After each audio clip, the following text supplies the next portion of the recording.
of this gridlock and still achieve the SDGs by 2030.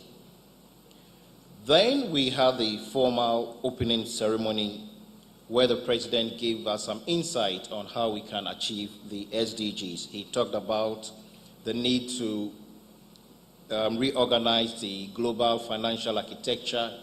He spoke strongly on that as something that we necessarily must do to give us a good chance of mobilizing adequate resources for implementing the SDGs. This was followed by the high-level panel discussion. We had two of them. The first one was on the topic scaling up action through policy, governance, and institutional reform. And then the second panel discussion focused on investment. The title was Rethinking Investment Pathways to Turbocharge SDGs Implementation. And I'll not bore you with the details of these discussions. The outcome document will provide a good summary of what our honorable guest and panelists presented at these sections. But we crowned yesterday with a cocktail, and we were honored to have Kofi Kenyatta, who is one of our ambassadors, performed, and it was a very good night. If you missed that one, please don't miss our next event, because Kofi Kenyatta would always be with us. And just remember to come along with your dancing shoes as well. Today, we look forward to another packed section, some insightful conversations around the SDGs, and we hope that at the end of today, we will all be charged up to put in our efforts in every way we can to help achieve the SDGs. So on that note, I'll hand over to the MC, and she'll set the ball rolling. Thank you very much. Thank you, Mr. Adeyobo. Now that the tone has been set, of course, if you missed out on Kofi Kenyatta's performance last night. But it's a good time to go into today's session. The tone has been set for us.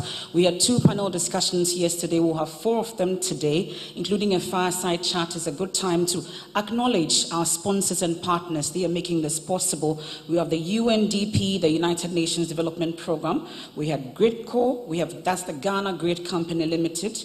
We have VRA, the Volta River Authority. We have the BOG, that's the Bank of Ghana. We have Fidelity Bank, Societe Generale Ghana. We have Impact Desk Events and Marketing. They are making this possible. Benso Oil Palm Plantation, and also Adum Bonso Estate. We also have the Ghana Investment Promotion Center, GIPC, making this possible. We have AGRA. We have Ministry of Finance. We have UNICEF, ECA. Our media partners include Daily Graphic, Asasi Radio, 99.7.5 FM, I beg your pardon, MX24 TV, Diplomatic Affairs TV, and of course, I was waiting to say Joy, 99.7 FM. And at this point, let's get into our first panel discussion for today. Is on the topic, placing the private sector at the center of SDGs action, a key to success. And I'd like to introduce our panel and then, of course, our moderator for this particular event. In no particular order, please, ladies and gentlemen, help me welcome Madame Abna Osei Poku. She's the Managing Director, EcoBank. Yes. We also have the founder and executive chairman, LVS Africa, Mr. Ahassan Andani. We also have the CEO of the Ghana Investment Promotion Center, Mr. Yofi Grant. We also have a senior investment expert of AFCTA, Madame Roselyn Ingeno. Please give us a round of applause. And joining us virtually all the way from the United Kingdom, we have Dr. Theo Echampong. He's an economist and risk analyst, research fellow, University of Aberdeen. And they will be hosted by none other than the head of markets, inclusion and advocacy, ZPay, Miss Letitia Brown.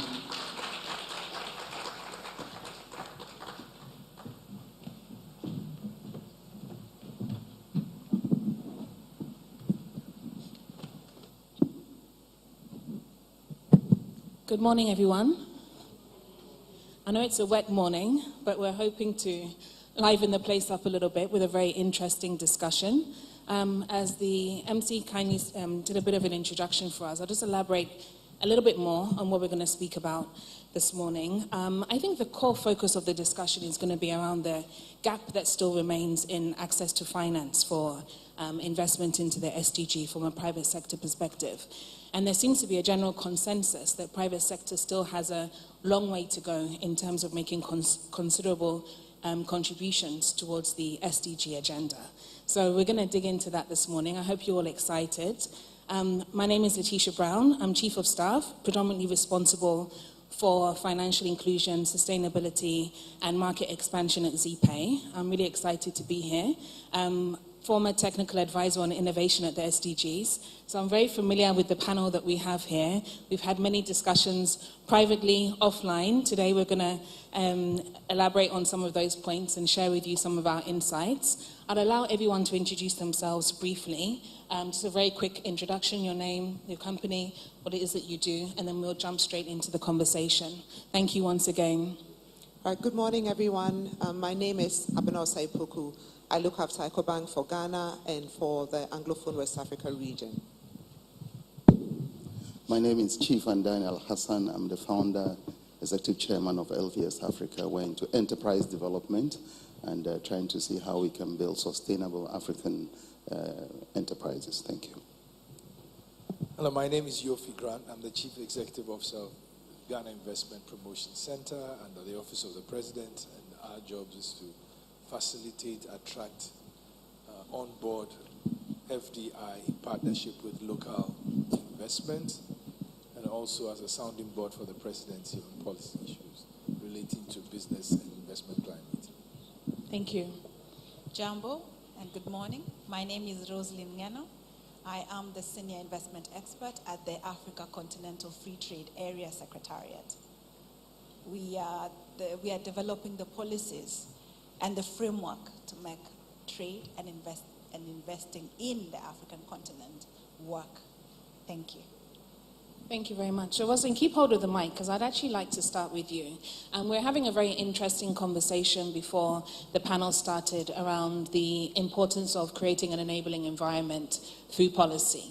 Right, so maybe you can just speak to us a little bit about your insights from yesterday and the progress that you're making in the AFCFTA from a policy perspective, creating that enabling environment. Well, thank you. Yesterday we heard a lot about the need for policy stability, the need for the policy frameworks that will actually facilitate both trade and investment and will enable the beneficiation of our resources within the continent. So that is what came out very strongly yesterday, and that there is really not a lack of financing for investment.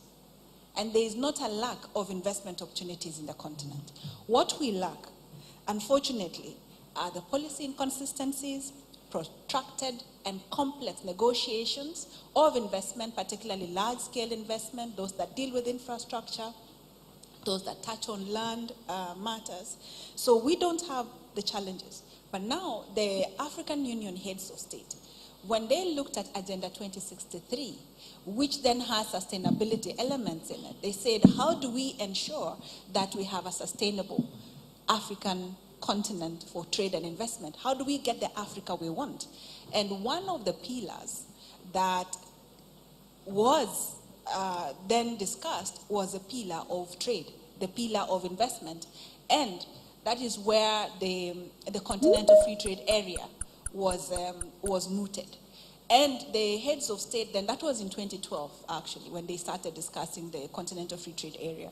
So in 2019, and I know most of you so far are aware of this, in 2019, African countries then signed onto the Africa Continental Free Trade Area. And in 2021, the agreement came into force, and we now started trading. Actually, 2021 is when we started trading, sorry. And we're now trading under what we call the Guided Trade Initiative to see practically how have the regulatory frameworks that have been negotiated by the 54 African countries, how can they be translated on the ground? So 47 African countries so far have ratified the agreement, and we have 8 protocols that are meant to support the entire chain of trade and investment. And maybe allow me to say this real quick, and then we will come back to it later. We have, and it's because we look at the AfCFTA as a house. In a house, there are many rooms, and there are different functionalities. So all these functionalities then tend to support the trade and investment. So we have the mother agreement, and then we have trade in goods, trade in services, dispute settlement, the protocol on investment, which is very critical, the protocol on competition, intellectual property rights, and then we have the protocol on digital trade. And then for inclusivity, the heads of state said we need a protocol on women and youth. These are the people that we need to ensure that they become part and parcel of being enabled to trade and invest in the continent. So that is what we have now. Okay, I'm going to come back to a few points. I especially need to address the point that you made around the fact that there's not a lack of capital or a lack of opportunities, because I'm sure that there's some entrepreneurs in the room that may have a different perspective on that. But I have to also apologize. I didn't allow our online panelist to introduce himself. Mr. Theo Achampong, could you kindly share a very brief introduction, and we'll get back to the discussion. And I accept full responsibility, sir. I'm sorry. Yes, hi, good morning, everyone. I hope you can hear me, just to sound check. We can. Okay, brilliant. Yes, it's good to see everyone. My name is Theo Achampong. I am an economist, and I do support private sector investors coming into Africa, and then also governments look for investments. Fantastic. And apologies once again. Okay, so to jump back into the conversation, as an entrepreneur myself, as somebody that's been working in the investment space in Ghana for quite some time, that statement was a little bit triggering to me. So Abena, I'd like you to take the floor. I really wanted to have a chat with you about digital payments, but I'm going to ask you to elaborate a little bit more on access to capital as well. Africa is currently known as the center for digital payments globally, according to the GSMA, and access to finance and digital payments is definitely a catalyst towards advancing the SDGs. Alleviation of poverty, reduction in inequalities between men and women, which I think Rosaline spoke about a little bit, and also the reduction of the cost of financial services. These are all things that can really help us to accelerate the attainment of the SDGs. But access to capital specifically being one, not necessarily for such large-scale infrastructure projects, but access to capital for businesses that want to scale as well. So maybe we can talk a little bit about what EcoBank is doing in this particular area. Being one of the leading Pan-African banks, I'd like to hear your perspective. Right, thank you for that question. So EcoBank, as you know, is present in 35 countries on the continent. So structurally, we are well positioned, to play a great role in ensuring that the SDG goals are met. Let me just sort of zoom in straight on starting with financial inclusion, to be honest. So we do a lot across all the countries, but maybe I'll touch on 2 or 3. One has to do with even what we see in Ghana, right? Giving access to the undeserved, for them to be able to get access to finance. A few years back, that wasn't available. For all those who use Momo as an example, there's a functionality that allows you, to take a loan, as it were, even for 100 Ghana cedis, which is, I'm not sure what it is in dollars. It's less than $10, actually, less than even $1, or is it 10? Yeah, so it just gives other people who ordinarily wouldn't have any access to finance the ability to do this. And all this is done by partnering with different firms, telcos, fintechs, so that we can scale up. So that is one. A second thing we do is we partner also with regional institutions and government bodies. So in Ghana, as an example, with the Ministry of Education, we've partnered with what used to be called NED, which is now the Complementary Education Team. We actually cover all the 216 districts. So we provide financial literacy on one hand. We also provide financial inclusion. We hold about 2,000 classes a year, and every class has about 30 people, and 90% are women. And you know that most of the time, women especially are marginalized when it comes to access to finance. So that is it on that side. But I also want to just touch briefly on the work that we do with SMEs, but also women-owned businesses and businesses that are led by women. We also did a bit of research and realized that across the continent, really, women find it more difficult to get access to finance. So we launched a business solution, not a product, called Elevate. The idea is to elevate women to get to their potential. But for this to work, we have to scale it up. So we use digital platforms. So we have across the globe over 20 million women using these digital channels that we provide. And apart from giving them access to finance, we also give them access to markets. I started by saying that we have access to 35 markets on the continent. Yeah. So we give them access to markets. We also give them access to technical training, capacity building, etc. And more importantly, we also provide networking opportunities, something that doesn't come naturally to most women. So we put all this in place so they can also learn from other women. But we do this predominantly using technology and digital channels, because we cannot imagine that we're organizing a program here and how are they supposed to get here? But with the digital channels, either on the phone or we provide, places in the different countries where we operate, and then they're able to either congregate there or we give them access to Wi-Fi or data so they can actually get in. So these are some of the things that we do. Of course, we'll touch on infrastructure later, but I just thought it was really important to start off by talking about what we do with those who ordinarily would have been underserved.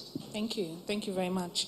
And I hope everyone is taking notes of action points, of activities that we can do at a grassroots level as a private sector organization. Ms. Ndani, I'd like to come to you next. I remember a few years back when you set up LVS, I remember being really inspired by your mission. And specifically, you said to me that you want to build 10 world-class African businesses that would have the ability to scale and create jobs across the continent. And I remember that stuck out in my mind because a lot of the activities that that development partners have been engaged in, that we have grant funding for, is really driven on focus on the MSMEs, SMEs. But here you are talking about scaling businesses that can employ thousands of people across the continent. So I'd like you to maybe speak a little bit more about the work that you're doing at LVS and how you ensure that the businesses that you're working with are aligned strategically with impact and the SDG goals. Thank you very much. And it's been a privilege working with you and Eugene and everybody on the SDG initiatives. And so what's driven that is I spent literally 35 of my working life in corporate banking with largely multinational organizations. And I've spent that in corporate banking, relationship management, and of course as chief executive, and observed very sadly that there are very few Ghanaian enterprises that I know and that were able to outlive their founders. And it looks like we just had this churn of programs on SMEs. And I started to question myself, when do SMEs graduate to large corporates? And really what drives global economies? Global economies are not driven by SMEs, but yes, every idea starts as an SME.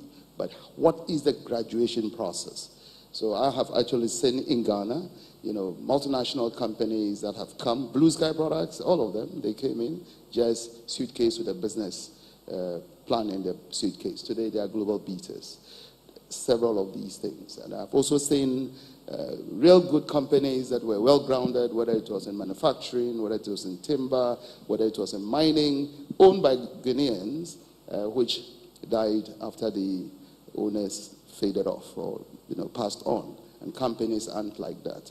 So what I learned in my life, as a corporate banker, as running organizations, organizations have life. They have life. They've got structures that makes them grow, and that makes them sustainable, that makes them replace, especially the human resources. You can always replace human resources with better people, and across.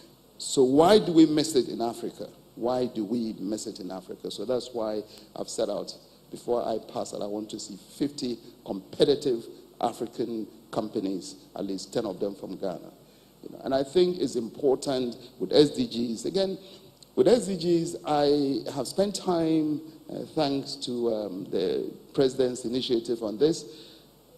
We have to make it the new normal and not just a conversational thing. The new normal is that businesses must pivot from the legacy structures they have now to the new goals set. And the new businesses that are going to come on will now then build on the existing or the goals and the objectives. And I think it's important Yofi is here. So if you want to have, because certainly you cannot close all the companies that are already operating that are struggling to make investments to become SDG or take on all the goals. We're not going overnight to suddenly tell our shareholders that, look, I've got to make these investments in SDGs and these goals, and therefore your ROE, your return on capital is going to be impacted. So I think, policy, and I'm sure, I heard about the governance and institutions. Unfortunately, I missed that. We have to find a way to ensure that it becomes the new normal, and the investment incentives are there for existing companies who are really, really at the heart of it now to pivot onto the new SDG goals, and then make new companies coming on the new normal. And that will require some investment incentives, especially for those who need to pivot away from what we do right now that are not really. So thank you very much. I think as we build competitive African enterprises, we'll ensure that we're keeping an eye on SDGs. You'd almost think SDGs came because of Africa, even though they're UN goals. But you think about it, they don't apply to the OECDs. They literally apply to us, except for climate change, which they are responsible for and must fund. The rest of it is about us, and we have to make it a new normal as we build our companies and as we pivot our old companies into new structures. I definitely agree I on the sentiments that it has to be a new normal. And I just also want to say, doesn't that deserve a round of applause? Where Mr. Ndani should be... He's retired from the bank. He should be enjoying the fruits of his labor, relaxing in his village, visiting his family, etc. He's rather trying to power on and build 50, actually. I said 10, but he's expanded it to 50. 50 world-class businesses, 10 of which are going to be from Ghana. So I think that's really notable.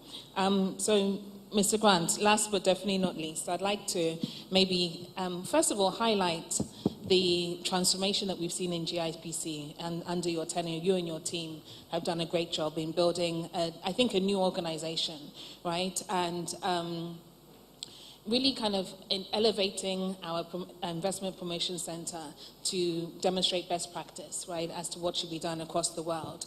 But I think that the key success really for you and your team has been your laser focus, not only on specific sectors, but also sustainable investment. So maybe for those of us who are in the room who may not have insight into the work that you've been doing, you can expand a little bit more on that. Oh, I sure hope they do have an insight. It means that I've not been doing well enough, because you should know what we do. A GIPC, first and foremost, is the nation's investment promotion agency. That means our job is to try and turn investment heads to Ghana. First as a country, and the brand Ghana, and then, of course, what opportunities are here that we can partner with foreign direct investments to grow our economy. Over the recent times that I've been there, I have focused on the SDGs 1, 8, and 17. 1, because what you really want to do is to bring in investment that is going to grow the economy, basically to try and eradicate poverty.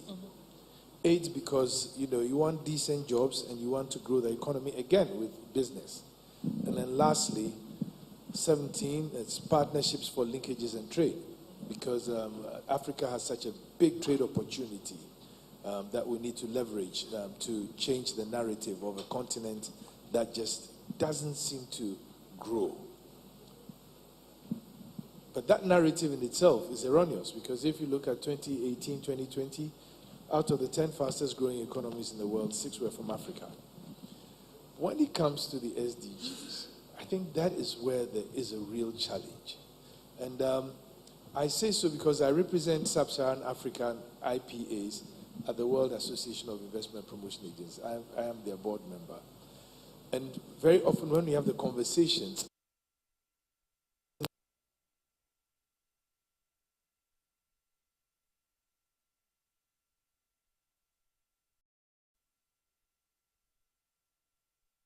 Ghana in 2017 did something remarkable. We were the first country globally to benchmark SDGs to our budgetary process. And I keep saying that I guess that happened because globally, and for those of us who are still in the developing phase, this confusion of what SDGs really represent may sound foreign, but are not.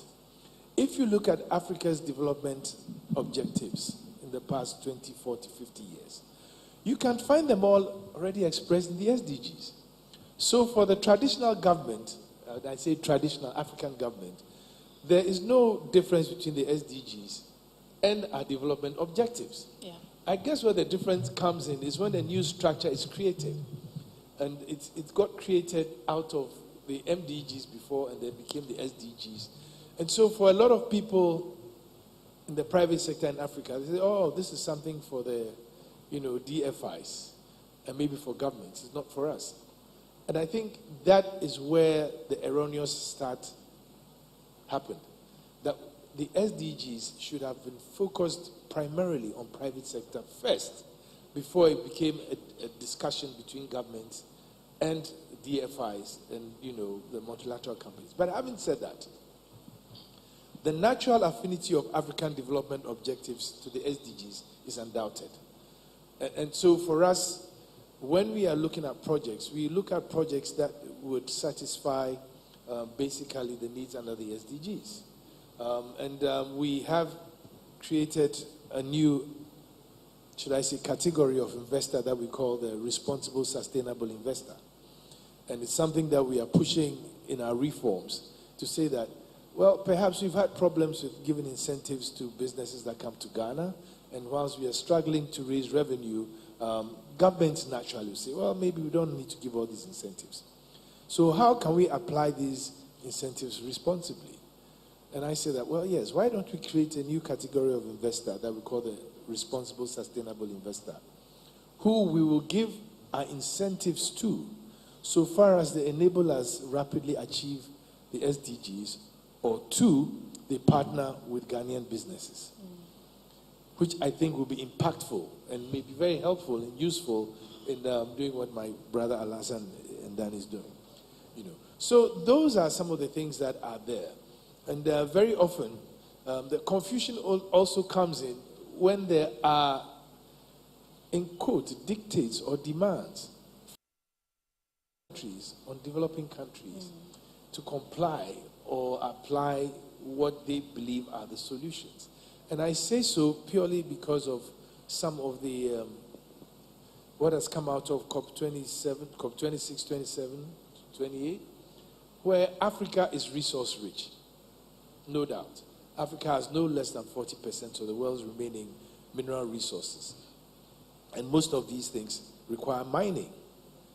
But then the view is that, well, as you mine, then you might be contributing effectively to emissions, global emissions. And so maybe Africa has to stay mining its resources. But the people who are telling us this develop from these same resources. And so it's a bit confusing for most African governments who are resource rich. But on the other side, we also see a certain view that Africa, and in my view certainly, is that Africa is going to be the most important, should I say, development in global economy. The African economy is going to save the global economy. Why do I say so? First, Africa has not less than 40% of the world's remaining mineral resources, which I just said. Most of them are those required for energy transitions. So when you come to the continent, platinum, chromium, cobalt, lithium, copper, zinc, in copious quantities on the continent. Now, if we have to develop, and we are being told that, well, hold on, because if you do that, you contribute to emissions, it becomes a difficulty for private sector to understand that whole equation. And it gets difficult to attract the prominent private sector. The other strong point, though, is the SME. And Africa is replete with SMEs. If you look at the Ghanaian economy, 85% dominated by SMEs. How do we really get the SMEs to understand what this whole conversation is about? And how do we engage them and create opportunities for them? We at GIPC work with the UNDP on the country financing roadmap and the SDG roadmap to create real business cases and convince private sector that there are cases of SDG finance that are commercially viable and are interesting as investment opportunities. Now, that was necessary because if we don't, then we go back to what I just described before, that governments look at it as a new thing that is from the DFIs and I don't know what to say, the intellectual, think tanks of the world to engage. Lastly, but not the least, on sustainability, I think that Africa is best served to have sustainable finance, only because we have the markets. And I keep saying that today Africa's population is 1.4 billion people, of which 60% are less than the age of 30. Two things. One, it's an emerging, a market that is waiting to emerge, a consumer market that is waiting to emerge. Now, Africa being the youngest continent has such benefits because if you look elsewhere, almost all the other continents have declining population, aging population. So it's just not the fact that Africa is a consumer market, but it potentially has the groundswell or critical mass of the world's next cadre of human capital. The labor force of the future. Yes. Yeah. Of the future. And when it comes to, and you did mention, Africa is seen right now as the real leader when it comes to digital payments. The opportunity is huge and big. Today, it may not be important, but by 2050, when 1/4 of the world's population is African, every fourth person will be from Africa. The African market will be very important to the development of any other market globally. Yeah. Especially when the other is as a consumer market, and that is the market that has the next wave of human capital to develop it. So at GIPC, once again, we are repositioning to start working towards that for the future. And so now when I go out to speak about the Ghana opportunity, I don't only speak about Ghana because I'm obliged to also speak about the African continent. Now, what Ghana is doing is to try to position itself as a hub into the AFCFTA and a hub into the African continent by creating the enablement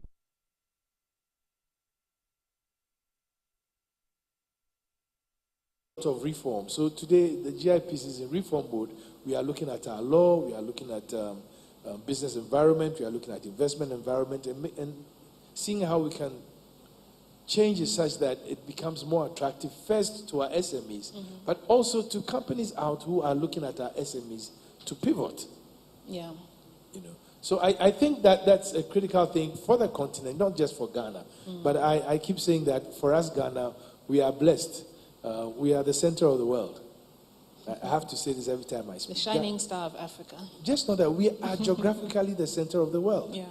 We are the only country on latitude 0 and longitude 0. So in terms of logistics, in terms of creating an environment for pivoting FDI, and even as an inspiration for other African countries who want to take the lead in the AFCFTA, Ghana is driving the whole conversation. And I think some of the first transactions that have happened under the AFCFTA has been between Ghana, South Africa, Ghana, Rwanda, Ghana, Kenya, as an inspiration to others. And at the GIPC, we are strongly pushing for investment for trade on the continent as a start. Thank you very much, Mr. Grant. I just want to take a step back. I mean, I think you said, oh, please, feel free. I just want to take a step back to a project that you mentioned, the country financing roadmaps. which I think was an excellent showcase of how public sector and private sector can come together. Because oftentimes public sector, private sector speak very different languages. The objectives are quite different. So it was a great opportunity to bring both parties together, including, the donors organizations as well, to have conversations around what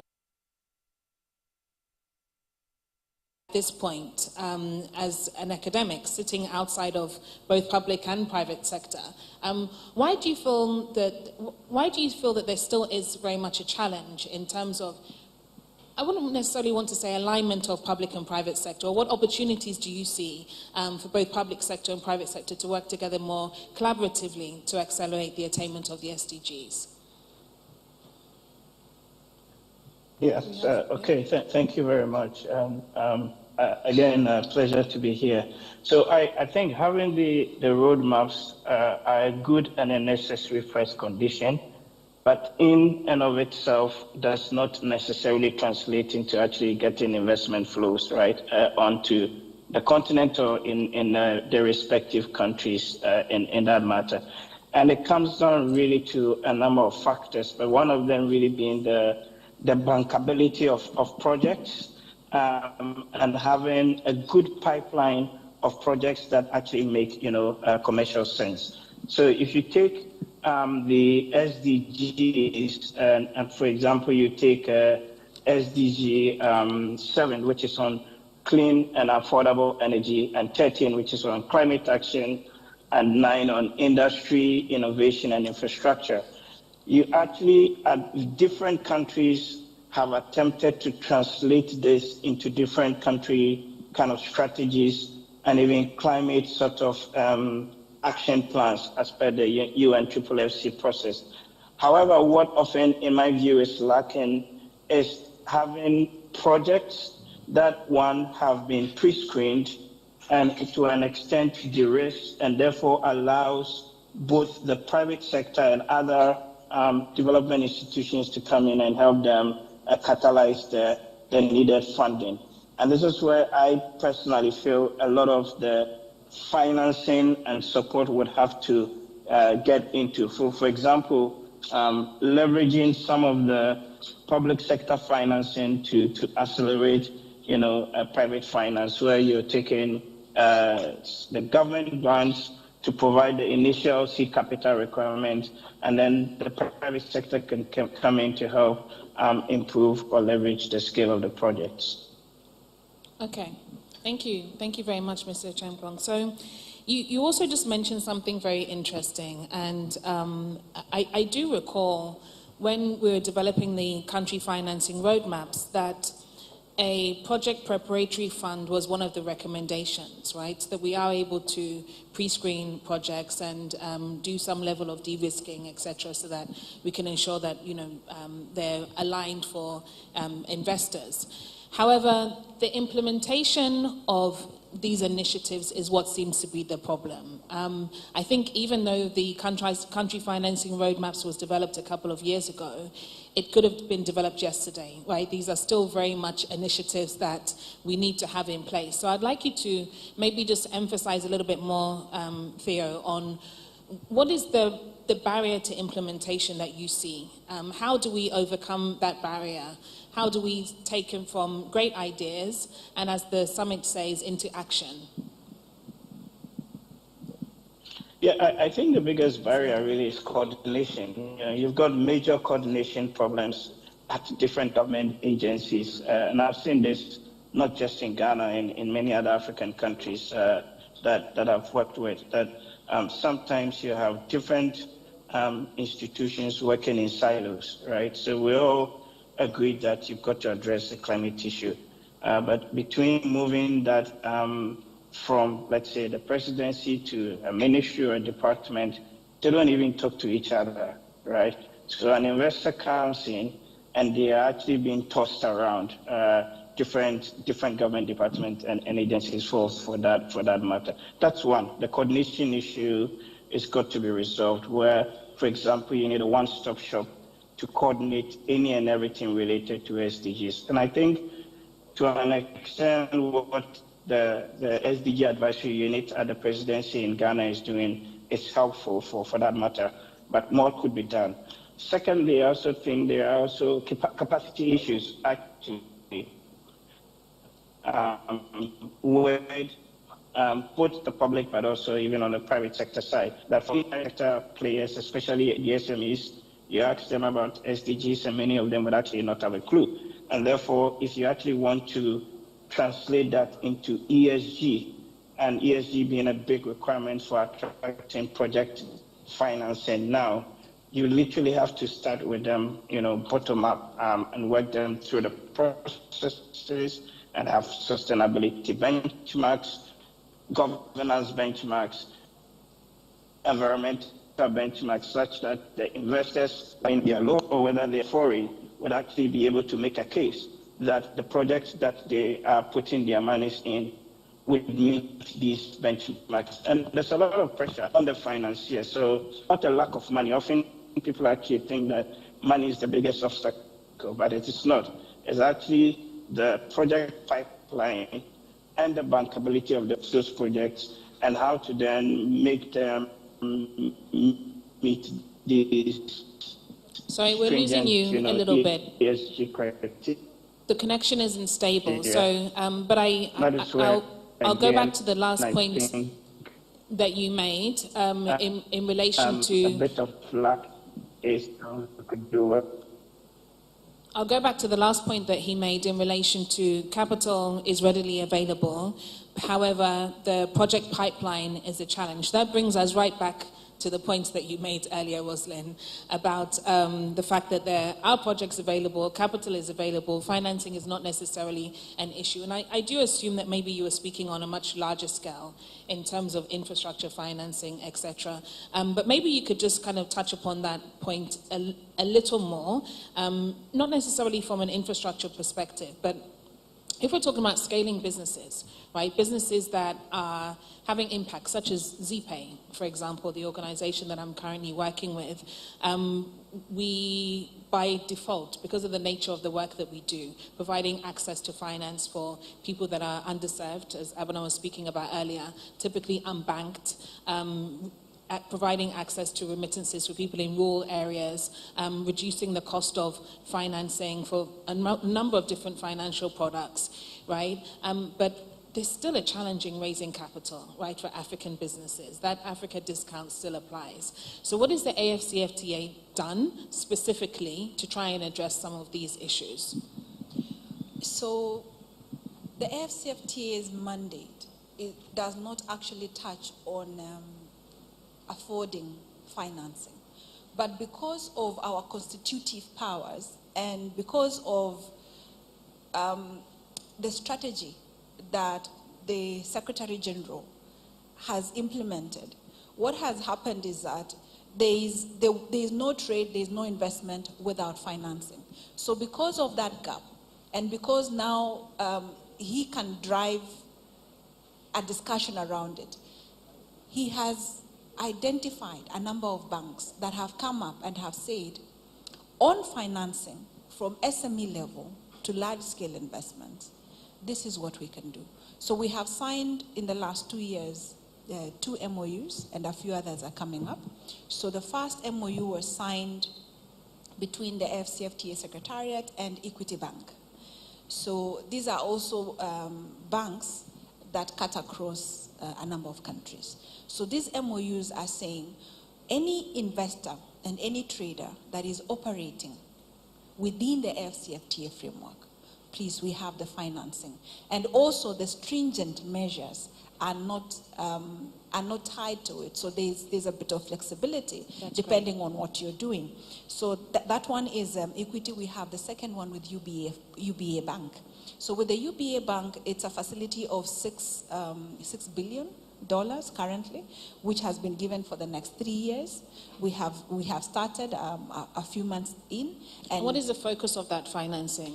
The focus of the financing is you have a trade need, you have a demand and supply, you're a trader, you're doing logistics, you are doing aggregation, you are doing value addition, you want to invest in something. The focus is be it the small scale or large scale, you can access this fund. And the UBA, for instance, we were having a conversation with them a few weeks ago in preparation of now a formal launch of the fund. And the discussion was, they are even looking at opportunities to say, we don't require a guarantee from the SME. If you have a good idea, if you are trading, you have something in your house that we can use as you know, to Collateral. hold, yes, collateral, or your own goods will actually be the collateral, particularly for the logistics companies and the trading companies. So those two funds are now working, and they can be accessed. And the other part that I can just add real quick on this one is we have what we call the AFCFTA trading companies. Within the AFCFTA trading companies, they aggregate the goods. So you have an SME who knows that there's a market somewhere in Cameroon and he's in Ghana or he's in somewhere in East Africa. He doesn't have the logistical know-how or the logistical muscle. So these AFCFTA trading companies, what they do is they say, okay, we can aggregate for you. We can do end-to-end logistics for you. And all we will do then is, at the end of the day, you get the payment for your goods. And it is actually therefore showing that we are doing intra-Africa trading and facilitating the same. Some of this, we have now 3 trading companies. Some of them even support the financing. And in the supporting of the financing, they have realized that some SMEs don't know how to structure their proposals. And that's why the banks cannot support them. So they have helped them, or they are helping them, to structure the financing for them, to show them how to keep the books, to show them what they need to do, and then to do what we call collateral management on their behalf. And then with this, we are actually seeing that there is already an interest for this. Thank you. Fantastic. Thank you. I think it's very important to emphasize on the work that is being done on the ground, right, for the AFCFTA, because I think for a lot of people it still seems very much like it's a pie-in-the-sky idea. How are we going to achieve that, right? How is Africa going to achieve this one, continental market? So it's really good to see the detail of what is being done. Mr. Ndani, I saw you taking some notes. Would you like to add something to what Roslyn was saying? I would like to add something. Oh, okay. So, No, I was just impressed with the initiative that the FDA is putting out, and making a point that financing is when we say financing ideas, activities, scalable. So it's about financing follows scalable ideas and activities. There are some very good ideas. He has not even yet set up the company and raises billions of dollars. Let's be very clear. In Africa, we must be moving towards that. You have a scalable idea, great idea. People can already see the market value. Investors and bankers are falling over themselves to give you money. In Africa, we have a lot of activity that are not bankable, unfortunately. Because if you actually tell the person to repeat what they did last week, they cannot tell you the processes. They just know that the product is available. So we've got to take this thing seriously. Build whatever little institution around it and be repeatable in our products, our product standards, our product costing, our product pricing, profitability analysis. And then when you step away from the table, somebody is available to do that for you. This is so basic, but I'm impressed. It's a very good point, yeah. It's very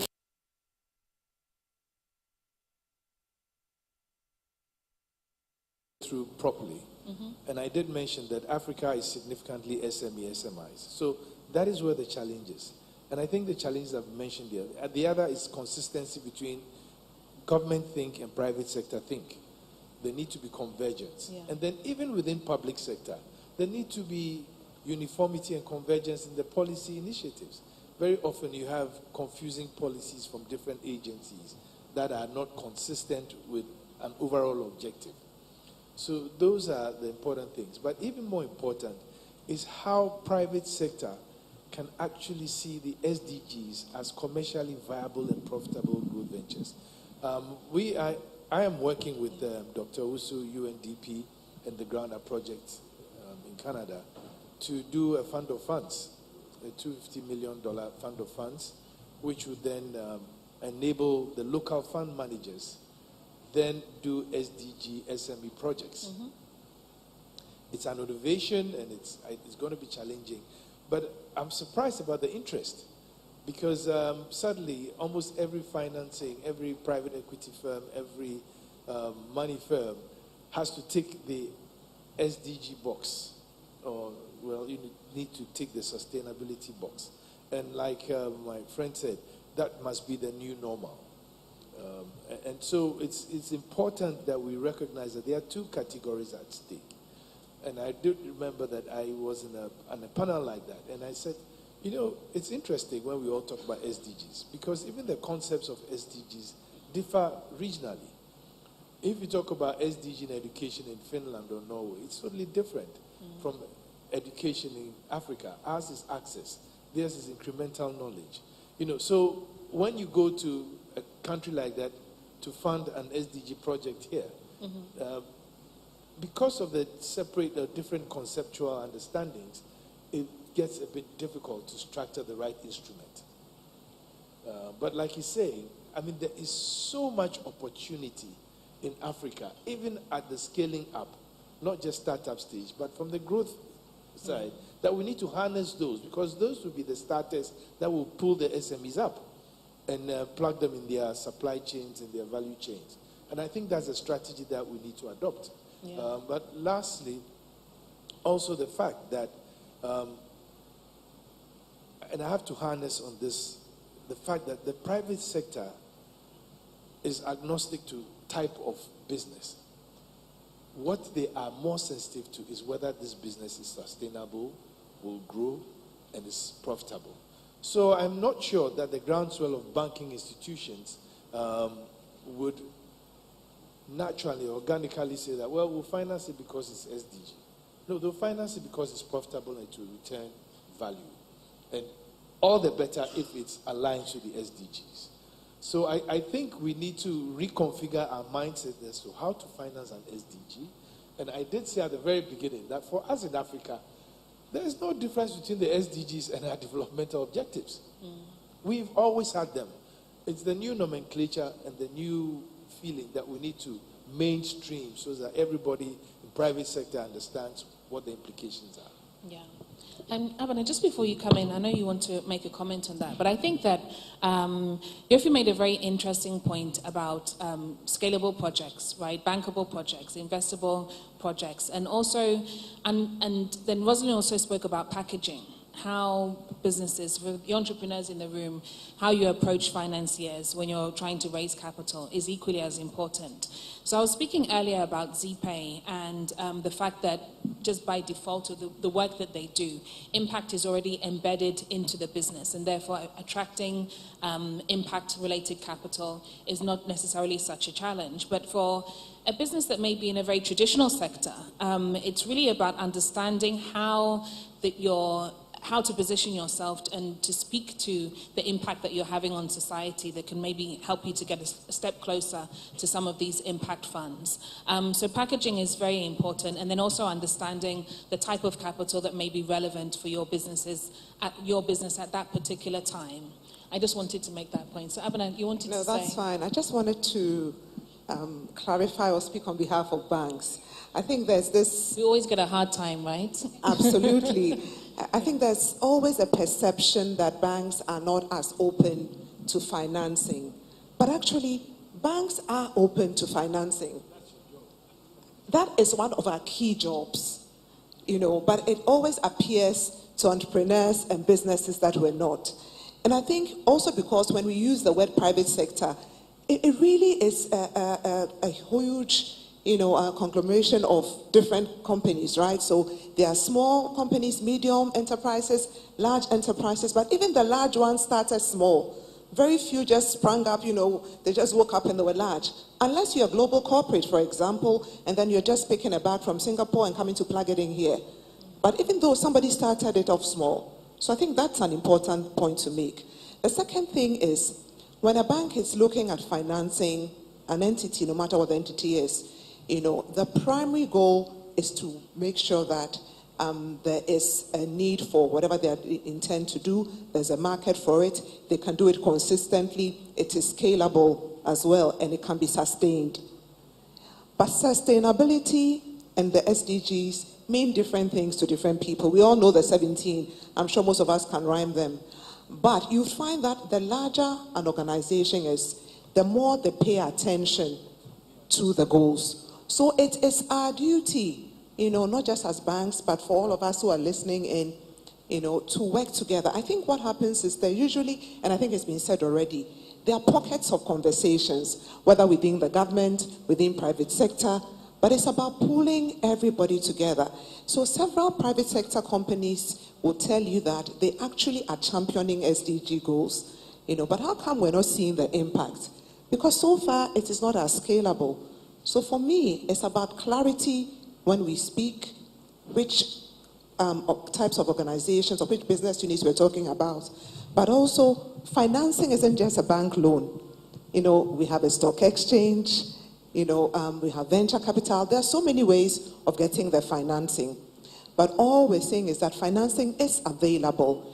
As an entrepreneur or as a business, you have to just make sure that you understand your business, you understand the risk, you understand how it can be mitigated, you also understand what you are doing for it to be sustainable, but not that it's not available.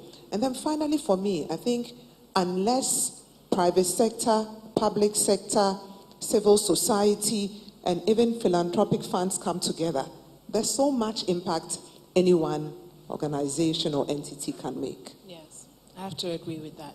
Most definitely. Mr. I just want Nzani. to, yes.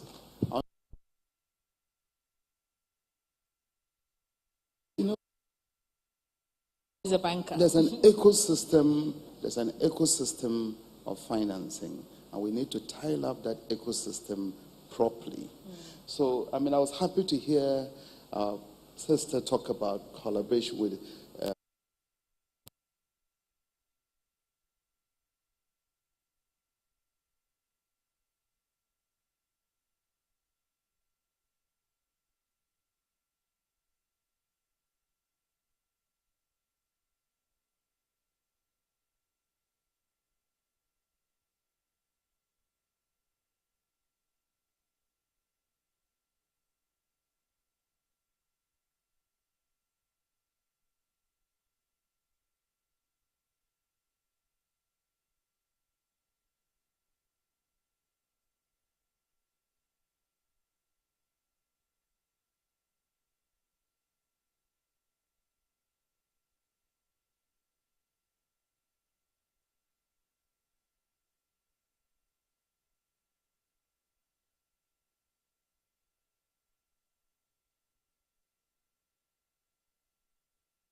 for equity, you can go to the stock exchange, you can go for a foreign direct investment and a partnership that will enable you to do that.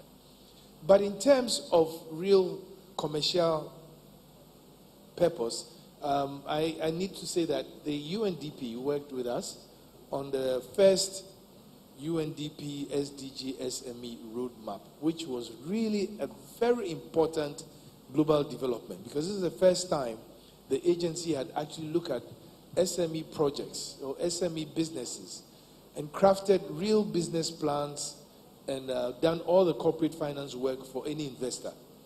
So you can actually go online today and find the UNDP SME SDG roadmap for a couple of countries. Ghana was the first. I think the second was in Latin America, where you would find real transactions that one can invest in. And they've done all the work and even tell you what the rates of return you should expect if you do it this way or that way. And so the opportunities are there. The money is there. The thing is to make sure that the money is aligned with the expectations. Because if they are not, then we'll be working in converging ways. And just to quickly add, and the money is used for the purpose for which it was granted. This topic always heats up the panel discussion, especially when it comes to bank financing. But you know, all of us can appreciate that banks are a little bit risk adverse, Avana, we have to admit, and quite rightly so, right? And that's the reason why fund of funds like what Yofi is working on with UNDP are necessary, because they provide the earlier stage financing for some of these SMEs to get them to a point where they're able to demonstrate consistent cash flows and then go to the bank. That's the financing ecosystem that we're referring to. Now, I'm being told that we're out of time and we have to quickly take a couple of questions from the audience, and then I'd like to have one very short, maybe 1 minute statement from each of the panelists as to what your SDG action point is. What are you committing to? We've got, 6 years left now on the SDGs. So in 1 minute, whilst we're rounding up the questions, have a think about what your commitment is going to be. So we can take 2 questions and then unfortunately we have to close. We have a question here at the front. The lady here at the front. Who has the mic?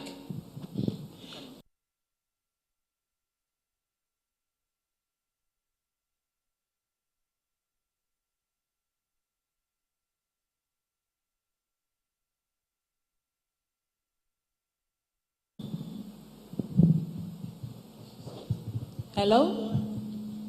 Oh, okay. Thank you. Thank you very much for a very interesting discussion. I am from the African Development Bank. I'm the Senior Vice President. And it was, I think, the most important thing and insightful thing said here today is that, you know, there's an ecosystem around financing. And I think the nature of our organizations sometimes are such that we find it difficult to collaborate and partner. And as a result, there's discontinuity in our interventions. And I think, you know, certainly we've been asked by our shareholders to improve our collaboration as MDBs. But I'm asking you as well, you know, you've got fantastic ideas, you're doing fantastic work. How do we collaborate? Because we've got certain advantages. You know, because the thing about an ecosystem, the different parts of that ecosystem do certain things better than others. And unless we are coordinated and we are working together, that's going to be, very difficult. So our ability, for instance, to mobilize concessionary financing is very good. Governments have the ability, of course, to provide concessionary financing, but many of them don't have the fiscal space to do so. Yeah. So if, for instance, the Ghana investment, they should be talking to us about how do we supplement, resources in order to support you in doing, this. The other issue, of course, is that technical assistance, we underestimate its importance as well in supporting SMEs in particular. That's why when we introduced the Youth Entrepreneurship Investment Banks, it says bank, but it's not really a bank because our focus is actually on financing that space between friends and family and, and venture and bank, bank finance. That little space, in between that requires grant funding, it requires a different kind of financing, but more than anything, to help young people to develop their businesses, with technical assistance. We don't provide that technical assistance, we don't have the expertise, but we work with the organizations that help small businesses to grow. So I really want to emphasize the need for collaboration and partnership, because otherwise we will not be able to get this right. Thank you very much. Thank you. And I think it sounds like a very laudable initiative as well, because that little space that you are saying that you are filling is what we call the valley of death, right? That's where most businesses die, essentially, from trying to get from friends and family to venture financing, which is scarce.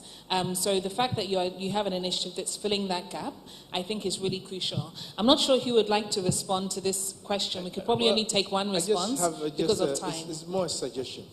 I think maybe it's about time we looked at impact and outcome-based financing instead of structured procedure-based financing.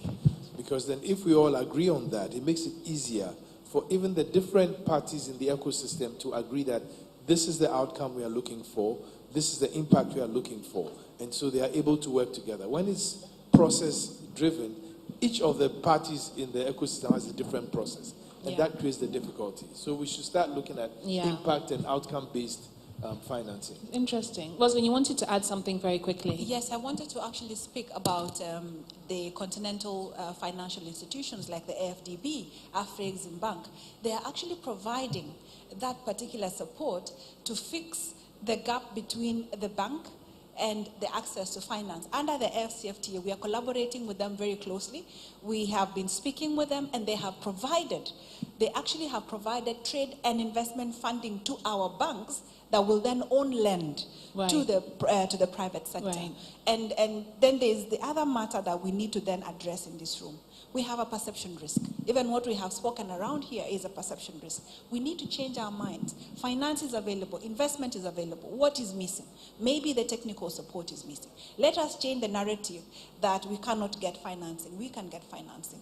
Africa can move. We have opportunities for trading, and we need to use the frameworks that are there. Yesterday, the president said, let us use the AFCFTA platform, and I will repeat the same. We can achieve the Sustainable Development Goals through the AFCFTA framework, because it says that we will then support the trading in the continent amongst ourselves. We know what we need, and we know how to get to it. Thank you. Thank you. So final question, and then unfortunately we have to bring this discussion to a close. I'm sure as you can tell, we could probably talk about financing the whole day, but unfortunately we are time bound. So one more question. Thank you very much. Yeah? So my name is Portia Dumensa, and I work with Dream Hunt. And as a grassroots advocate, I believe in the fact that it's important to place private sector at the center, linking it to their corporate social responsibilities. As it translates, I do work with young people as environmental advocates, but I don't single out the SDGs 7 on just climate change as the actions. I think we have to connect all these actions and make sure that we prioritize all of them and make sure we translate that. So how then does this finance translate down to people in the villages, down to a young innovator, and how do we achieve that? Thank you. Okay. So Mr. Ndani will take that. I thought you were reaching for your mic. No? Okay. Well, I think Yofi wants to react to it because we have views around. We were just sharing the views on that. I'll let you know. Okay, I'll just quickly respond to it. I think it's a question of mindset. We need to move our minds from this idea that if you are achieving SDGs, you are looking to tick this corporate social responsibility box. It is not. The SDGs present real-life developmental opportunities. And that's what I started with saying, that if you look at the African Development Objective, They are all lined up in the 17 SDGs.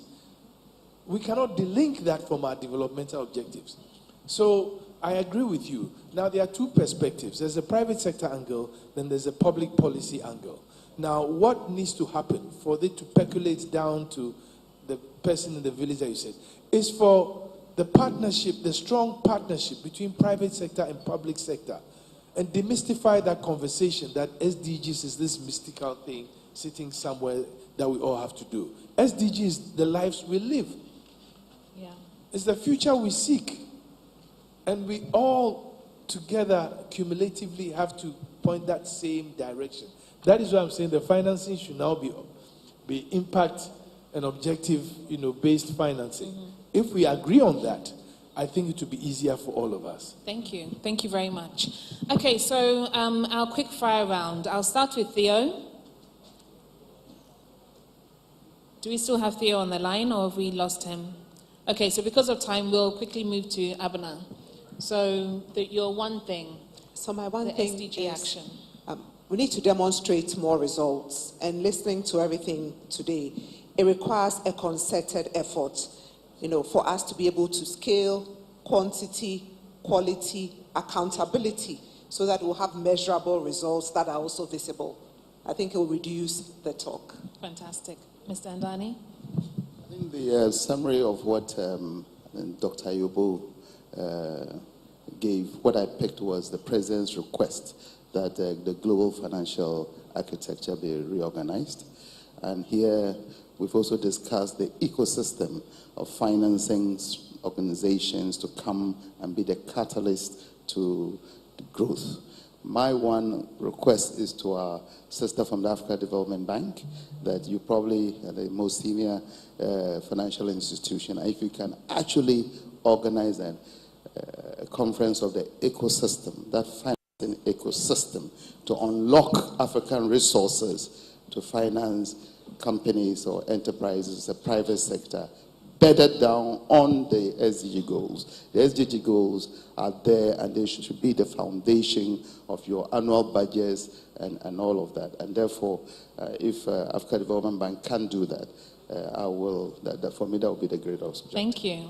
Mr. Hunt?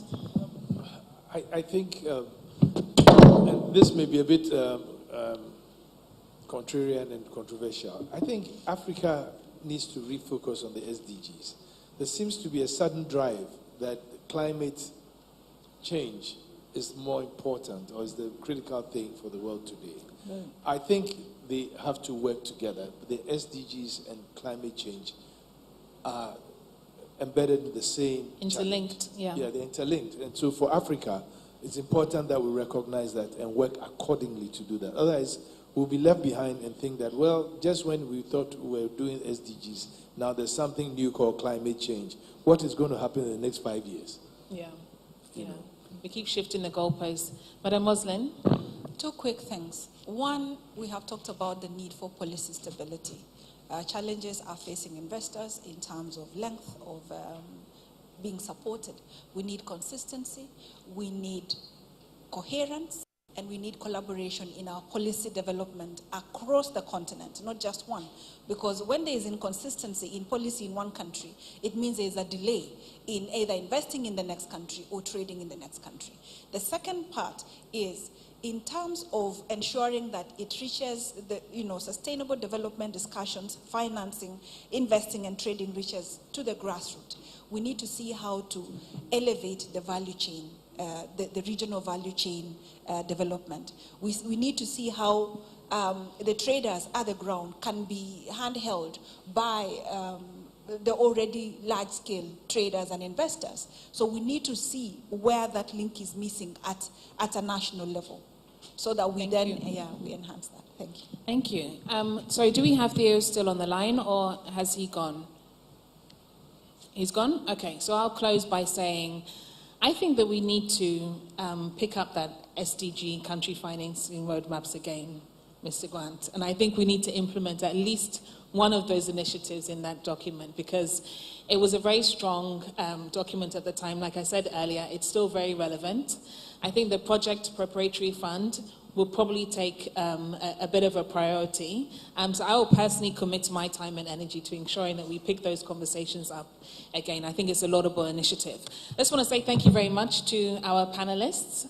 It's been an interesting conversation. We appreciate your time, and thank you to the wonderful audience and for your insightful questions and contributions. Thank you. Ladies and gentlemen, please, let's hear it for Letitia Brown and her team. We had Abna Osei Poku, Managing Director, EcoBank. We have Mr. Al-Hassan Andani, Founder and Executive Chairman, LVS Africa. We had Mr. Yofi Grant, CEO, Ghana Investment Promotion Center. I'm sure we'll take a quick photograph. We also have Dr. Thue Champong. He joined us virtually, an economist and risk analyst. And we had Rosalind Ingeno. She's a senior investment expert, AFTA.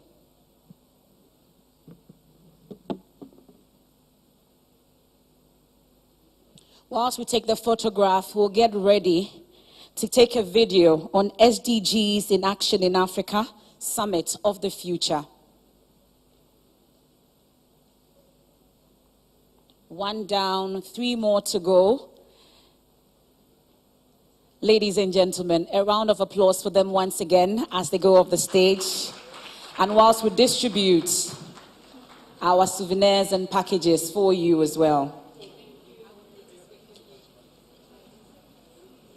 As our panelists go off the stage, I'm sure now we can get ready to roll the video on SDGs in Action.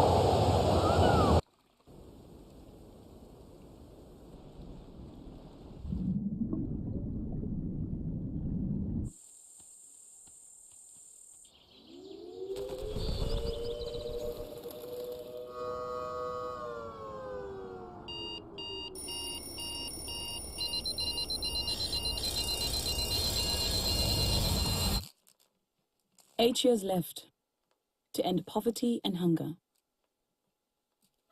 to halve global emissions. It didn't start out as planned. We're not moving in the right direction. Years of progress lost in the pandemic.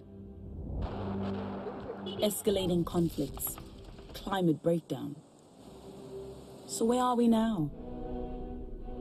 For decades, we successfully fought poverty. Now it's on the rise, again. 1 out of 10 suffer from hunger, more people than ever forced out of their homes. Climate disasters increasing. Droughts alone estimated to displace 700 million people by 2030. This year, CO2 emissions hit a new record. At this rate, annual emissions will be 14% higher in 2030. Meanwhile, fossil energy receives $700 billion in subsidies from governments. Safe water and sanitizable fast enough. Progress must quadruple to cover all people by 2030. Women are held back at all levels. At this pace, by 2030, 825 million children won't have secondary level education. Human rights, health, and equality all hurt in the wake of war and disaster. Disrupted economies, food and energy crisis, and galloping costs of living damage global solidarity. Everything interconnected. Everyone intertwined.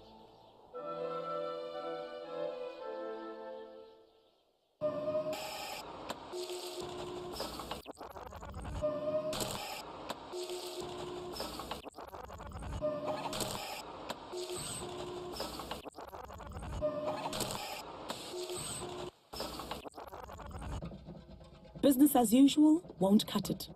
Even though we made progress before, going back to pre-pandemic ways is not enough. We need a new paradigm built on the pillars of our 17 goals. Rethink conventions, flip the orthodoxies. Governments, organizations, corporations, citizens of the world, snap out of it. It's time for bold climate action. To act for women and girls, for social justice and inclusion. Scale up the transition to renewable energy. Create 85 million green jobs. Phase out fossil fuel subsidies and tax carbon. $2.8 trillion. Keep your promises. Support developing nations. Write off debts. Free up $1 trillion for climate resilience, people and communities. $500 billion for Africa to achieve universal energy access by 2030. Commit to a circular economy now. New resilient food systems. They can cut waste by 17%. Strengthen domestic financial institutions. Make insurance and banking accessible to everyone. Scale up the digital transformation to educate the 1.6 billion kids who missed school in the pandemic. Educate girls, including the 130 million not in school now. Ensure women's equal share of decision-making. Eliminate discrimination against female workers and boost productivity by 40%. We cannot afford to leave anyone behind. We have a to-do list. We have the resources. 8 years to reach our goals. We're on this planet together. So let's work together. Let's get the list done.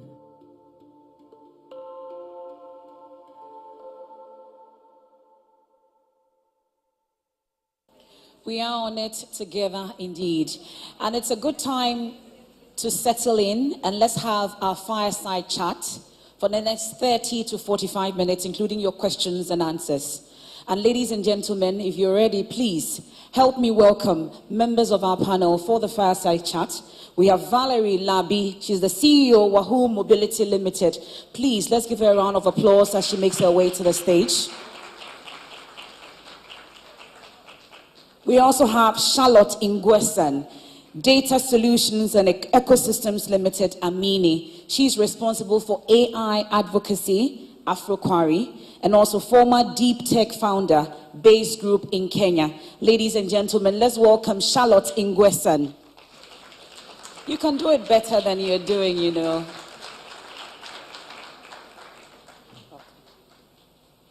We also have Dr. Emma Nuluyima Mugerwa. She's co-founder and COO, MST Junior School, Uganda. Welcome. And our moderator for the fireside chat today is none other than Harriet Nate. She's the CEO, Diplomatic Affairs Ghana. Ladies and gentlemen, let's welcome our moderator for the fireside chat.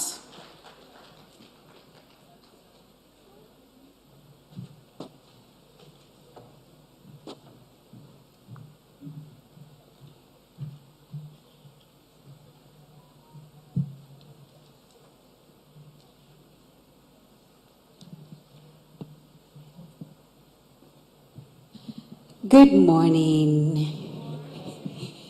Right, it's a beautiful day. It's a rainy Wednesday, and I'm happy to see everyone here because usually people wouldn't have turned up.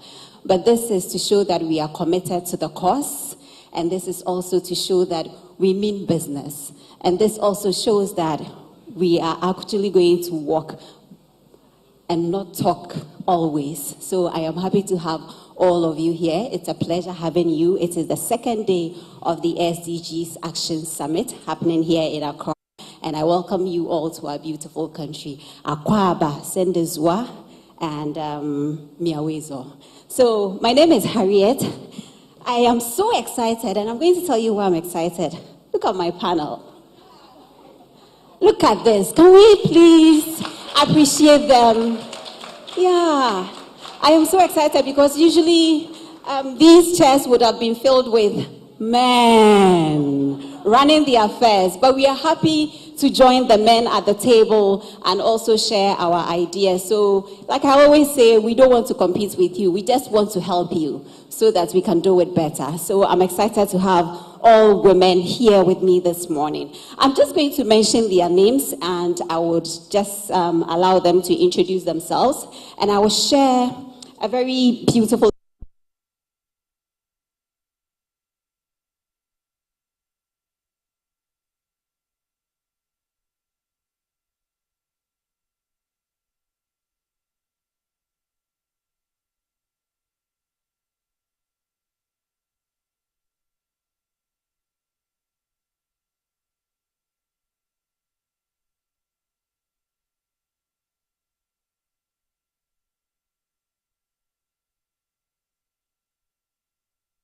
Hello, Valerie. Hello. How are you? I'm doing great, thank you. All right. So, and I also have Miss Charlotte Ngwesan and Charlotte.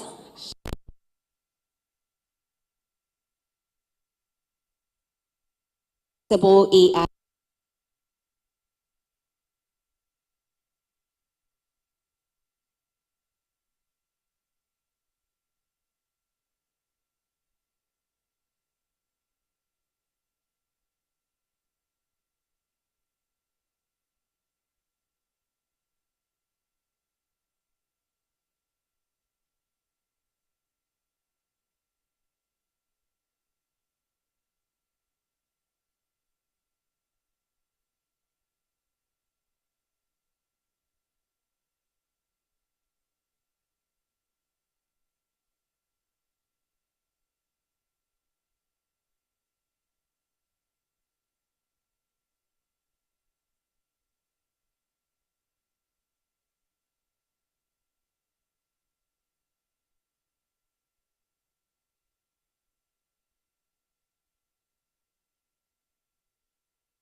Yeah. Powerful as one, so strong, courageous, we fearless, and yes, we can. Do your best, play your part. These are important to Africans, and when we score, the world will chant our name. We are Africans.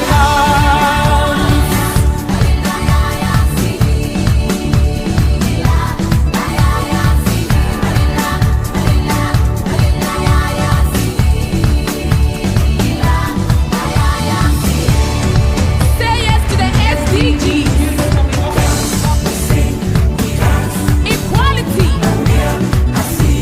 data scarcity in Africa using space technology. And we are launching a community right now with some other friends, scientists, developers as well. It's more focused, we call it AfroQuery. It's more focused of bringing support to local researchers, because we believe that whatever you are seeing right now in terms of innovation is starting that being the space where they got investments, right? So now we want to emphasize on that, making sure that we understand what our local researchers they are doing, what they need, and bringing their voice into global AI conversation. Because in Africa, we are not just users, we build products as well. So it's very important to think and to share how we can build AI in a way that is really ethical and is meet our needs as Africans. And that's what I've been doing so far. Wow. Right, so we'll talk about the new kid on the block, which is AI, shortly. All right then, so I'm going to come to Valerie. Valerie, I went out with Valerie, I think, briefly. I saw this turbo bike. You know, when you are coming in, I think right after the stairs on your right, you would see this huge turbo bike, you know, showcased or standing there. So I bypassed it without paying so much attention, you know. So I came in and I was introduced to Valerie as, you know, this is one of your panelists. I said, oh, interesting. We started talking because we were bonding ahead of this conversation. And she was talking about her job. And I said, so what do you do exactly? Wahoo mobility, what is that? It's too technical. And she said, follow me, let's go out. I stepped out with her and I saw this bike. And she calls it a vehicle. I'm like, that's like what? Is it a Range Rover or a Hummer? Because that is huge and it looks so functionable. So please, Valerie, let's talk about Wahoo mobility briefly. Yeah, can I get a Wahoo? Wahoo! So Wahoo actually means horse in Dagbani. But it can also mean like Wehu, have you seen us, a new innovation on the street? So the first thing for us is we want to be a representation of a new way for Africa and Africans to move. Can I get a Wahoo? And I think the first thing for us has been, people often ask, what is the motivation for why we started Wahoo? And I say that everybody moves. It doesn't matter if you're in a rural or an urban community. It doesn't matter how rich or how poor you are. Everybody moves. And I have this real belief that every vehicle on the continent over this next 5 to 10 years will change, because as Africans, we've been doing transport all wrong. Can you raise your hand if you have a vehicle, if you've ever sat in a vehicle? Raise your hand if you've ever sat in a vehicle, a car, a bus, a trotro. Okay, keep your hand up if that vehicle was made in Africa. So this is what I mean by we've been doing transport all wrong.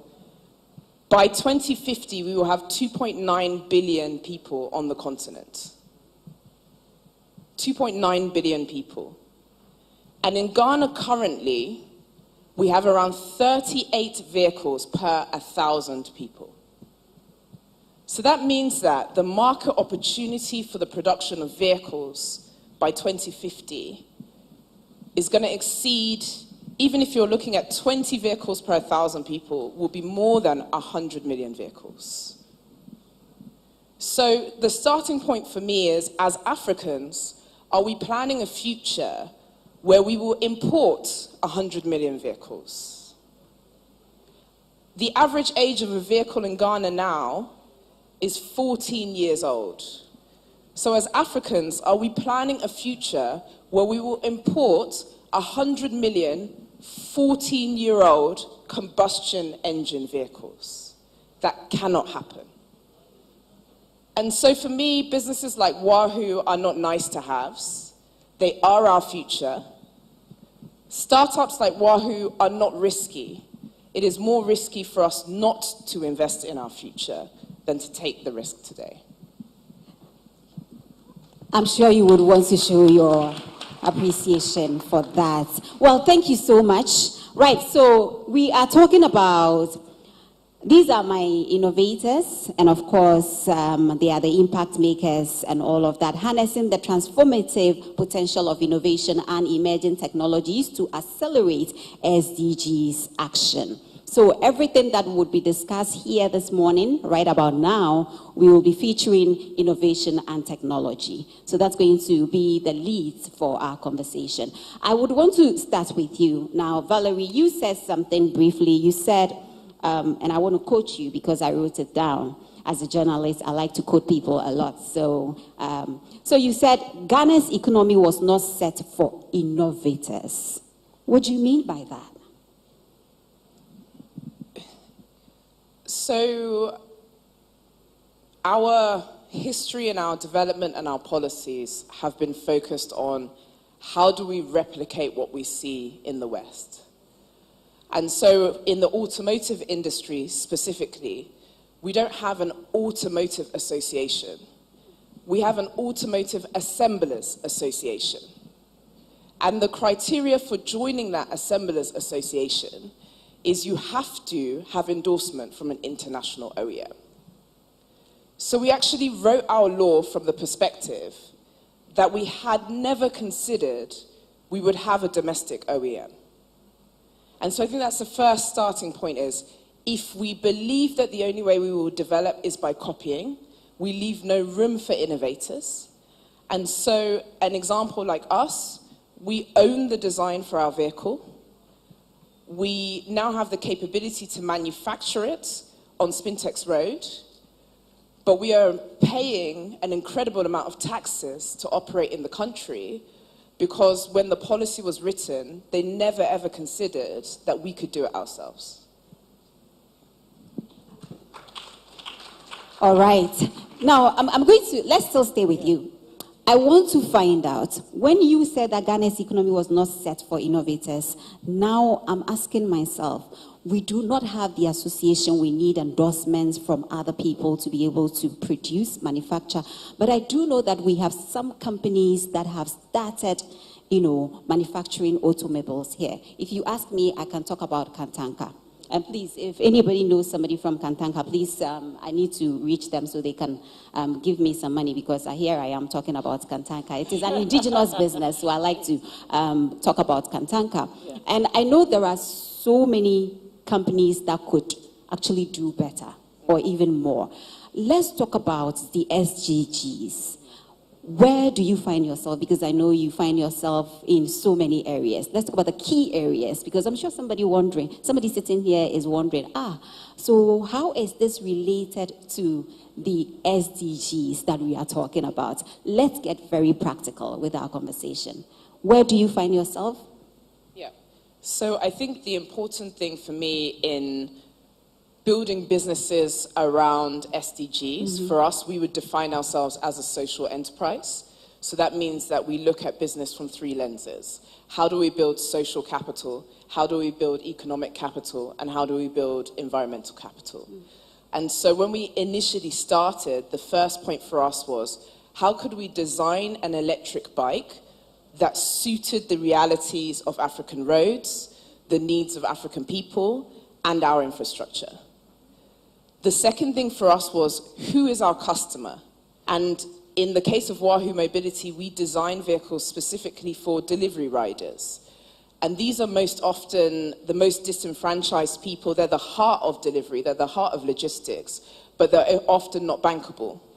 So we looked at, how do we build a business where we're building rugged hardware and we are leveraging digital connectivity to be able to build a digital footprint for that delivery rider. And how we did it was, basically, when you buy a Wahoo e-bike, it comes with deliveries. So we've brokered delivery partnerships, so it's now a revenue-generating asset, which then allows us to allow the delivery rider to pay weekly. With that, we are making the vehicle more accessible. We are replacing petrol bicycles, which is making the environment more sustainable. And we're creating this digital footprint where we can see how much a rider earns, we can see telematic data, broker insurance, We can support them by looking at how rider safety and behaviors, and we can support people who are most disenfranchised to actually make a good living and have a vehicle for their own transport. So I think for me, it's around starting from a point that it's no longer a choice for businesses to do a side ESG policy, or when they're under pressure or looking for finance, go and look for how do we make our business gender balanced, or how do we work with more disenfranchised people. I think we cannot develop without it. And so when we're designing businesses and designing new, especially startups, we have to always look from those three lenses. We'll talk about money, but I know all of them can actually relate to that when it comes to the money bits in our conversation. So I'll move from you, and then I'll move on to, let's talk about AI genius. Let's talk about AI. Now, let's talk about AI. I'm just asking myself, how do we leverage AI, the new kid on the block, in achieving the SDGs? Thank you. I think this is a good question. So when we talk about AI, I like people to see that as a tool to solve problems. So in terms of SDG, we have a lot, right? We have a lot in poverty. There's no poverty, there's so many. And I think that I share some example about what, as we are doing right now, Amini, and we fit into the SDG. So basically, the first one is industry innovation and infrastructure, because Amini, we're an ecosystem company first, a data platform. So what we do, we build a data platform that able to aggregate data, different type of data from different sources. We have IoT, from satellite imagery for different sources, and be able to unify into that single platform and generate insight. So now, in terms of how we impact the ecosystem, these insights are shared to farmers, for instance, because I think when we started first, we had that idea at COP27. Yes, COP17. So after that, we were like, oh, there's something urgent in the climate space. And right now, if you check around us in the global stage, you see a lot of drought, floods, but Africa is also affecting. And what we noticed is like, compared to the Western or other part of the world, in Africa, we were lacking of data.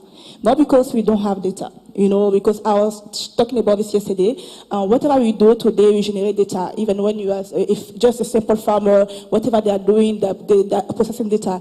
And yesterday, I think someone was talking about like the fact that how farmers, they are scientists kind of, because they understand the ecosystem.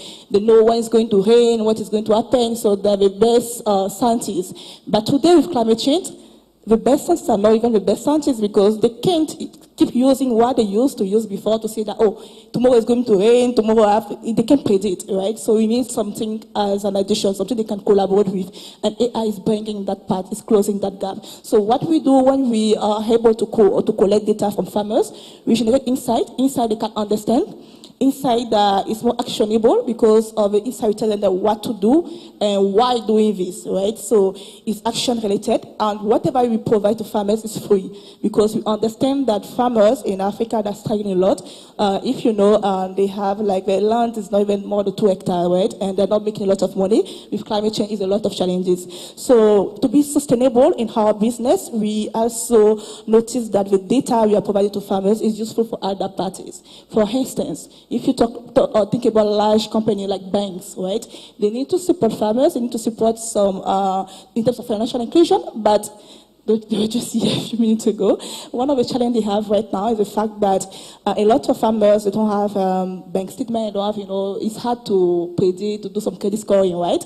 But we noticed that we've had that type of data, alternative data, and data from farms like weather, the type of soil, the season. We can give some kind of insight where they can anticipate, they can calculate the risk, right? So that kind of insight, they need that data. So banks are our clients. Food and beverage company, insurance company for land mitigation, for instance, So in that part, we also support in terms of no poverty, because even farmers now, they get access to finance, to loans, and they get access also to know what is happening to produce more. They are more financially resilient, right? Also in terms of climate action, is directly related to that, because whatever we do, we are able to also support some organization to make sure that they can anticipate in terms of drought, to know about floods. There's so many actions we do in terms of climate. The last part I have to talk about is partnership for goals. We're an ecosystem where we believe that it's so important to collaborate, and we have been talking about this since we started this summit, right? And for us, Mini, we are an infrastructure, we are an ecosystem, we connect the dots, right? We are working with different parties on the market. For instance, we are working closely with farmers, that are our traditional scientists, right? We learn from them, we make sure that they collaborate with the AI we are providing, and they have some action. We work as well with startup companies, because for us, making sure that the data is available and accessible is a way as well to support other actors in the ecosystem. They can now build products on top of that, right? They can build a predictive model, any kind of model that can be useful for the market. So in certain point, we are making sure that there's some kind of emerging solution that emerge for this market through our platform. So we are not just building for the sake of building, we are building for long-term sustainability and making sure that having access to the right data will enable you to build whatever you want to build for your communities. And yeah, so far that's what we have been doing. And right now it has been great. We'll be able to raise some funds, some support. And also I like to put that statement. It's really rare to see a woman leading that kind of company. So our founder, she's a woman. Her name is Kate Carlo, and she has been working in the space for long. So now it's something like, we're able even to do some kind of partnership as well with large companies outside like NVIDIA and HP to be able to get access to workstation, because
so strong, courageous, we fearless, and yes, we can. Do your best, play your part. These are important to Africa, and when we score, the world will chant our name. We are Africans.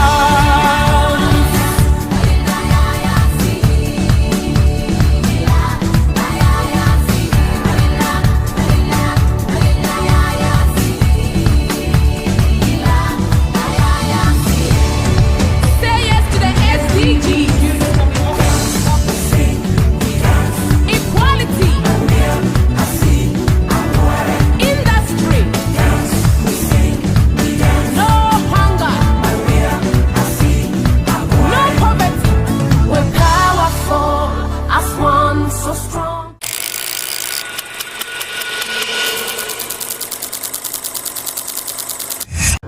Powerful as one, so strong, courageous, we fearless, and yes, we can. Do your best, play your part. These are important to Africa. Say yes to the SDGs. Equality. So strong, courageous, we fearless, and yes, we can. Do your best, play your part. These are important to Africa, and when we score, the world will chant our name.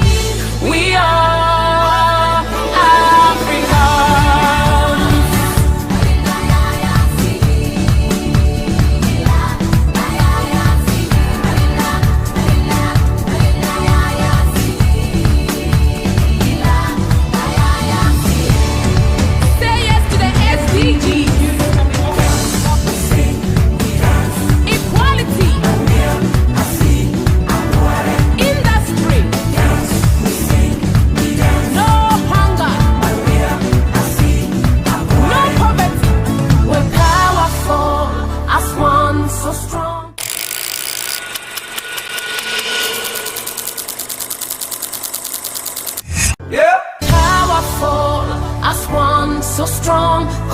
courageous, we fearless, and yes, we can.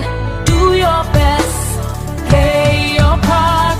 These are important to Africans, and when we score, the world will chant our name. We are Africans.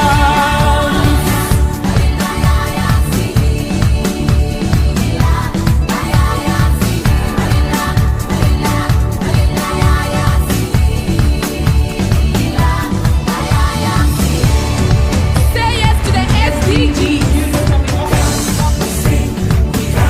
Equality.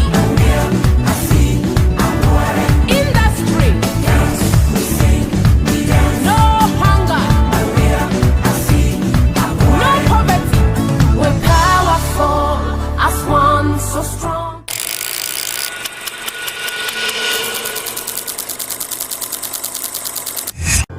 Powerful as one, so strong, courageous, we fearless, and yes, we can. Do your best, play your part. These are important to Africans, and when we score, the world will chant our name. We are Africans.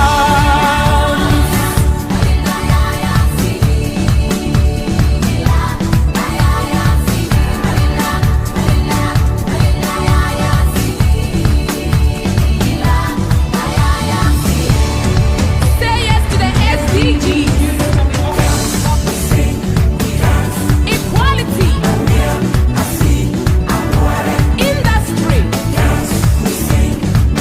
No hunger. No poverty. We're powerful as one, so strong.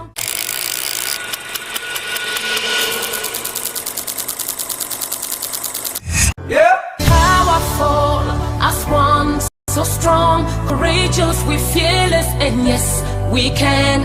Do your best, play your part. These are important to Africans. You remember? Yeah, I play with the life cycle of a housefly. This is again science, simple science, basic science.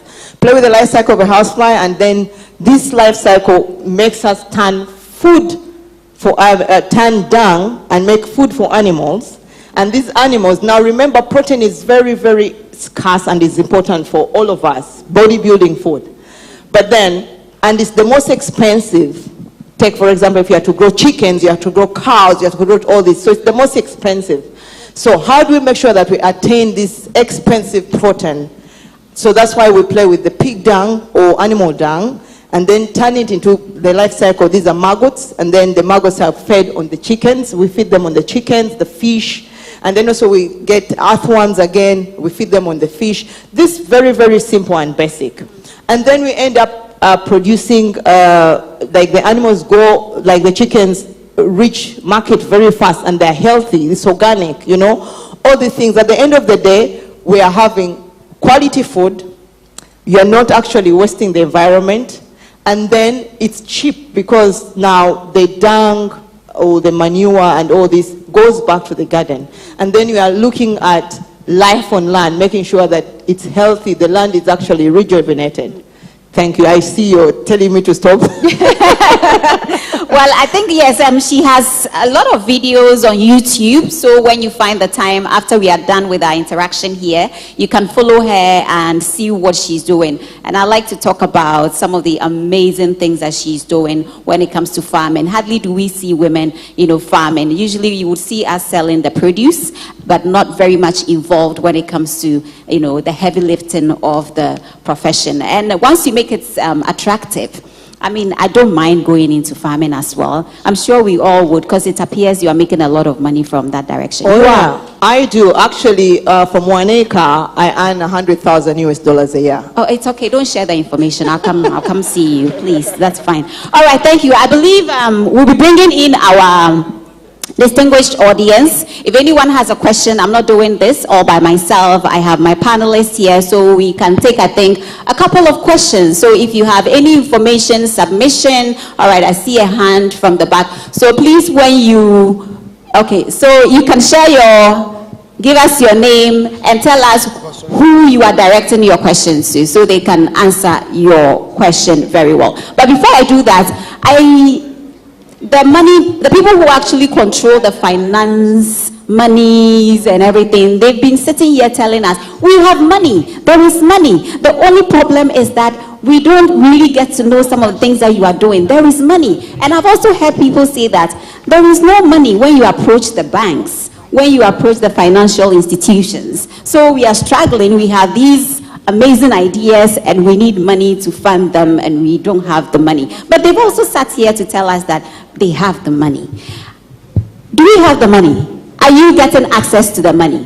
No. Let's talk about you, Valerie. I think so. For us, we've split our business into two. So we have Wahoo Mobility Limited, and then we have Wahoo R&D. And so, like I've mentioned earlier, that we need to invest in our future, and that often doesn't give an immediate return. And as a market, typically if you go to, traditional banks, they always ask, what is your level of scale? What does your market look like? How are we de-risking your deal? But if we also decide not to invest in R&D, then we will always be stuck in this perpetual circle. So I think the first thing for me is, as Africans, we don't put enough in R&D. And secondly, particularly into African women-owned R&D automotive companies, it's probably negative 0%. So I think this is one of the starting points for me is for people who are looking for projects, look for projects today that are an inflection point for scale, and then look for where we can invest in tomorrow. And then I think the final part for us is we also have been engaging in the carbon markets. So I've been working on a compliance market deal. And so far, the people who've been interested in investing in that deal have all been international finance institutions. And I think as African finance institutions, we are too overly cautious around how we define risk, but everything in our markets is risky. And so it's around talking to us as project developers and innovators on how do we build the controls and the structures in our business to become bankable. And I think that conversation doesn't happen enough. That conversation doesn't happen enough. So I'm happy we are having this conversation now. Let's talk about the money. Okay, so when we talk about AI, I think it's quite hard to say that the money is coming from the continent, the African continent. No, because as a former founder, I had a company, investment was coming from US, and even when I got some grant, it was from UK. Then the current company I'm working with, our investments from US as well. So I don't have any practical example to say that I've raised some funds from Africa, and not yet. At the beginning, we had in mind that maybe it's a mindset issue. We are thinking, maybe they don't understand the technology. AI is like, it's cliche, it's quite hard. Maybe they don't understand. At the same point, you see a lot of people who have the money in Africa, they put into real estate. I feel that they like to say things, this is a hot space. So in terms of AI, we are trying our best, because maybe they need more example. Based on what we are currently doing, you see blind people doing a lot of building a lot of AI solution, also making money. They can feel there is some kind of it's a good investment to try, right? And AI is a deep tech technology involved. It's risky, but I think you should see beyond, to see the future. What we can do with that, like if you want to be able to stand tomorrow and compete on the global stage, we have to stimulate the African market. We need more investment in the AI space. Please bring the money. You take office. All right. So, Dr. Naluyima. Let me tell you something now. This is so many years ago. I don't remember. I wanted to import equipment. So I walked to this bank. I'd been with it for the last 5 years, and I'm like, and I needed very little money. Maybe. I needed about maybe $3,000 US. But anyway, I walk in there and I tell them I need, and they're like, oh, we can't give you agriculture financing. So the bank manager tells me to give me, I think they call it asset finance, whereby they give me a loan so that I buy a car, then I sell the car to do my agriculture. And I'm like, I don't understand cars. I understand animals. So then I told them I don't. Then anyway, I never got the loan. and fast forward, fun enough, so fast forward, I talk to my husband, we find money, and then we buy the equipment and the pigs. And in the same year, after I bought whatever I wanted to buy, I made $10,000 US. So if the bank had given me money for I think I needed about 3 or 4, at most $4,000 US, I would have paid back.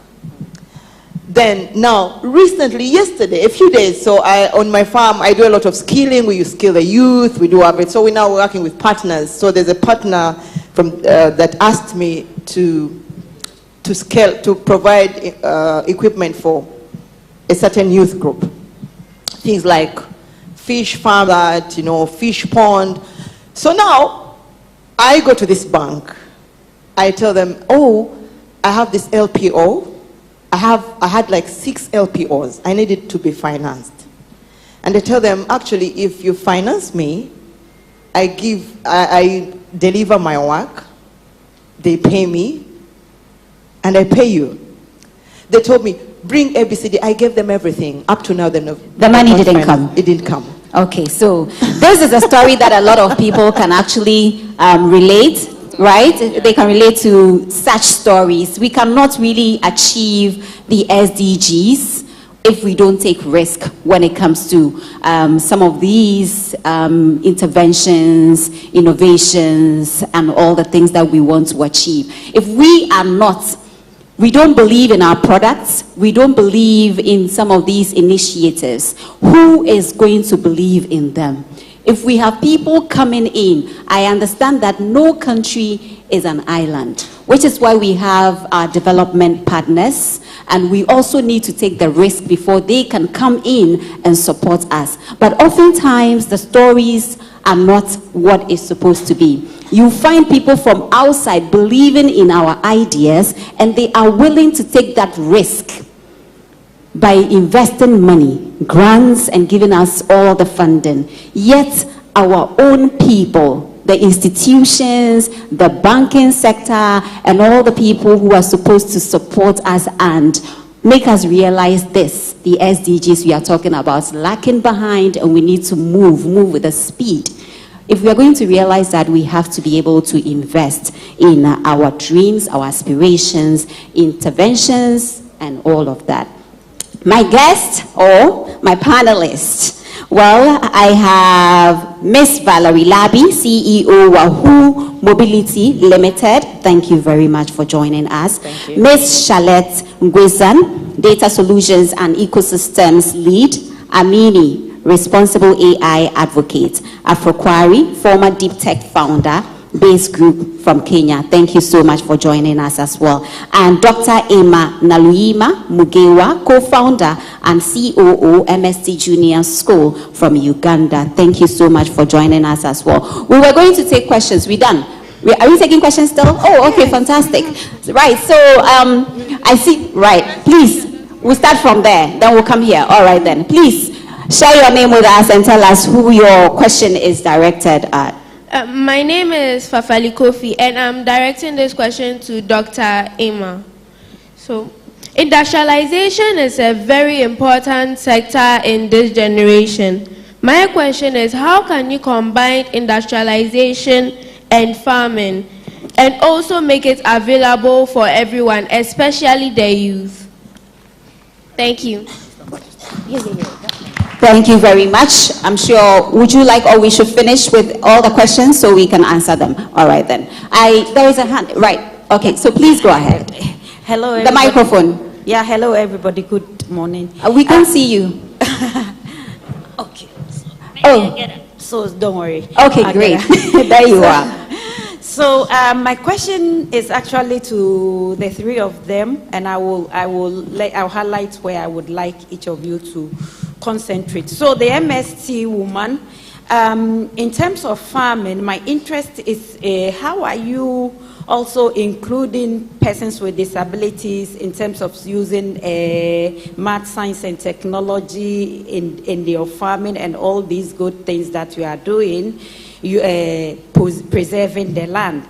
And to the Wahoo woman, with this thing, you know, normally persons with disabilities, a majority of persons with disabilities are in these low income kind of businesses and would use this technology that you are using, you are producing.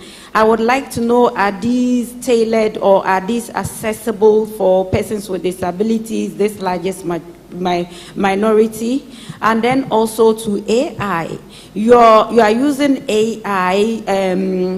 Normally what happens with AI is that, or technology, digital, what I've seen in Africa is that you develop this aspect and then you forget to use inclusive design that could also enable all persons to use. Like, for example, if you want one best examples of inclusive design is to cite an example of Apple products that they have developed so well, very well, that any person with disability would use, deaf persons are using to communicate, improve communication with any other person. How is Africa, the AI sector in Africa, kind of including persons with disabilities, the largest minority of this SDG that we've been talking about, leave no one behind? To what extent is what all of you are doing leveraging this for persons with disabilities? Thank you so much. Thank you very much. Yes, that was a lot. Yeah, so, okay, we'll come back and we'll answer the question. So I'm told to, yes. Thank you. Kofi Lucas is my name, from Critical Strategic Thinkers Network. This goes to the three panelists. Is it time, or what do you think, promoting and encouraging cooperative business ventures on the African continent? Do you think it will help? Because I am of the view that we need to look at it critically. So, proprietorship, I agree. Partnership, I agree. What about cooperative business ventures? Do we need to begin the conversation to that effect? Thank you. And this is directed at all three of them. All right, then. I think we have two more. Yes, ma. Thank you very much. I'm going to make a comment because I was one of those people that talk very loudly about the money is there. That's why I was looking this direction. The money is there. So it is. But first of all, let me acknowledge, for people to understand what it takes to have achieved what you've achieved. I mean, it is extraordinary. So, and especially because all of you are women as well, that's even, 10 times more extraordinary because we know how difficult it is for women in particular. So well done to the three of you. So on the financing side, part of the problem, of course, is that, you have large banks, you have large institutions that simply don't know how to process a 3,000 rands loan, right? Because it costs as much to do a 3,000 rand loan and a 3 million rand loan. So that's a serious issue, and that's why I think space has been created for different types of funders. We had in the previous panel, somebody mentioned Momo, somebody mentioned, I think ZPay is in that space as well. So, but what we can do as large development institutions, okay, is that we can support financial institutions that are closer to the customer, that actually have business customers, that to say to them, we will give you the guarantees, for instance, that allow you to lend, $3,000 to a small farmer, and we will take the risk, so that you don't have to ask the small farmer to take that risk. So this is what we do. We've got a huge program designed for women specifically, AFAWA. It's new. So it has not, it's got $5 billion of funding which is available. And I really want to encourage you to talk to us about this. Let's see, because we have given a lot of guarantees and money to financial institutions. We don't necessarily see their impact also on small businesses, especially women-owned businesses. So we will direct you and tell you where to go and who to go to and who to talk to, because we know that we've given them money to do exactly what you are asking, the support that you need. Thank you very much. Thank you very much. I think the media would have to come in so we can spread the word and get more people to be empowered with this information. Yes, please, I'm ready. Thank you. Good morning, everyone. Again. Good morning. Thank you. My name is Chizo Malize, and I'm from Lagos, Nigeria. I think that this is the most exciting plenary, and thank you for bringing a lot of insight. Valerie, Charlotte, and Dr. Emma, thank you so much. I've got questions for everybody, but I'll just restrict to two, because I want to find out from you, Dr. Emma, fantastic thing that you're doing. How are we attracting young people into farming so that they can boldly take their space? The biggest person that still remains my biggest role model that did this remains Dr. Akinwumi Adesina of African Development Bank. Yes, put your hands together for him. He made farming so exciting with his lovely bow tie, and in Nigeria, which is the reason I'm saying this, huge number of young people went into farming and really started businesses that are successful and great case studies. And you are, again, a big inspiration of young people. Is there anything that we are doing to make it very attractive so that everybody can take their tools to farming? And to you, fantastic Valerie, Wawu Valerie. I do know that a lot of limitations to scaling its funding, which you are speaking about so passionately. And I do think that there are so many in this room that can catalyze that opportunity. Outside of funding, what are the other things that you find are relevant to scaling? Because that's really very important besides funding, so that other people that are in that innovative space around here in this room can learn from it, so that we don't make it seem like funding is the only issues. There are so many others, like structures, and I know you know so much of it. Kindly share. Data analyst, I wish I have time. I have a million questions for you, but I'm going to save it for lunchtime because I'm going to sit with you. Thank you. You are too great. Thank you very much for your questions. At this point, our panelists are ready to take your questions. I think we will begin with Dr. Emma. Thank you very much. The young lady making industrialization with farming. Yeah. So at our school, so first of all, we deal with value chain, and we said, so we have cows, we have pigs, we have chickens and everything. So what do we do to make sure that these young children know that, okay, fine, in the event you've not sold this big cow, this big chicken or whatever, but there are small other things you can do. And now we also do snail farming. Of course, it would be very nice here in, I think, West Africa and Ghana. But for us, we don't use them for eating. We use them for cosmetics. So we extract slime from the snails, and the young children actually extract it and make cosmetics out of the slime. So then we pack them and we sell them. So in the process, they understand that, oh, there's money in this. And of course, because they are young, we're just introducing the concept. Then later when they continue, they can also go maybe further into making sure that, but at least it's value addition, because value addition is also industrialization. And so we make cheese, we make ghee, we make soap, liquid soap, we make bar soap, bathing soap, all that from all these other things. So, and then someone is asking, how do we attract the young? Of course, at the end of the day, when we go to school to make money, right? And then we need to make money. So the young, we have to show them that there's money in farming. If you make it cool and at the end of the day, there's no money, like, oh, they still won't. So we actually, that's another way. You see, like, we make slime, we make all these things, and these are products the children sell. But also like to the university students, we have, the farm is open to university students. They come for internships. We have actually exchange programs.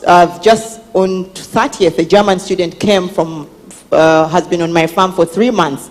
So when these young people see this white or, coming to your family, this white, I also want to come. And so in the process, so we have exchange programs where students come from Uganda, go to Germany or any other country, but also these other whites come to the farm to stay there for 3 months. We call it house, is it house stay, something like that, where they stay and see all this culture, but at the same time experience farming.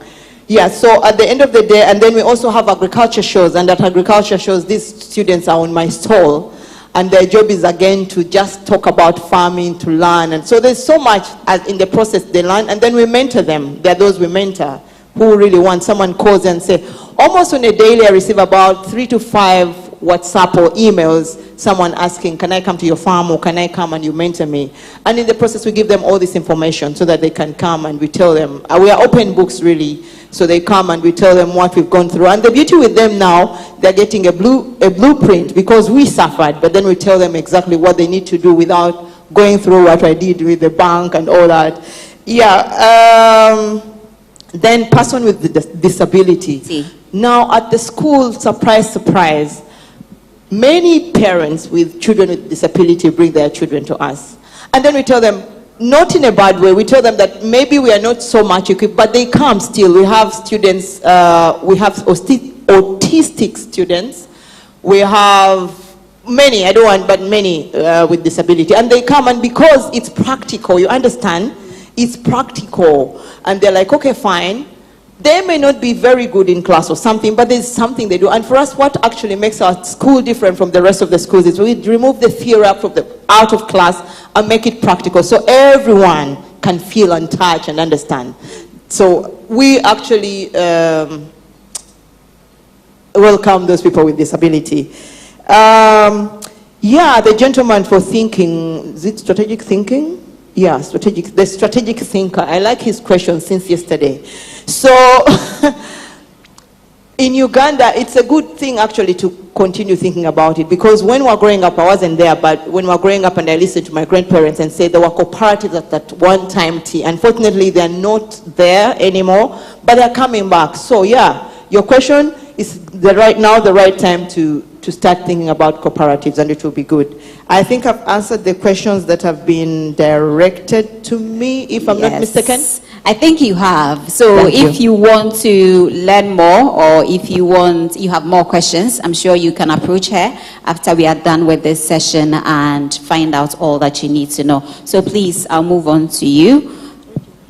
So thank you for the question. So I want to also address one of your questions you got, where it was, how are you attracting young people into farming? So recently we did one program for data scientists. We had a partner called Zindi. It's a network of data scientists, and we wanted to make sure that they're not just building product, but they go to the field, they talk to the white people, and they collect data. So we built an app that is really open for third party to go to ground and collect natural resources. So we had, I think, more than 7,000 contribution, right? So which was amazing, because most of the time data scientists, they just use open source data, they don't know what is happening in the first month. Then for them, going back to the farmers, speak to them and understand what is happening was amazing, was an amazing experiences. And I think that that's a way to go, making sure that as industry expert, you go and you speak to the white people, which are the farmers. And to answer to your question about how AI could be actually useful for people with disability, basically I have to be honest, right? It really depends on who is building the solution, because AI is a technology at the end of the day, and who is building using that technology can decide what they want to do with the outcome. And what we notice is like AI can be used as well for inequalities and for reducing inequalities. So he has to be we have to think about, how as builders, we should think more responsibility, ethical. When we are building our solution, we focus on using a diverse data set. And I won't talk only about disability, because in terms of minorities, we have a lot, right? For instance, in Africa, Africa is known for being a diverse market.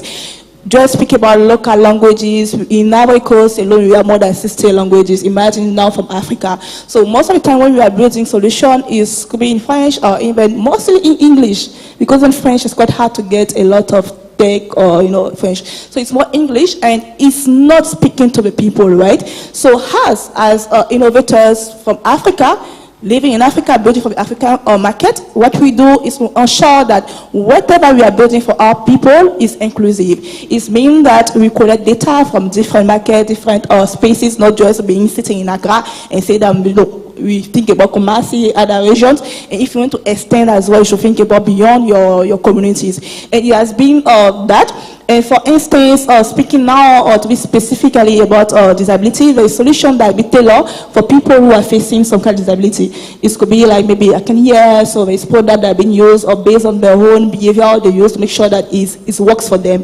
If you take this year, during CAN in Ivory Coast, CAN is like a football, I don't know, AFCON, right? Yeah, is a football competition between African countries, and they brought some, I think they were blind, yeah, some people with disability, and they were able to follow the match because I had one company build like devices where they're able to, they have a way to process, but they know at the same time in real time what is happening. This also was powered by AI because as a devices is more like a mix of technology, right? And at the same time, players are moving at the same time. It's also captured in that devices. They're able to follow any goal, and it was amazing. And that's an example about how we can use technology to make sure that anyone, your parents, even with disability, your parents living in rural areas, anyone have that understanding about have that accessibility about the tools we are building, because accessibility is key. So that's what we have been doing, and I hope that we do more AI, let's say, solution that's really centric on Africa and that respond to our needs, not just copy-paste what is on the Western and just bring this there. So there's an opportunity for us to innovate in the best way. Yeah. We are not going to copy and paste. All right then, so Valerie, we are wrapping up. Yeah, so I think that the first question on how are we making EVs accessible, this is even why it's more important to have African OEMs, because as manufacturers, we can tailor and adapt designs to suit the needs of our own customers. So I think everything's around getting the business case, but in terms of capability, once we build the capability in local markets to design, we can design for anyone, anytime. In terms of challenges, so I think the challenges for me are in 3 phases. One is regulatory environment, the second one is infrastructure, and the third one is around talent. We have swathes of talent, but the talent always wants to leave Africa. So how are we creating an environment where our brightest minds stay? So one of the things that we've had to do this year is I've gone all over the world. I found Ghanaian aerospace engineers, I found Ghanaian automotive specialists, and I've managed to convince them to come home, either full-time or to partner with us as mentors, as tutors. But if people don't believe, okay, I can be a Ghanaian aerospace engineer and find a job in aerospace engineering on the continent, they have to leave. So I think this is the thing around, we can educate a lot of people in STEM, but if there aren't companies for them to work in, we're basically training to lose. I think the second thing for us is around infrastructure. So in March this year, I was invited by the Ford Foundation to come to a place called New Labs in Detroit. When I got picked up at the airport, I was picked up by an autonomous vehicle. And so scared as I was, as the vehicle was driving, it was reading signs and infrastructure. So it knew where to position itself because there was a center line. It knew when to stop because the traffic light was always working. There was bike lanes. Even in this particular area, the charging infrastructure for EVs was in the road. So I think as we're building our roads and our infrastructure, it's still expensive. We're still spending an incredible amount of money on it, but we're not designing for the future. How can we be building new roads today in 2024 and we don't even have a bike lane? It's shocking. You know, we have to make these changes and we have to plan better.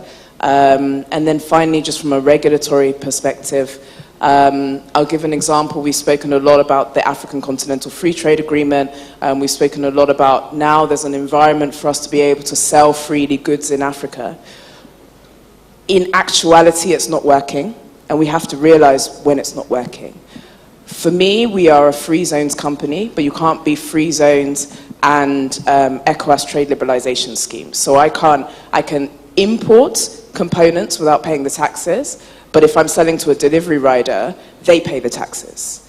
For the Africa Continental Free Trade Agreement in the automotive sector, it hasn't been ratified.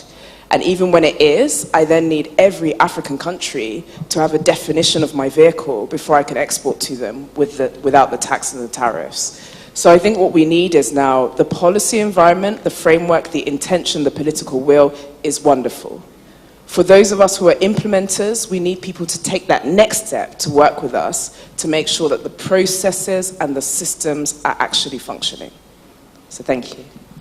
Thank you very much. My panelists, once again, Ms. Valerie Labi, CEO, Wahoo Mobility Limited. Thank you very much, Valerie. Ms. Charlotte Ngwezan, Data Solutions and Ecosystem Lead, Amini, Responsible AI Advocate, Afroquari, former Deep Tech founder, Base Group from Kenya. Thank you so much, Charlotte. And Dr. Emma Naluyima Mugewa, co-founder and COO, MST Junior School from Uganda. Thank you so much. And thank you also for joining us in our Fireside Chats. It's been a pleasure.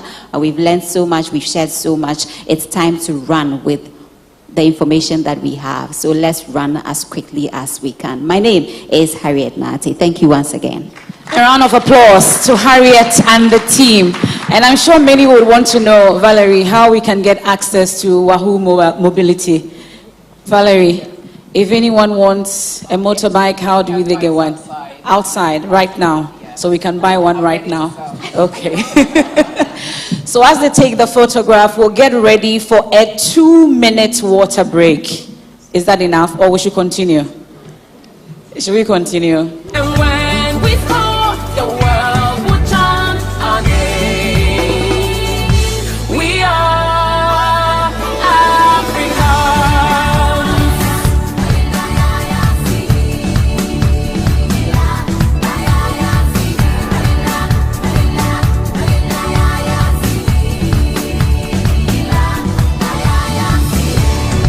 Say yes to the SDGs.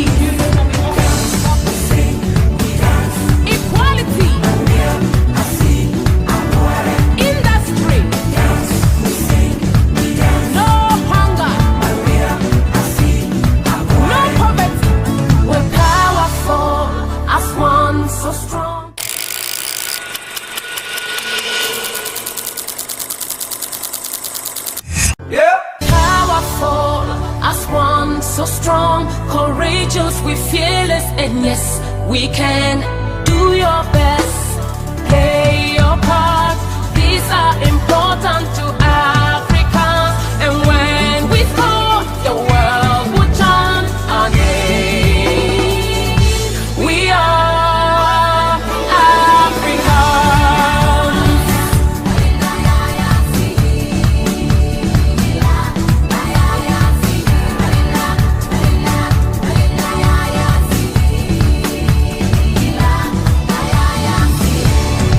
Say yes to the SDGs. Equality. Industry. No hunger. No poverty. We're powerful as one, so strong.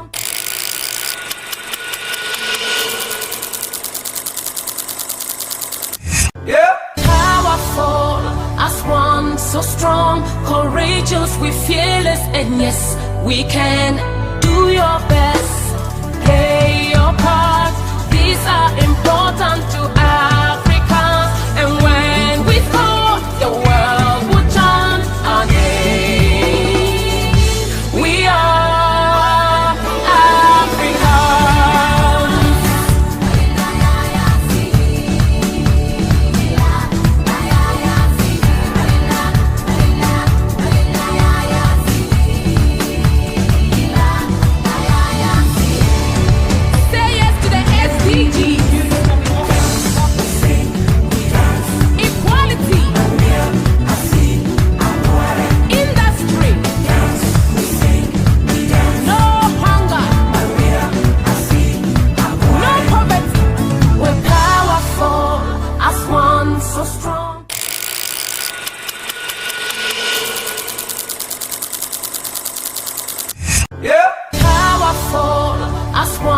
so strong, courageous, we fearless, and yes, we can.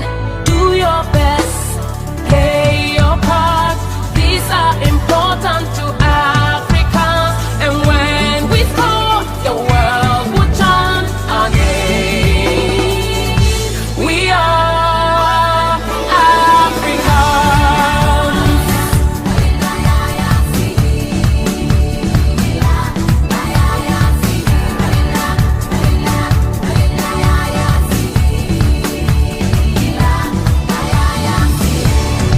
Say yes to the SDGs.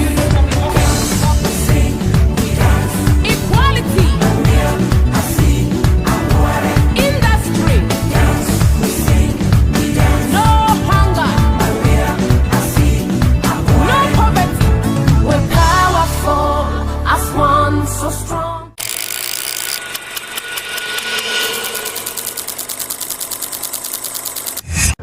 Powerful as one, so strong, courageous, we fearless, and yes, we can. Do your best, play your part. These are important to Africans, and when we score, the world will chant our name. We are Africans.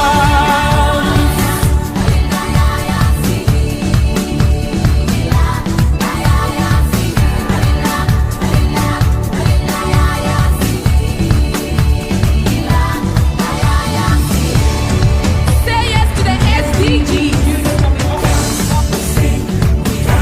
Equality. Industry.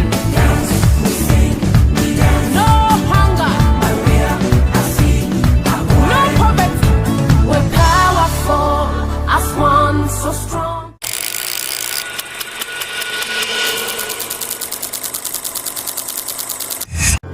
Powerful as one, so strong, courageous, we fearless, and yes, we can. Do your best, play your part. These are important to Africans, and when we score, the world will chant our name. We are Africans.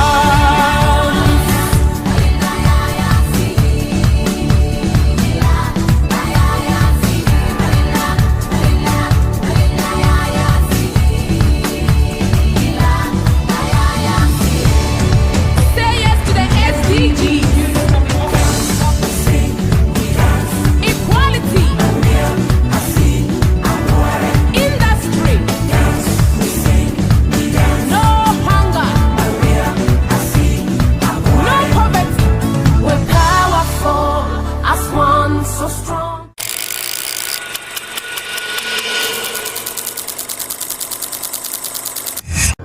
Powerful as one, so strong, courageous, we fearless, and yes, we can. Do your best, play your part. These are important to Africans, and when we score, the world will chant our name. We are Africans.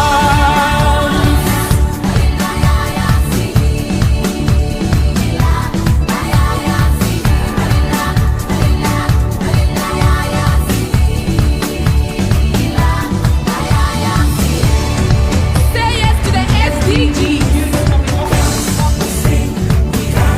Equality. Industry. No hunger. No poverty. We're powerful as one, so strong.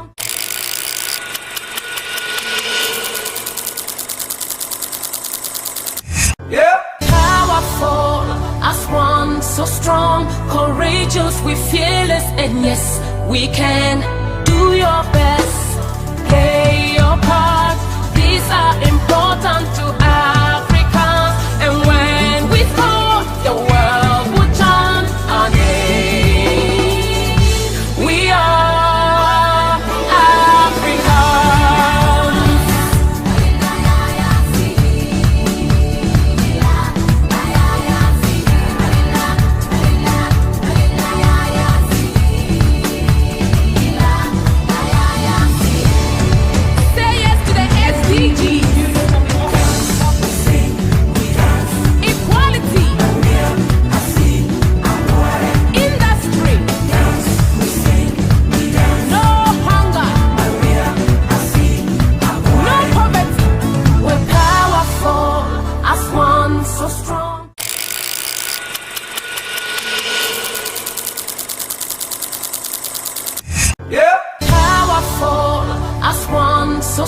strong, courageous, we fearless, and yes, we can.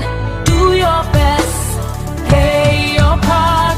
These are important to Africans, and when we score, the world will chant our name.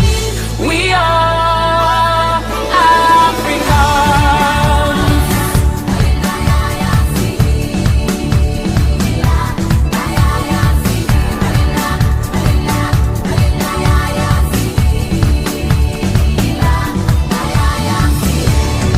Say yes to the SDGs.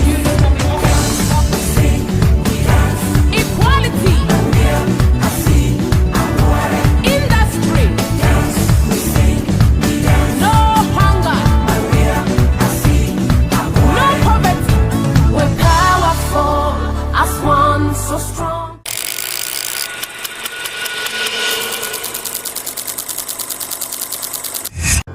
Powerful as one, so strong, courageous, we fearless, and yes, we can. Do your best, play your part.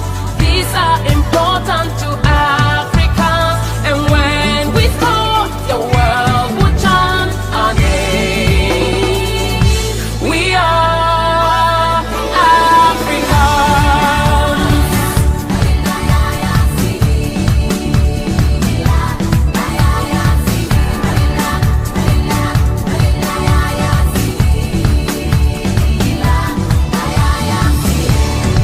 Say yes to the SDGs. Equality. Industry. No hunger. No poverty. We're powerful as one, so strong.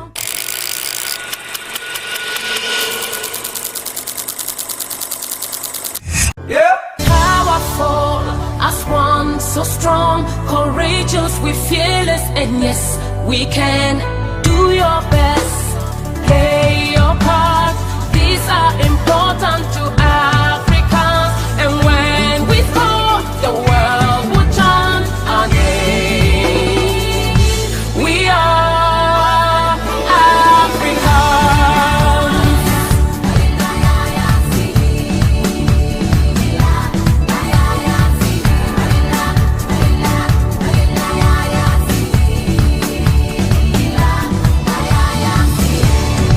Say yes to the SDGs. Equality. Industry. No hunger. No poverty. We're powerful as one, so strong.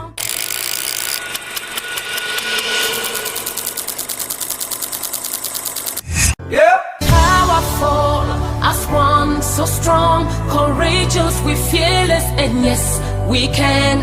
Do your best, play your part. These are important to Africans, and when we score, the world will chant our name. We are Africans.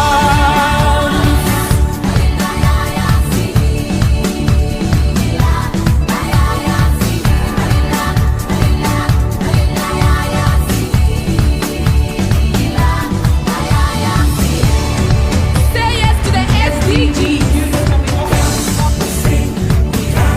Equality. Industry. No hunger.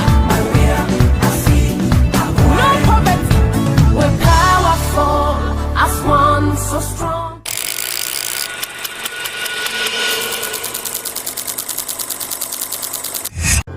Powerful as one, so strong, courageous, we fearless, and yes, we can. Do your best, play your part. These are important to Africans, and when we score, the world will chant our name. We are Africans.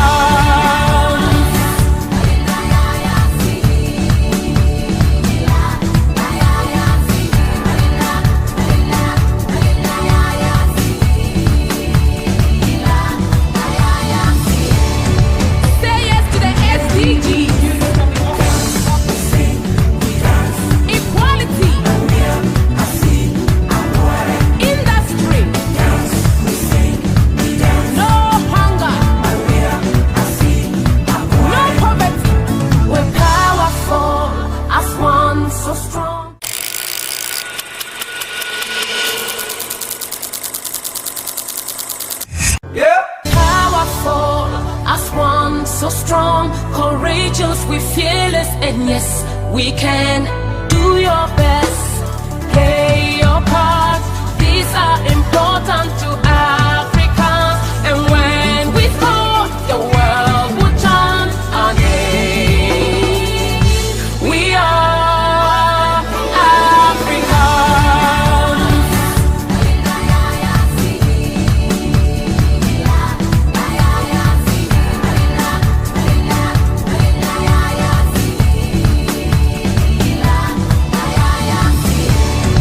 Say yes to the SDGs. Equality. Industry. No hunger. No poverty. We're powerful as one, so strong.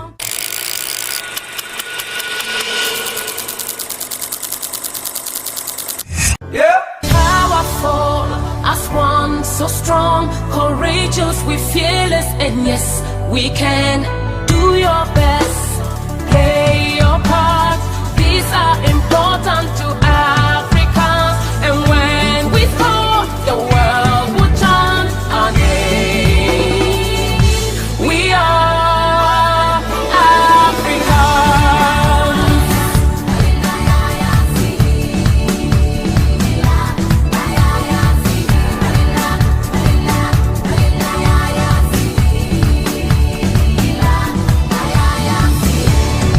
Say yes to the SDGs.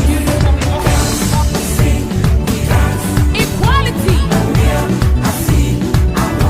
Industry. No hunger. No poverty. We're powerful as one, so strong.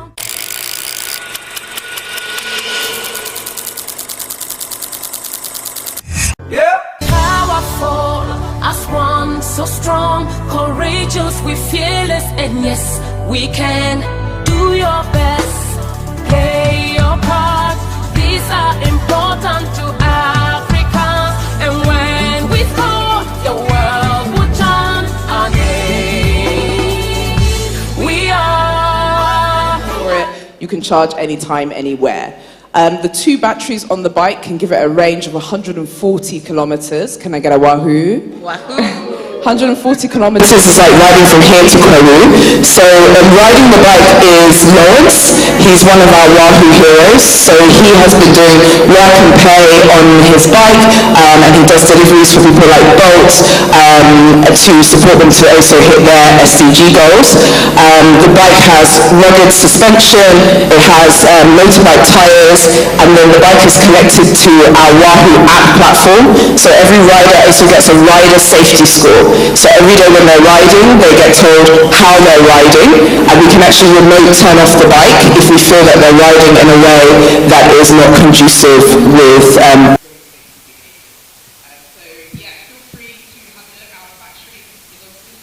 So we have capacity to manufacture 200 e-bikes a month, and we are looking for partners all across Africa. So thank you very much.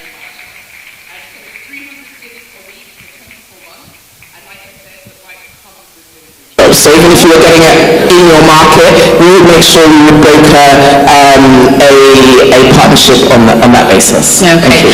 I think if there's a Wahoo moment again for Valerie. A round of applause for Valerie. Thank you so much, our Wahoo rider as well. The motorbike will still be on display, and I'm sure you can see Valerie and the team if you want one. I think we are settled in now, and it's a good time to get into our 3rd panel discussion for today, and it's on scaling up climate financing for SDGs action, the real game changer. And once again, let me acknowledge our sponsors because they've made this possible. We have UNDP, Gridco, VRA, Bank of Ghana, we have the Fidelity Bank, Societe Generale Ghana, Impact Desk Events and Marketing, Benso Oil Palm Plantation. We also have the Ghana Investment Promotion Center, GIPC. We have AGRA, Ministry of Finance, UNICEF, ECA, and of course our media partners. We are indeed grateful for making this possible. So at this point, let me introduce our panelists for the next discussion for today, and of course our moderator, then they can set the ball rolling. Like I said, it's on scaling up mobilization of innovative and climate financing for SDGs action, the real game changer. In no particular order, I would like to invite His Excellency Mohamed Nasheed, former Vice President or former President of the Republic of Maldives and Secretary General, Climate Vulnerable Forum, CVF. Please, let's hear it for him. We also have Mamiesi Aiden Arkest. She's a Divisional Director, Retail and Business Banking for Fidelity Bank. A round of applause for her, please. And then also we have the Executive Director, Energy Expert. He is with the Africa Center for Energy Policy, Mr. Benjamin Boache. I'm sure you've been hearing him on radio, seeing him on TV. Of course, you get to interact with him today. Thank you, Mr. Ben Boache. And our moderator for this panel discussion is none other than the CEO, Impact Investing Ghana, Amma Latte.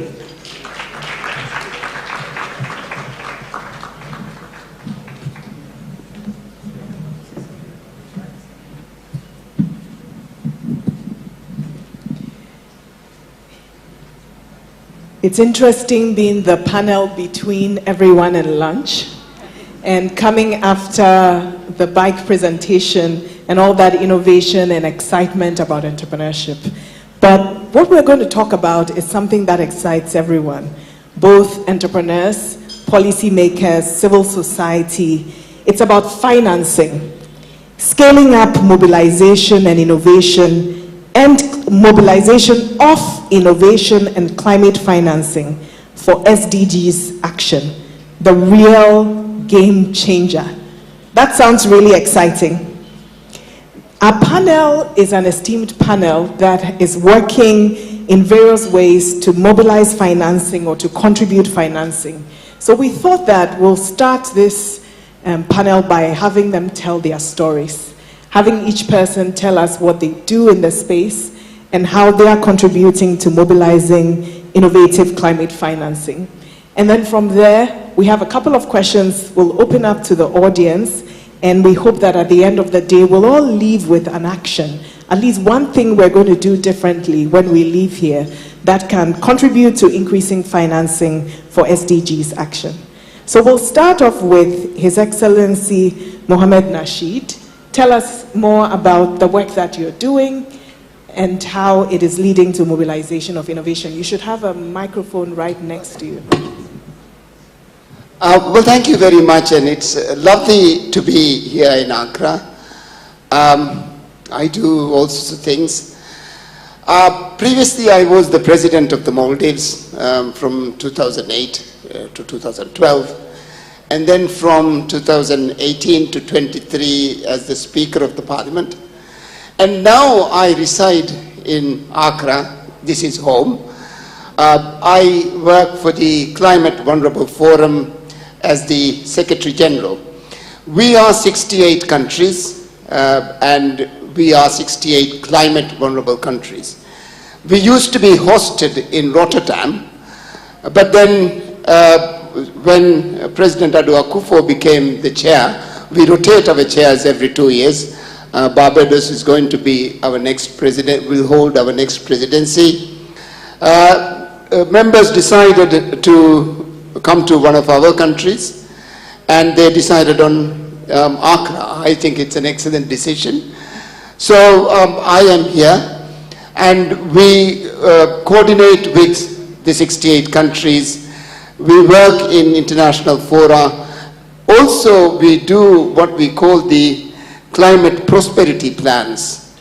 These are low carbon development strategies that would give you the same economic outcomes of GDP growth, low inflation, high employment, and so on, but with less damage to the planet. Ghana, Bangladesh, and Sri Lanka has done a plan, and we have more than 10 countries who wants to do a plan. Once we've done a plan, we attract investments to the plan.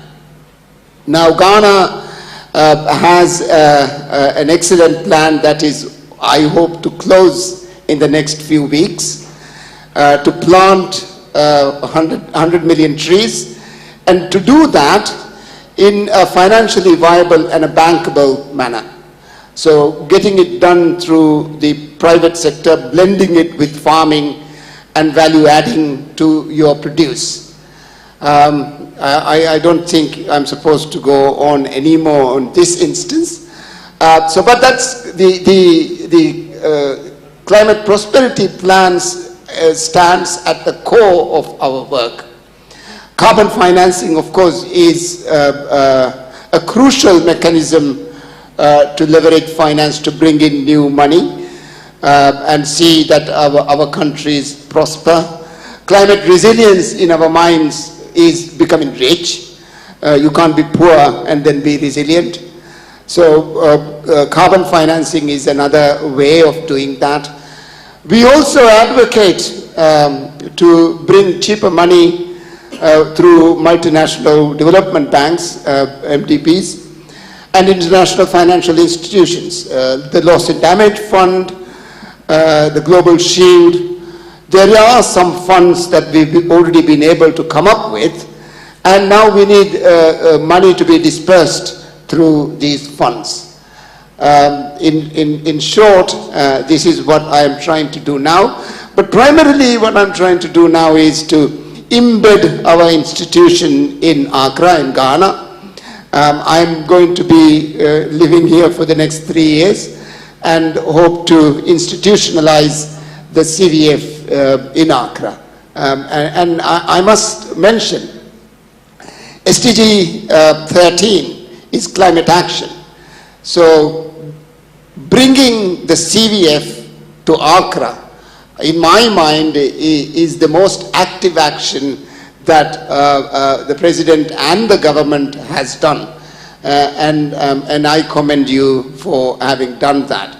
I've come from all the way from the Maldives. I didn't mention that. We are in the islands, and now I am here in the big continent of Africa. Thank you. Thank you, and welcome to Accra. We'll move on to Nana Esi. Tell us a little bit about the work of Fidelity Bank, especially connected to the subject. Apart from being the bankers of the CVF. Yes. And thank you for your business, His Excellency. Well, Fidelity Bank is Ghana's largest privately owned bank. We're a Tier 1 bank. And we pride ourselves with being the first to start a holistic financial inclusion agenda in Ghana. So 10 years ago, we started on that journey of targeting the unbanked and underbanked in Ghana and providing the right financial solutions. Over the years, we've banked 2 million plus Ghanaians, providing various financial solutions and working with various development organizations and financial institutions on projects, initiatives, and programs to drive financial literacy and various other initiatives. We have also launched the Fidelity Young Entrepreneurs Fund, where we drive entrepreneurship among young people, providing them with finance, but beyond finance, providing them with technical assistance, capacity building, and mentoring opportunities for them to be able to scale up. We've just launched a Green Tech Innovation Fund, where we are targeting youth entrepreneurs in the Arctic to address various issues, including climate, which affects the agri sector in Ghana. We are really passionate about the whole sustainability agenda because for us, we believe that it's critical as a financial institution to really put our money where it's supposed to work.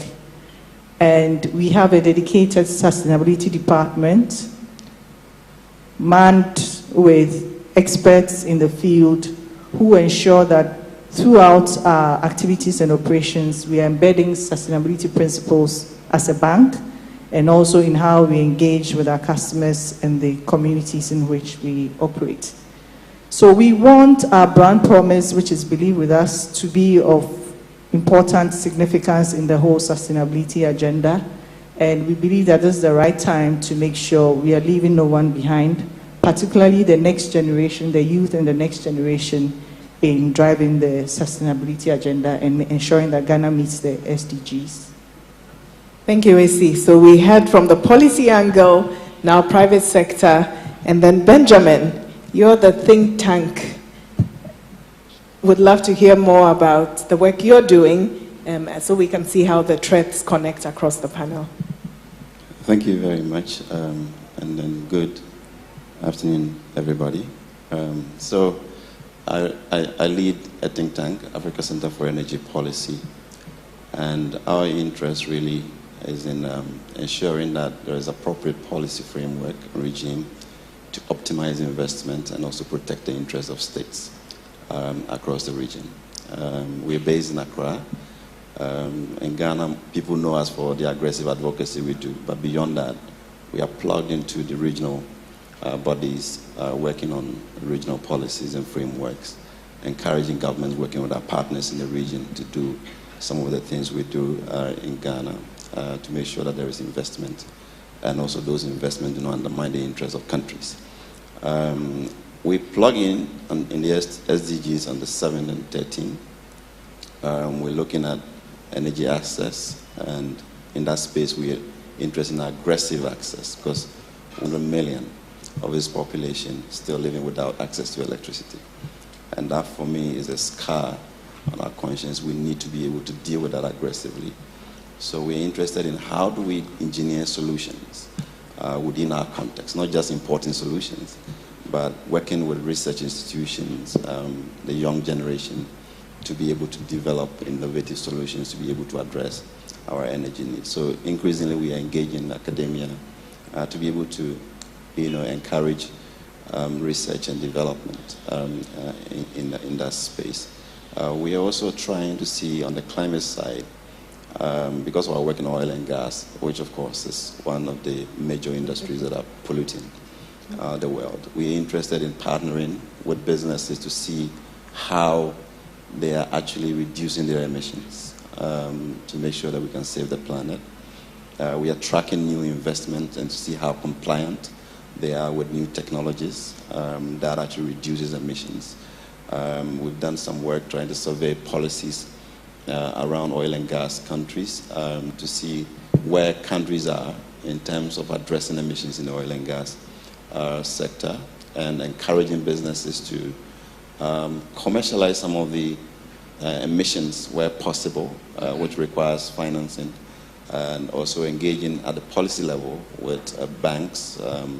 We have a program with AFDB, some of our forums, trying to see how they can take up oil and gas investment that addresses emissions, particularly methane in that space. So those are the areas that we play, and we're hoping that we can aggressively work with these partners to make sure that we can save the planet.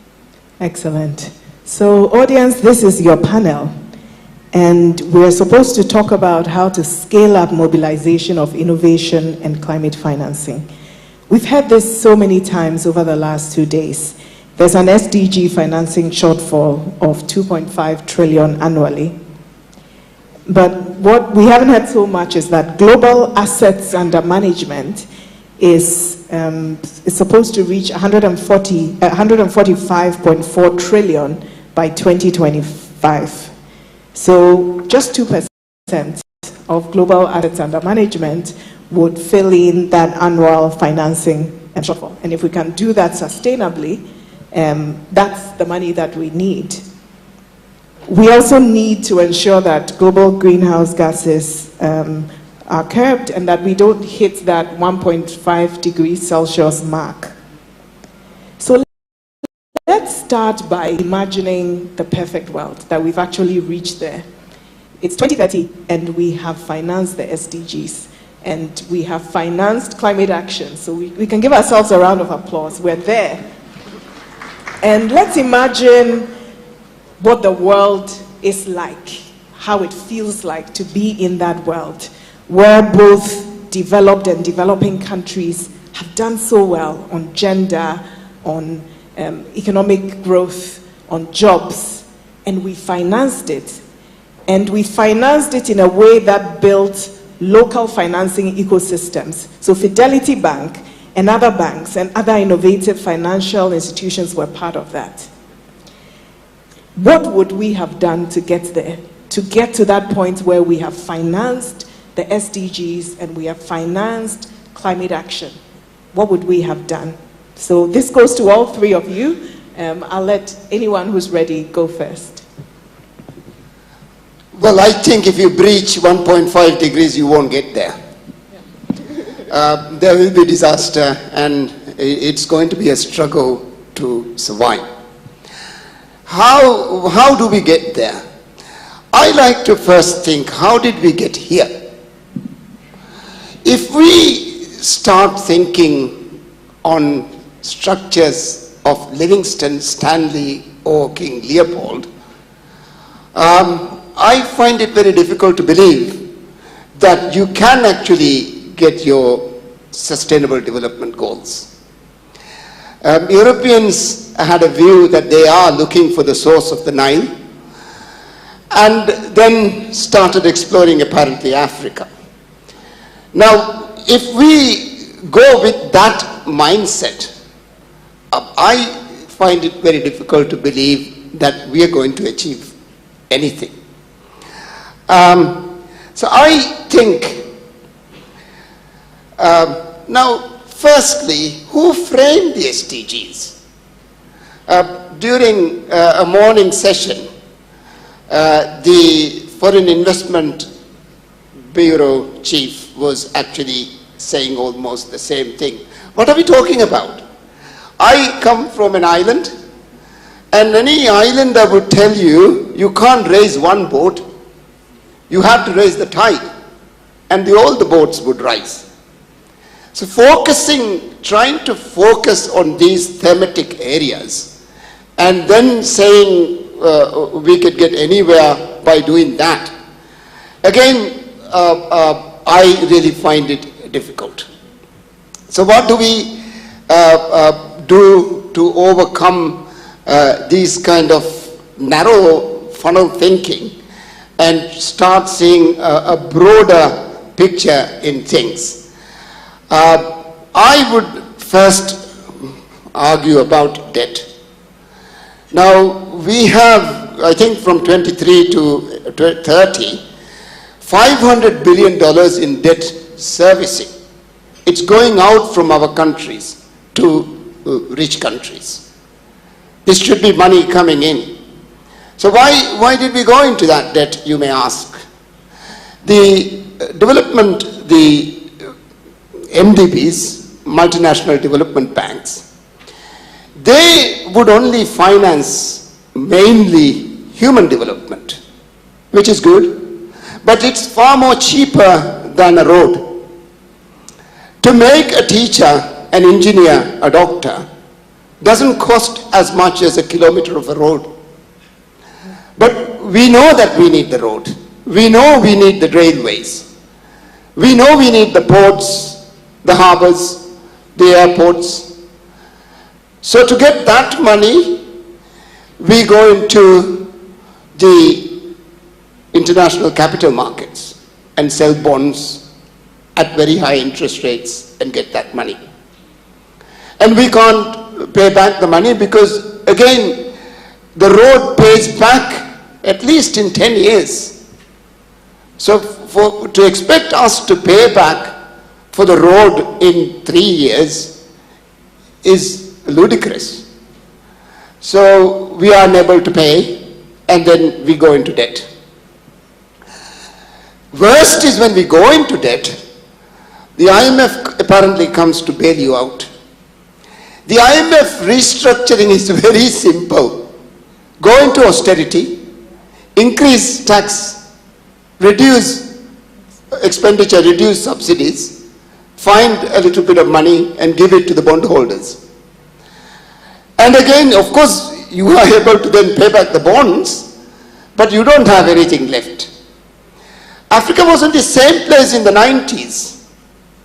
And again, we are going back into the same blunder. they seem not to have a choice, but to keep on doing this. We like to argue that there is a prosperity path to debt sustainability instead of the austerity path to debt sustainability. So we would like to see debt swaps, debt to environment swaps, where you also look after the environment and then you have the new bond to pay back the debt. I'm not suggesting that by looking after the environment you are able to pay the debt. The debt swap is a little bit more complicated than that, and I'm not a financial person, so you should look into this. But a debt swap to restructure your debt in our minds, in what CVF thinks, is far more a prosperous path to debt sustainability. Then carbon financing. Paris Agreement in Article 6, I think 7, suggested that big emitting countries must balance their carbon emission with a carbon credit from a country which has a tree. Now the developed countries cut down their trees, build boats and invaded us, and they don't have the trees. We have the trees. And our trees must be therefore valued properly. The fund, the IMF, values a ton of carbon at $85. The last transaction that Ghana did was much, much, much lower. I am being asked to value a ton of carbon at $25. A tree apparently sinks 15 kilograms of carbon a year. A hectare apparently has 450 trees. So you can imagine how much money that Ghana actually, or Africa, has if the planet is going to survive. So we need a proper measurement value for our trees or our resources. So I think to get to where you want to go, where all this beautiful world is there, we really need to revalue. We also need to say, we also need to understand what happened to us, our history. We have to get our pride back and say, look, we are not here simply only because of what we have done. Yes, I know I am a politician, I'm sorry for that. It is not only mismanagement. Bad weather, Caribbeans today is having so much loss.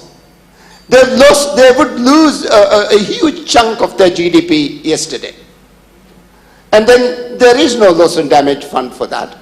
And they didn't do this. We did nothing to create this climate change. But we have to face the brunt of it. So to get to that beautiful world, we must have some justice around. And we must start valuing ourselves a little bit better. We must get our pride back. I'm sorry, I will not go on, and I told you I'm a politician, so we have this addiction to mic. I will stop at that. Thank you. Before you go, Esi, I love the way you twisted the question as a politician. So I'm going to try and frame the perfect world you described. It's a world in which there are debt swaps. Debt swaps have happened that have enabled us to finance prosperity, not austerity. It's a place in which infrastructure financing is done at a rate that allows developing countries to build the infrastructure they need. So their ports, their railway infrastructure all across Ghana and the Maldives, all the infrastructure that's needed has been done and it's been financed sustainably. And so there isn't a 500 billion debt servicing being sent out of developing countries each year. And we have risen the tide, not just one boat. So all countries, regardless of where they are in the world, are doing well. So that's the perfect world. Excellent. Great. So we'll move on to AC to hear your version. From a banker's perspective. Yes. Right? Okay. I believe that we would have created innovative financial instruments and products that really speak to the needs of the private sector. We run a lot of initiatives with development organizations and FIs, and sometimes the challenge is the cookie-cutter approach with which we target these investments and these financing opportunities. So I believe it's time to really co-create and collaborate more and customize these solutions to the needs of that specific locale, that specific sector, that specific area of the SDG we are targeting. That will allow the funds to free flow, because sometimes there are actually funds sitting, but disbursing becomes a problem because the structure of the funding we've put in place and the conditions make it very difficult for anybody to access and for disbursements to happen. So that's one area I believe we would have really sorted out. Then next will be the regulatory framework and policies that allow, again, private sector to really position themselves to take the lead and to put in the needed investments in SDG-related initiatives and climate initiatives. The bottlenecks that make it so cumbersome for young entrepreneurs to establish in this area are an area of concern that also impacts the ability for them to access finance and also for financing to reach the projects that will really make an impact. Also, the data challenge is a big one that needs to be addressed. So I believe we would have created data banks that are agnostic, that are available, that will help de-risk the financing in this space. Luckily now there's technology that can come to our aid and help us overcome the challenges faster and better. So I believe that all stakeholders, all partners in this area, in this challenge, need to work together so that we can break the silos and make the data available to everybody, because this is definitely not an area where one person can, fix on their own. All of us need to work together, government, private sector, public sector organizations, development, international, multilateral, bilateral. So everybody has to have skin in the game and everybody has a role to play. So the siloed approach where we are looking to have our own successes so we can tell that our program has been successful but someone else's program has not really cut it, I don't think will work. We need to collaborate more. Local, global, yes, but may not necessarily be cognizant of the nuances locally, and that sometimes is a challenge. So building the right level of skills and expertise across geographies, across sectors, that will help make it easier for us to address the financing gap, I think will be key. So those are the 4 areas I believe would have been addressed to meet your ideal picture that you paint.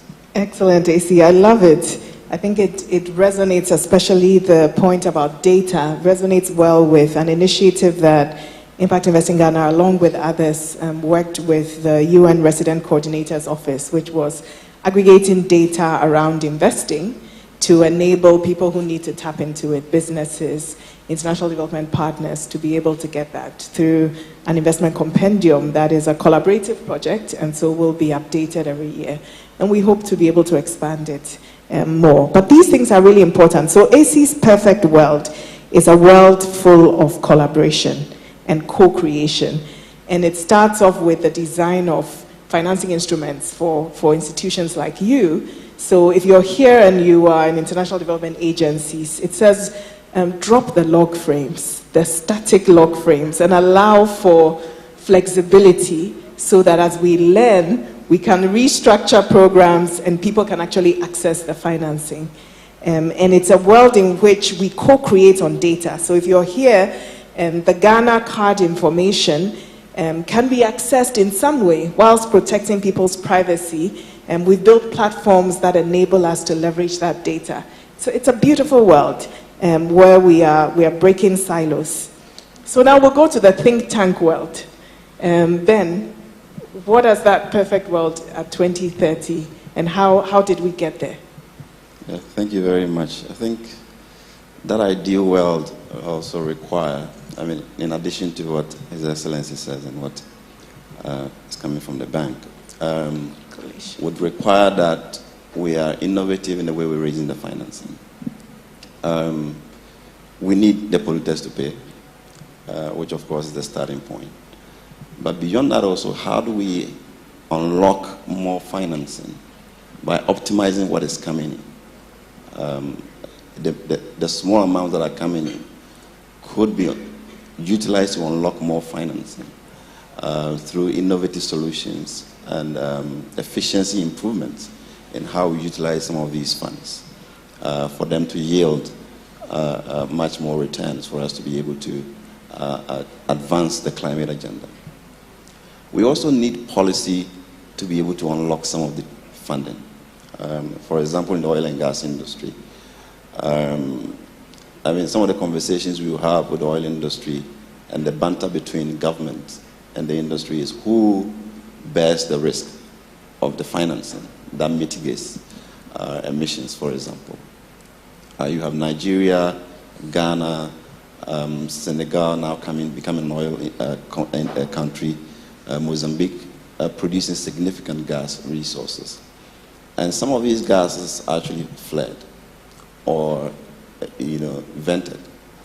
But they also have economic value, which when commercialized could generate a lot of resources for us to be able to invest and at the same time address the climate challenges that we're having from the oil and gas industry. So we need policy to be able to assist the companies to put in the money that addresses the emissions first of all, and also helps us to sell the gas for economic activities rather than flaring the gas. All right, so you're getting a double benefit by not emitting and also creating economic value for the gas that we are actually flaring. And we see that policy to some extent is addressing this challenge in some of these countries, but we need to amplify it, and that requires also more knowledge sharing, encouraging other countries that are not taking the steps that others are taking. There are good examples in Nigeria when they started their gas commercialization program, where they are increasingly reducing the amount of gas that they are flaring and the gas that they are actually emitting. How do we deepen that? By providing the policy tools to advance that. If you are flaring the gas and you could only incentivize the company to commercialize it and make more tax revenue, you're better off taking that decision quickly enough to be able to do that. We also have to get academia working. I keep saying that in our context, we're only looking to be the market and not part of the solution.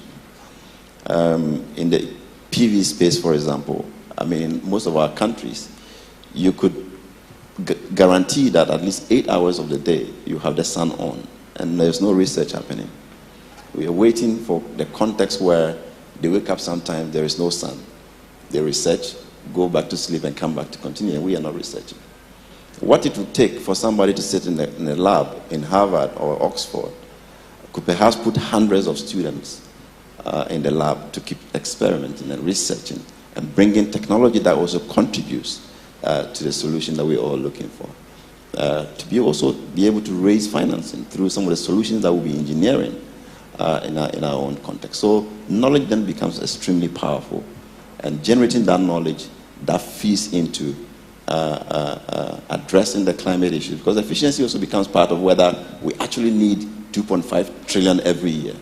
If we're being efficient, we may perhaps need 1 trillion to be able to address the 2.5 trillion problem that we're trying to address. So be innovative, optimizing knowledge, and making sure that we are part of the research community that are generating knowledge for us to be able to focus on the outcome, which is the 1.5 degrees C that His Excellency talked about. And if we are focusing on that, we'll be able to optimize the resources that we have and make sure that the ultimate objective is actually obtained.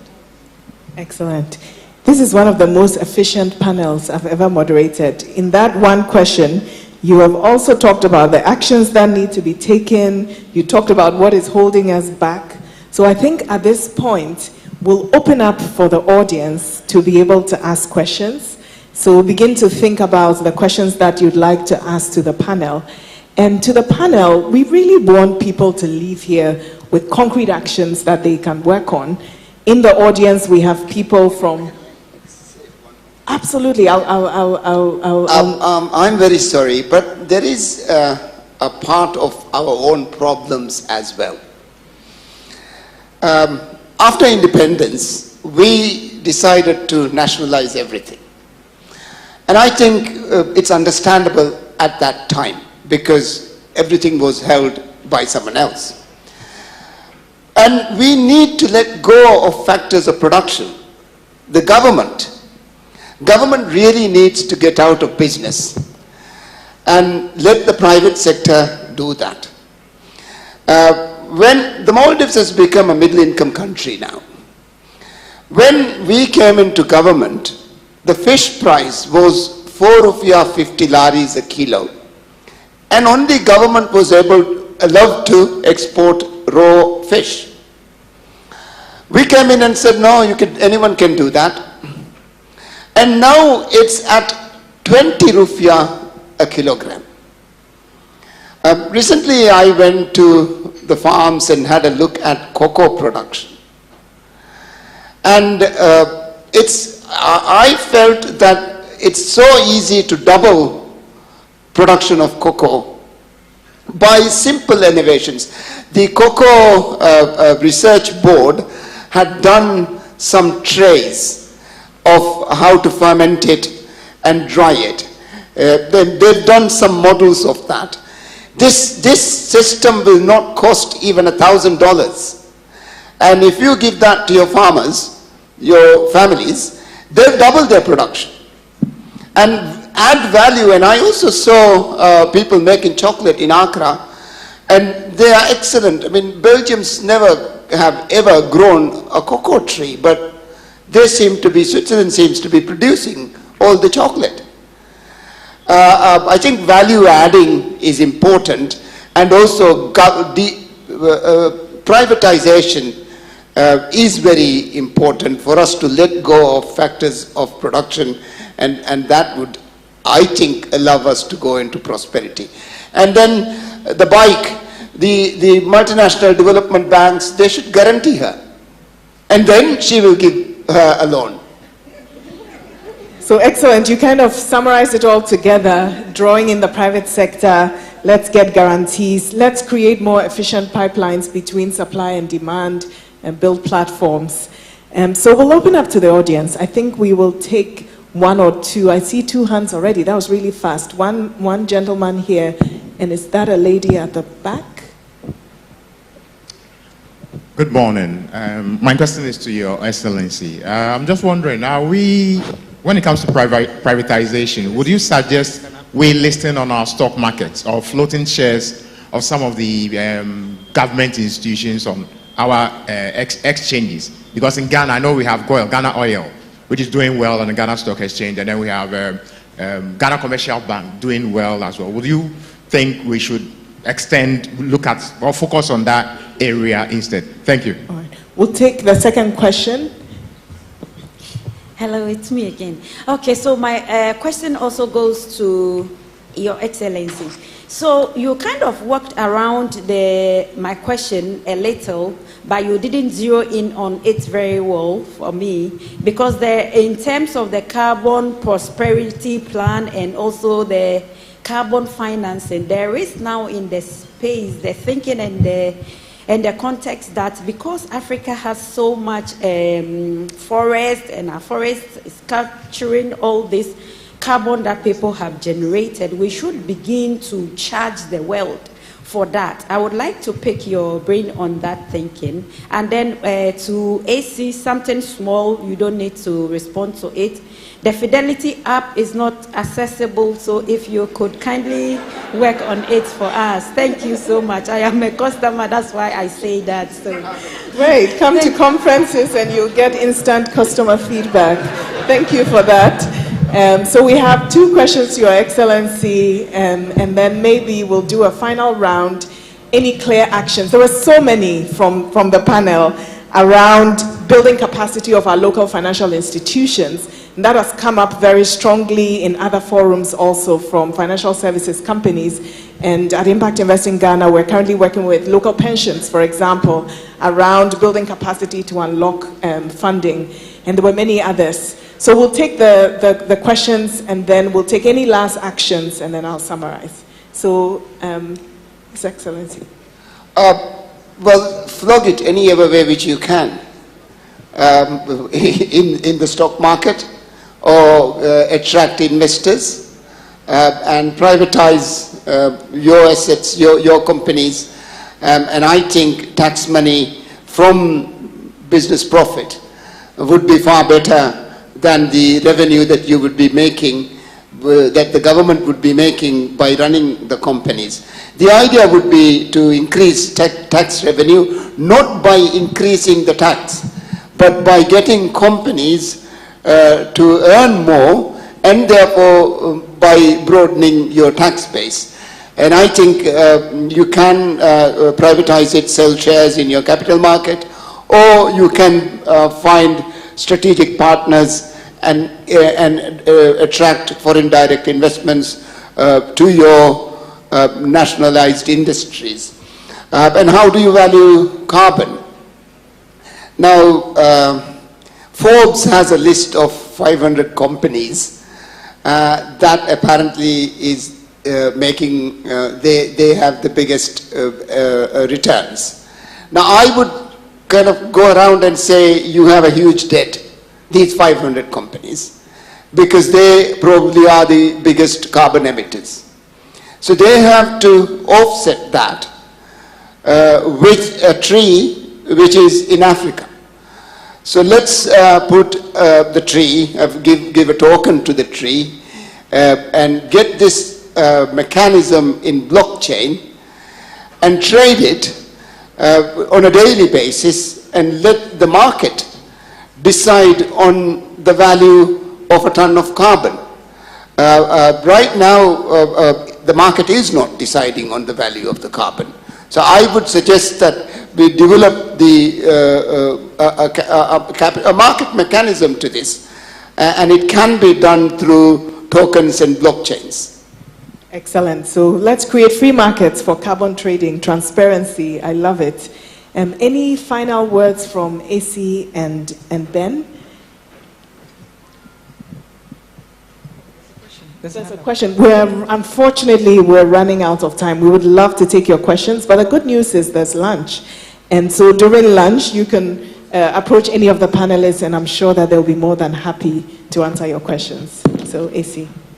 All right. So for us, I would say again, collaboration, collaboration, collaboration. I've seen too many initiatives where the thinking is so siloed, even locally, in terms of working together, that I believe that that's the first barrier we need to break if we want to achieve these objectives. Because like I said, no one institution, no one individual, no one government, no one continent can address this problem on their own. We all need to work together before we can get the results we all seek. Thank you, AC. Collaboration. And Ben? Yeah, so I think, climate change is a shared, problem, and we need to fight it together. And I think raising financing to be able to address that, we need visibility on who is doing what, and encourage everybody to put in money as little as you can within your own corner. If you avoid emitting a unit or a molecule of carbon, you would have contributed to saving the planet, and therefore encouraging others, educating people to know how their behavior impacts the world, and staying away from it, switching from fossil where possible, and contribute to it.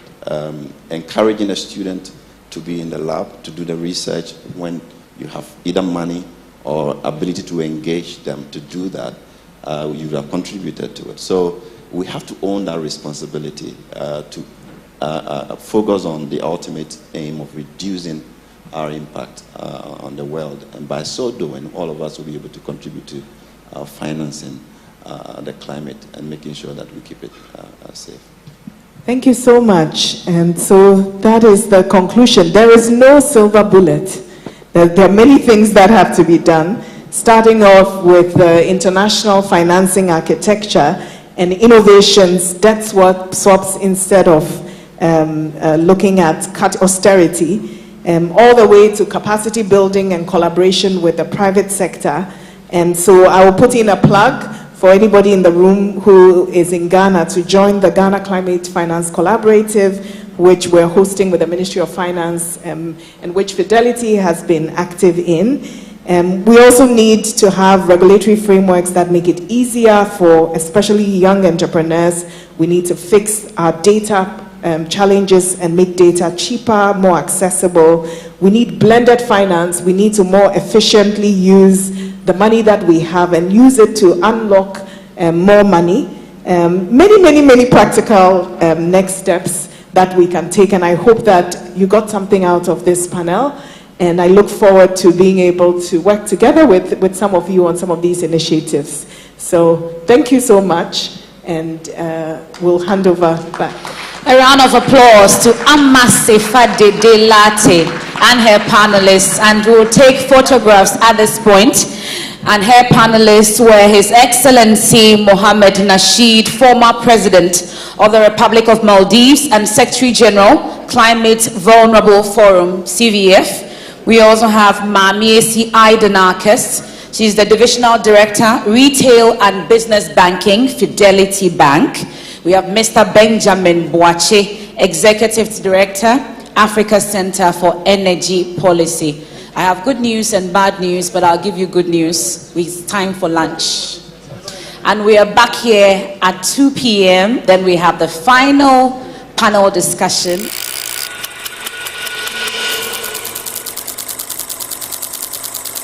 Yeah. Powerful as one, so strong, courageous, we fearless, and yes, we can. Do your best, play your part. These are important to Africans, and when we score, the world will chant our name. We are Africans.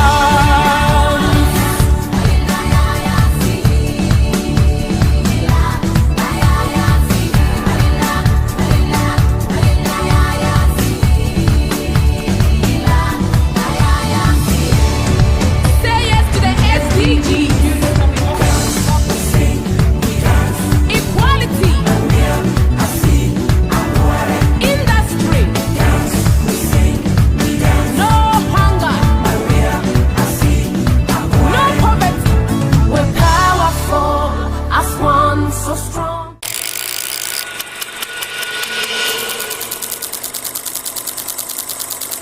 Yeah. Powerful as one, so strong, courageous, we fearless, and yes, we can.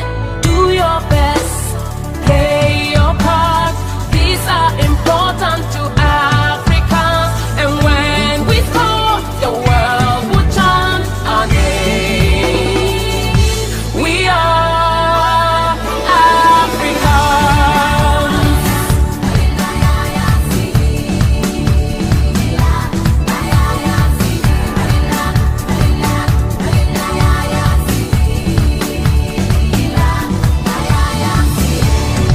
Say yes to the SDGs. Equality. Industry. No hunger. No poverty. We're powerful as one, so strong.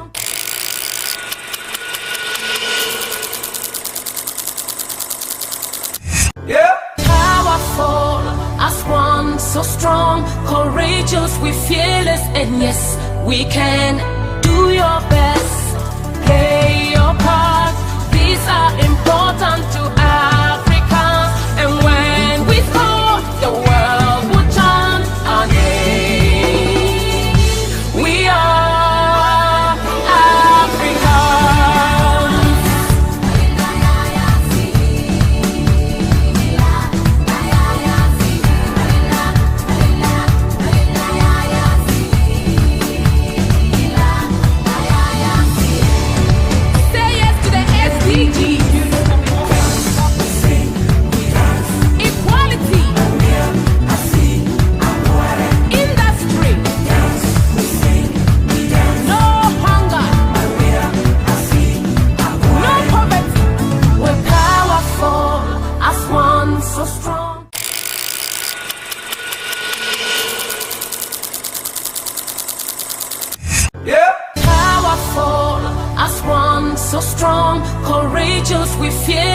and yes, we can. Do your best, play your part. These are important to Africans, and when we score, the world will chant our name. We are Africans.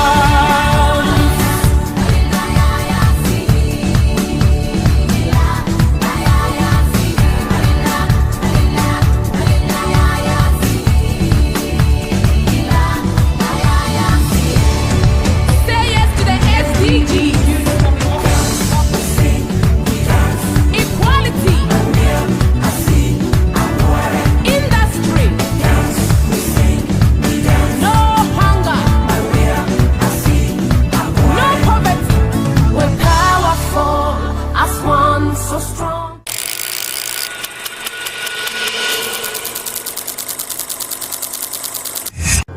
Powerful as one so strong, courageous, we fearless, and yes, we can.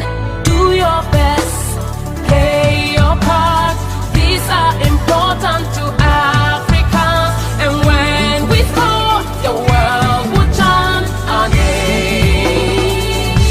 We are Africans.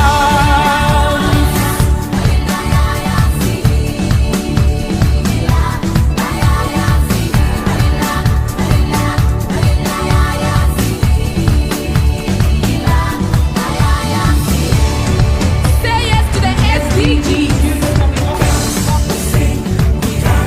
Equality. Industry. No hunger. No poverty. We're powerful as one so strong.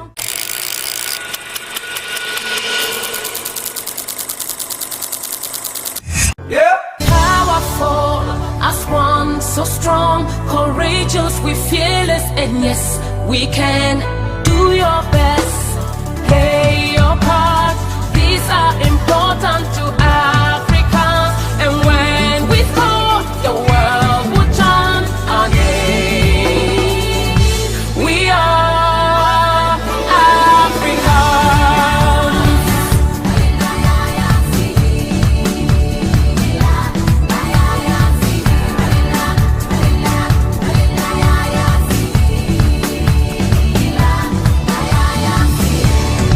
Say yes to the SDGs. Equality. Industry. No hunger. No poverty. We're powerful as one so strong.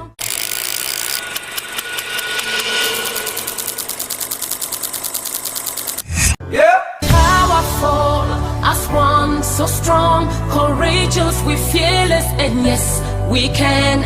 Do your best, play your part. These are important to Africans, and when we score, the world will chant our name. We are Africans.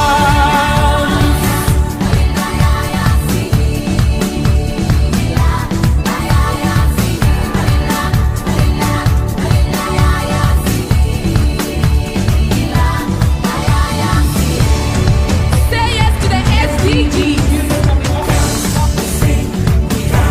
Equality. Industry. No hunger. No poverty. We're powerful as one so strong.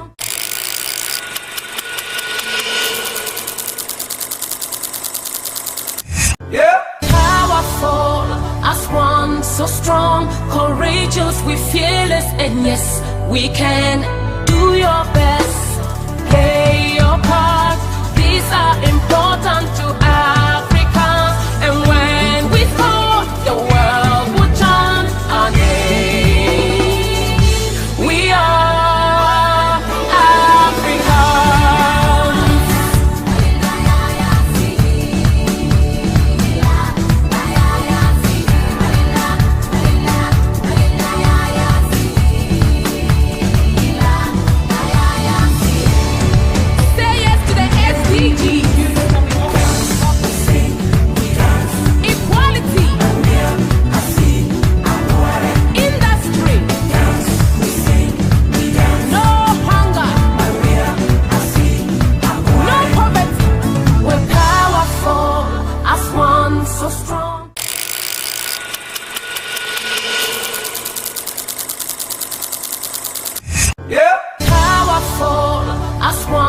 strong, courageous, we fearless, and yes, we can. Do your best, play your part. These are important to Africa, and when we score, the world will chant our name. We are Africans.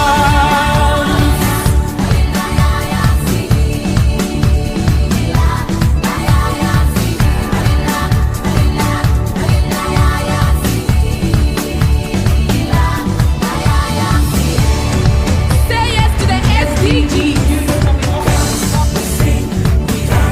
Equality. Industry. No hunger. No poverty. We're powerful as one, so strong.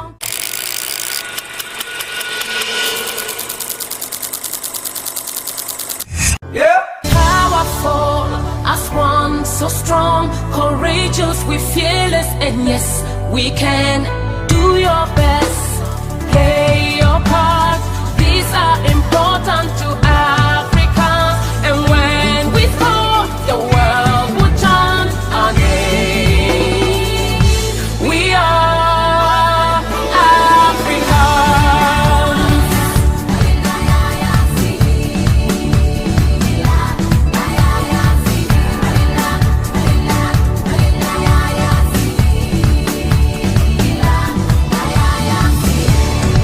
Say yes to the SDGs. Equality. Industry. No hunger. No poverty. We're powerful as one, so strong.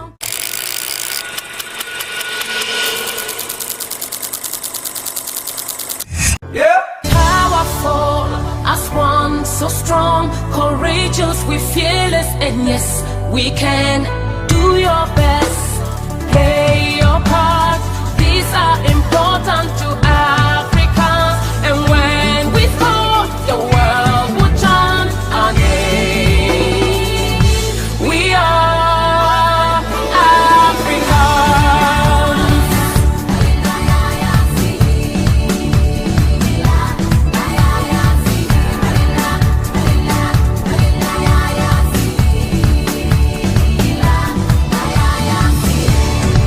Say yes to the SDGs. Equality. Industry. No hunger. No poverty. We're powerful as one, so strong.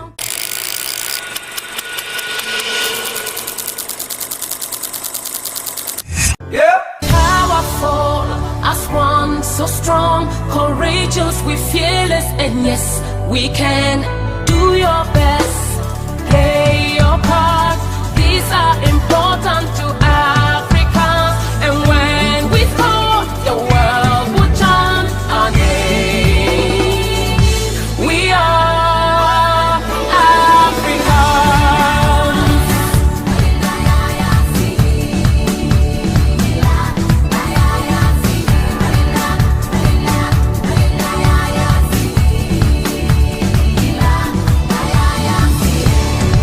Say yes to the SDGs. Equality. Industry. No hunger. No poverty. We're powerful as one, so strong.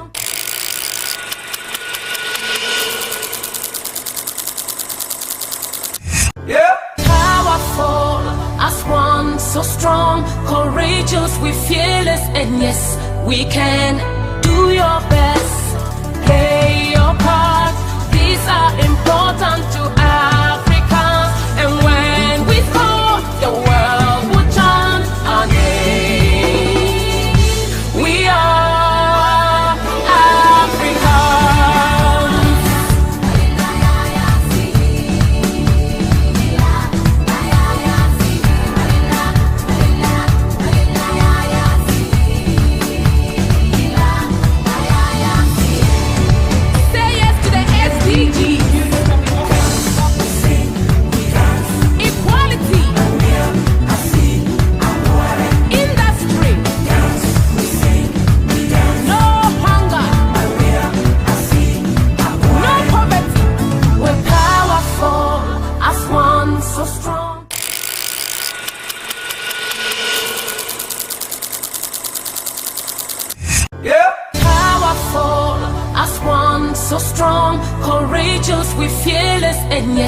we can.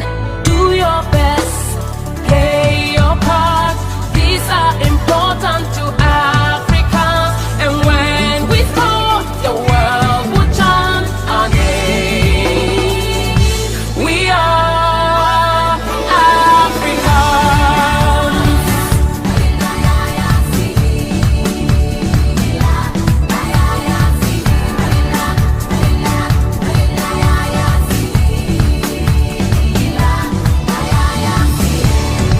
Say yes to the SDGs. Equality. Industry. No hunger. No poverty. We're powerful as one, so strong.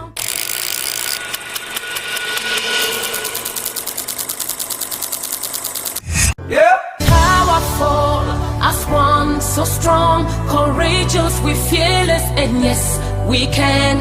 Do your best, play your part. These are important to Africans, and when we score, the world will chant our name. We are Africans.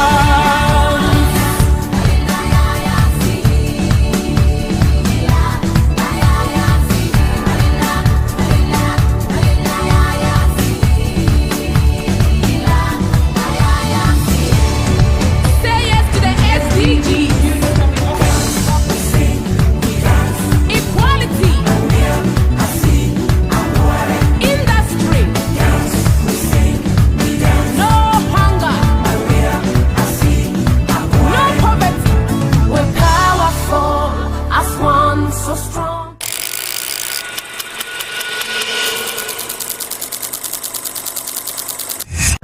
Powerful as one, so strong, courageous, we fearless, and yes, we can. Do your best, play your part. These are important to Africans, and when we score, the world will chant our name. We are Africans.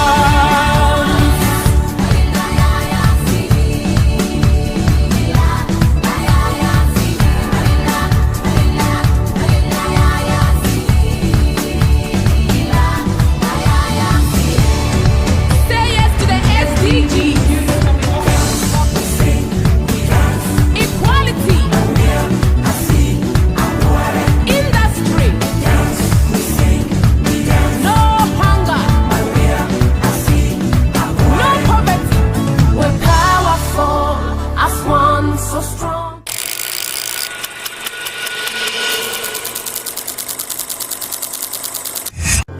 Powerful as one, so strong, courageous, we fearless, and yes, we can. Do your best, play your part. These are important to Africans, and when we score, the world will chant our name. We are Africans.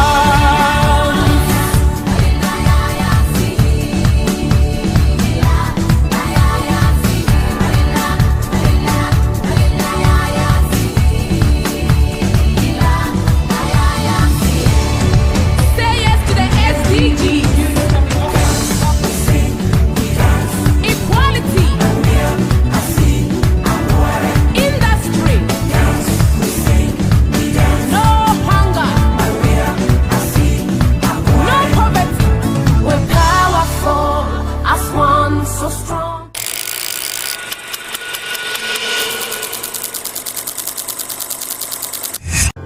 Powerful as one, so strong, courageous, we fearless, and yes, we can. Do your best, play your part. These are important to Africans, and when we score, the world will chant our name. We are Africans.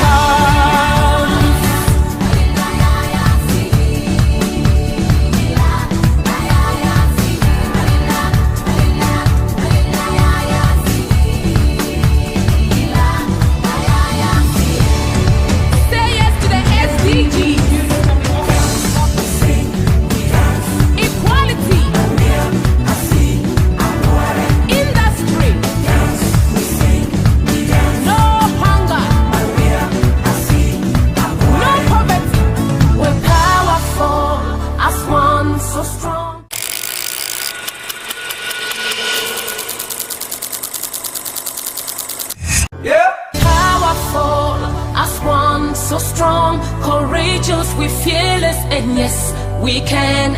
Do your best, play your part. These are important to Africa, and when we score, the world will chant our name. We are Africans.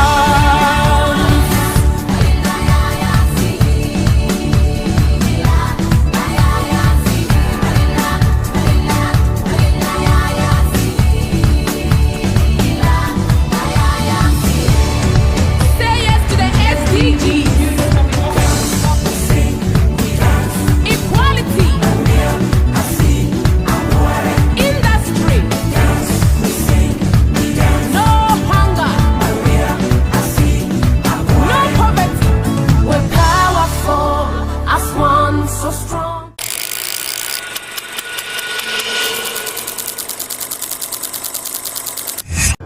Powerful as one, so strong, courageous, we fearless, and yes, we can. Do your best, play your part. These are important to Africa, and when we score, the world will chant our name. We are Africans.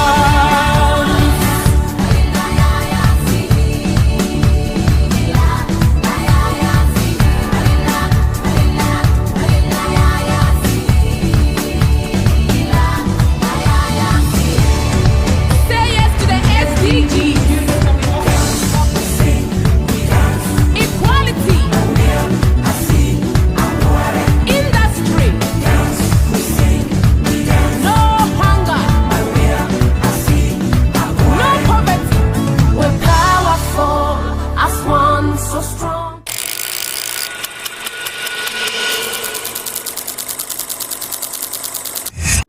Powerful as one, so strong, courageous, we fearless, and yes, we can. Do your best, play your part. These are important to Africa, and when we score, the world will chant our name. We are Africans.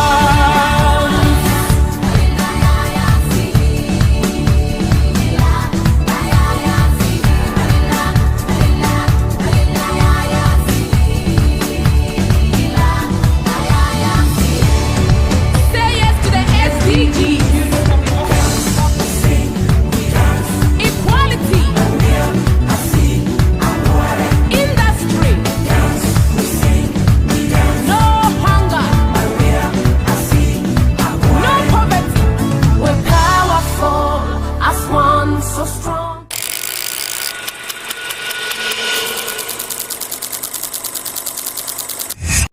Powerful as one, so strong, courageous, we fearless, and yes, we can. Do your best, play your part. These are important to Africa, and when we score, the world will chant our name. We are Africans.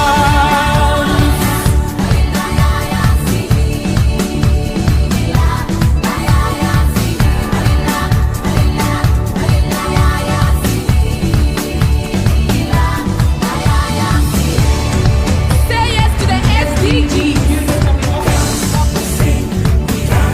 Equality. Industry. No hunger. No poverty. We're powerful as one, so strong.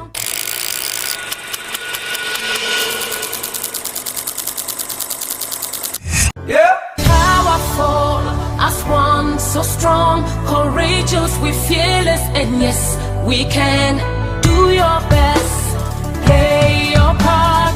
These are important to Africa, and when we score, the world will chant our name. We are Africans.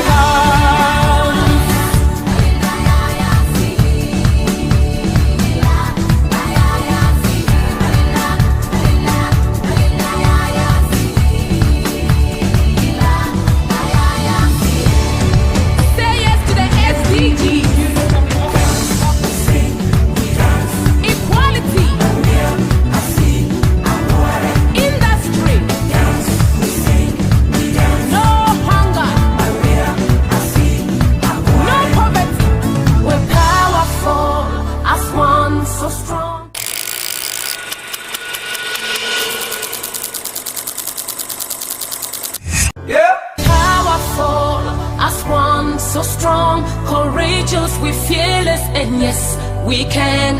Do your best, play your part. These are important to Africa, and when we score, the world will chant our name. We are Africans.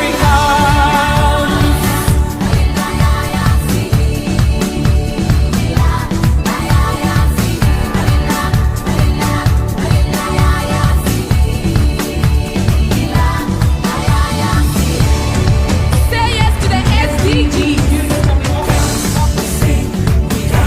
Equality. Industry.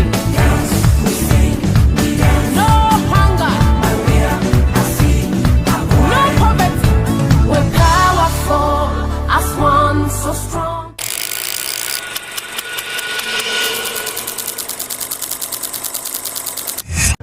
Powerful as one, so strong, courageous, we're fearless, and yes, we can.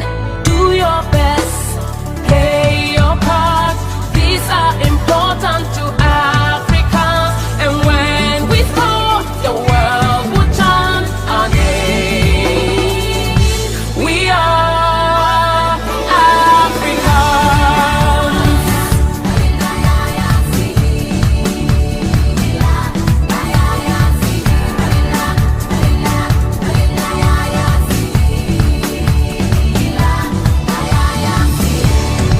Say yes to the SDGs. Equality. Industry. No hunger. No poverty. We're powerful as one, so strong.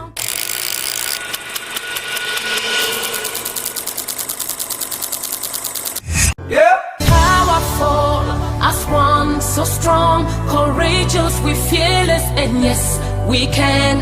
Do your best, play your part.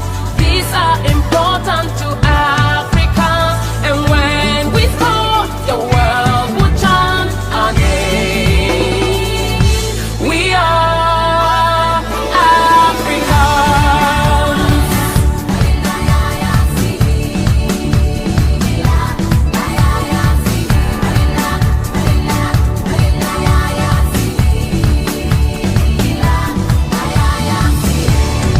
Say yes to the SDGs.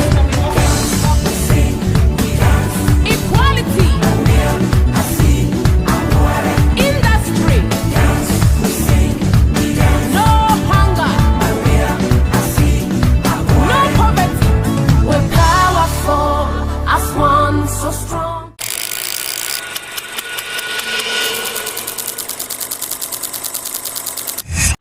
Powerful as one, so strong, courageous, we're fearless, and yes, we can. Do your best, play your part. These are important to Africa, and when we score, the world will chant our name. We are Africans.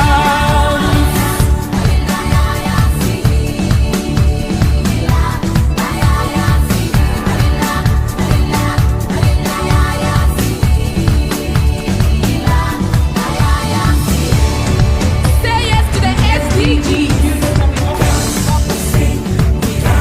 Equality. Industry. No hunger. No poverty. We're powerful as one, so strong.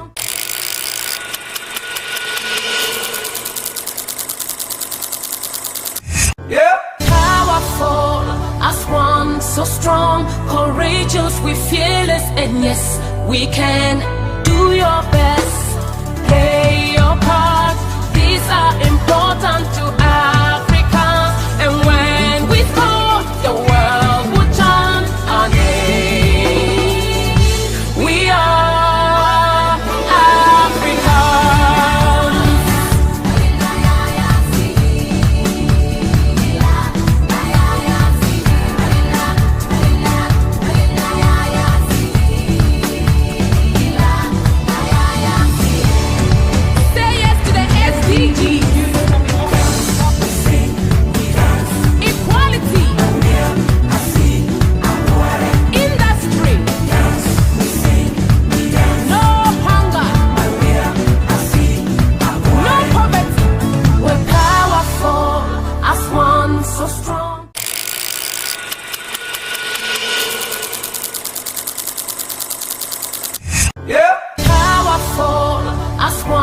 so strong, courageous, we fearless, and yes, we can. Do your best, play your part. These are important to Africans, and when we thought the world would turn our name, we are Africans.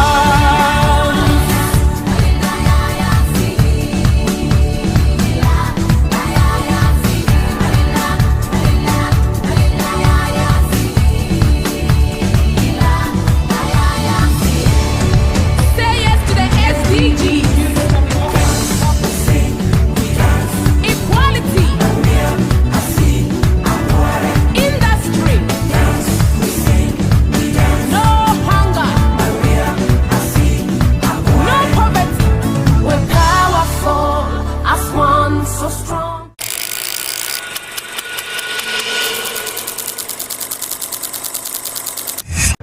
Powerful as one, so strong, courageous, we fearless, and yes, we can. Do your best, play your part. These are important to Africans, and when we thought the world would turn our name, we are Africans.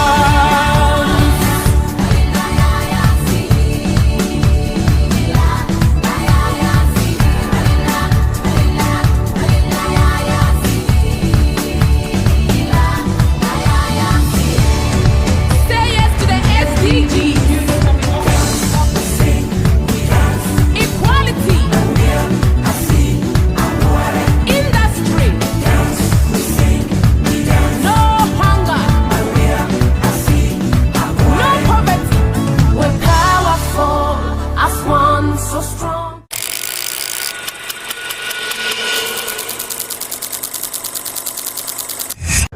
Powerful as one, so strong, courageous, we fearless, and yes, we can.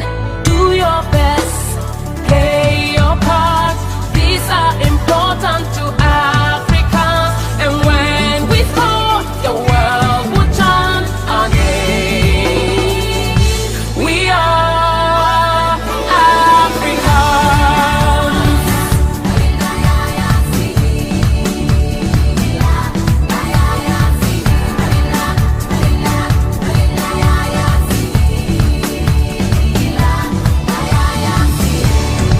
Say yes to the SDGs. Equality. Industry. No hunger. No poverty. We're powerful as one, so strong.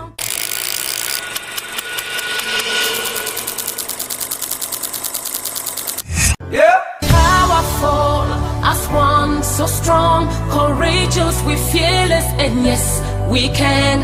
Do your best, play your part. These are important to Africans, and when we thought the world would turn our name, we are Africans.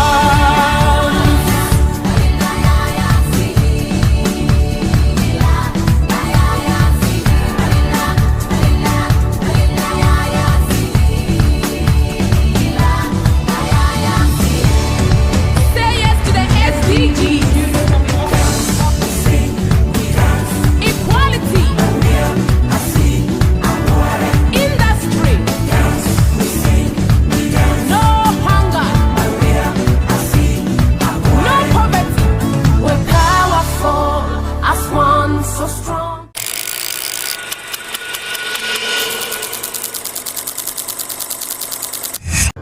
Powerful as one, so strong, courageous, we fearless, and yes, we can.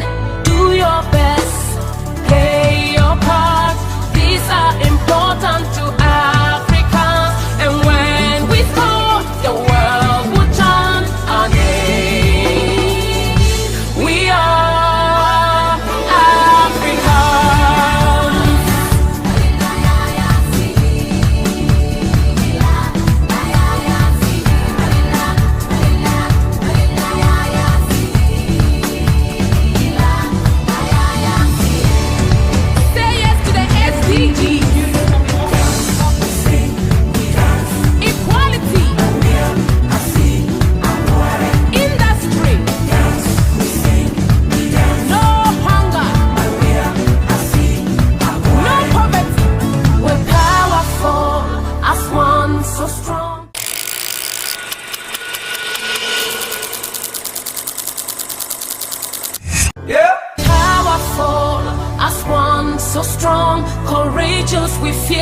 and yes, we can. Do your best, play your part. These are important to Africa, and when we thought the world would turn our name, we are Africans.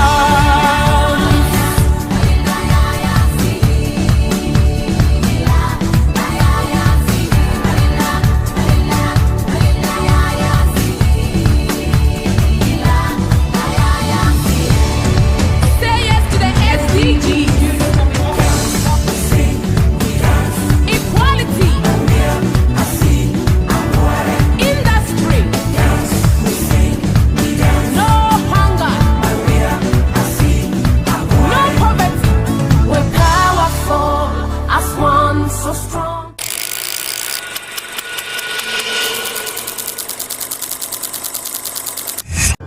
Powerful as one so strong, courageous, we fearless, and yes, we can. Do your best, play your part. These are important to Africa, and when we thought the world would turn our name, we are Africans.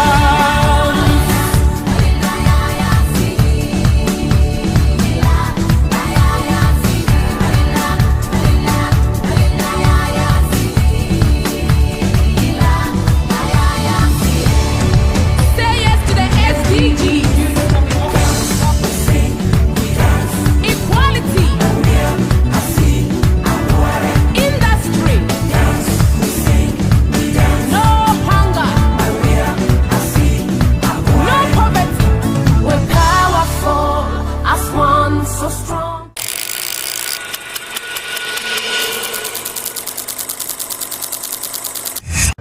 Powerful as one so strong, courageous, we fearless, and yes, we can. Do your best, play your part. These are important to Africa, and when we thought the world would turn our name, we are Africans.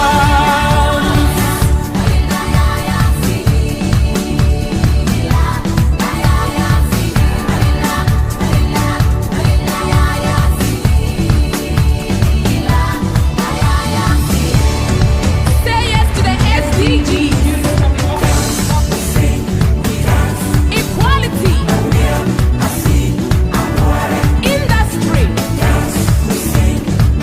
No hunger. No poverty. We're powerful as one so strong.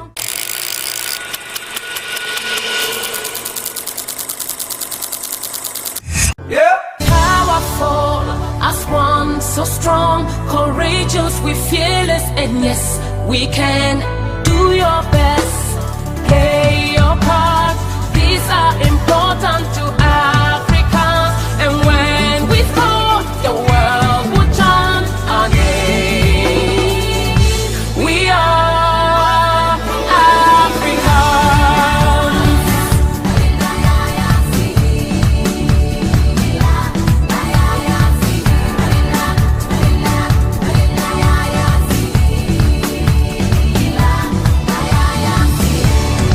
Say yes to the SDGs. Equality.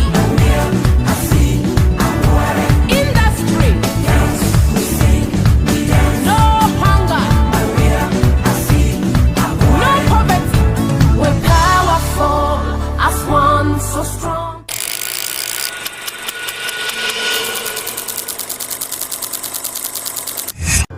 Powerful as one so strong, courageous, we fearless, and yes, we can. Do your best, play your part. These are important to Africa, and when we thought the world would turn our name, we are Africans.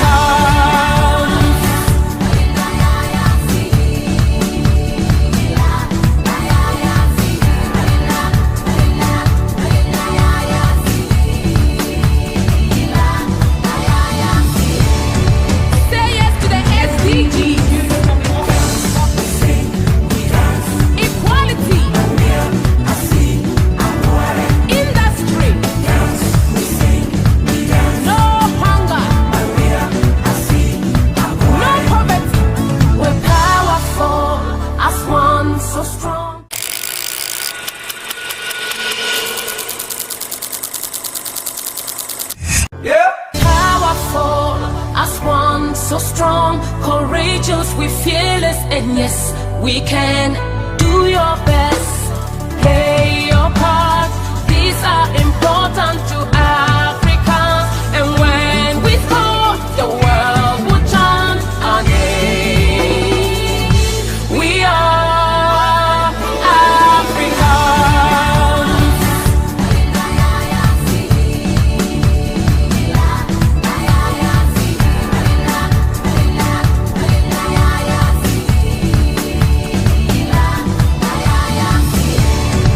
Say yes to the SDGs. Equality. Industry. No hunger. No poverty. We're powerful as one, so strong.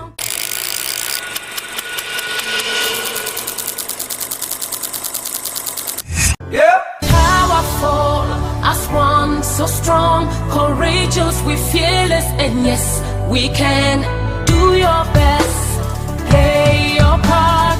These are important to Africans, and when we score, the world will chant our name. We are Africans.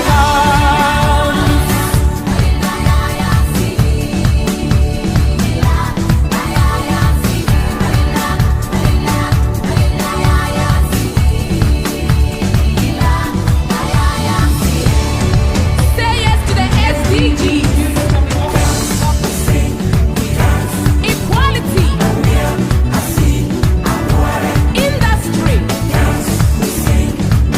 No hunger. No poverty.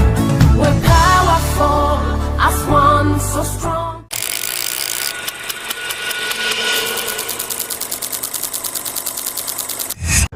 Powerful as one, so strong, courageous, we fearless, and yes, we can. Do your best, play your part. These are important to Africans, and when we score, the world will chant our name. We are Africans.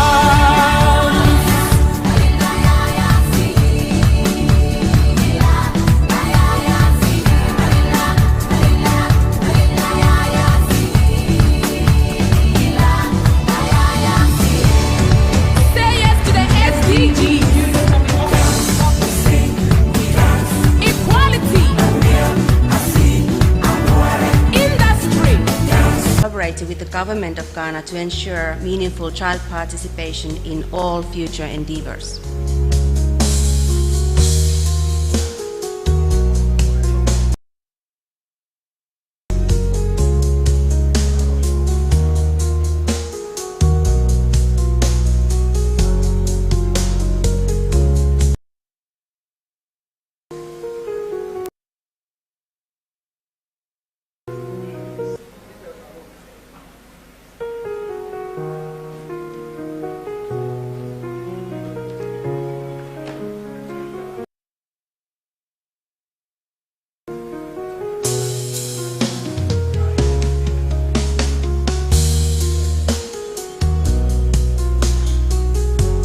This SDGs Action Summit 2024 comes as our world prepares for the UN Summit of the Future, which aims to turbocharge actions on the SDGs, as well as build a consensus on delivering a better today while safeguarding future.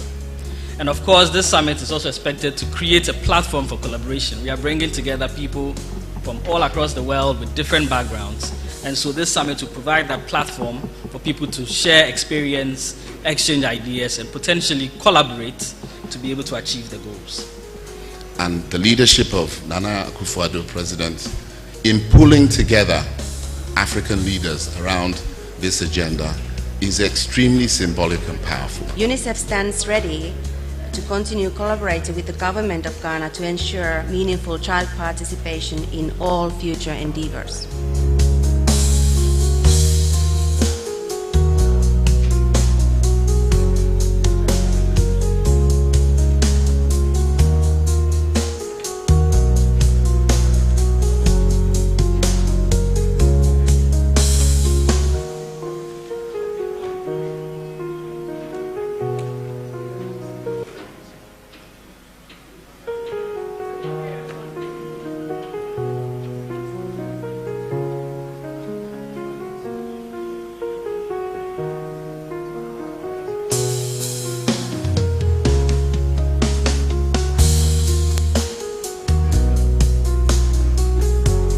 This SDGs Action Summit 2024 comes as our world prepares for the UN Summit of the Future, which aims to turbocharge actions on the SDGs, as well as build a consensus on delivering a better today while safeguarding the future.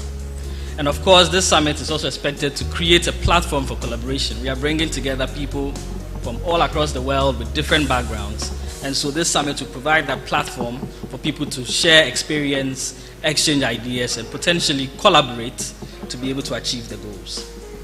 And the leadership of Nana Akufo-Addo, President, in pulling together African leaders around this agenda is extremely symbolic and powerful. UNICEF stands ready to continue collaborating with the government of Ghana to ensure meaningful child participation in all future endeavors.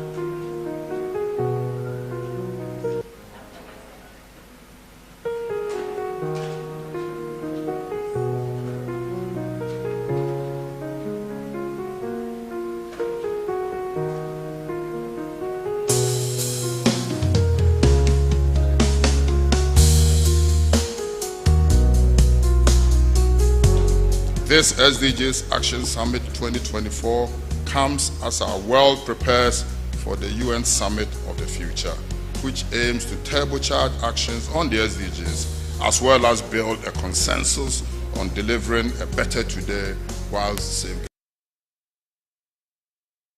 It's also expected to create a platform for collaboration. We are bringing together people from all across the world with different backgrounds.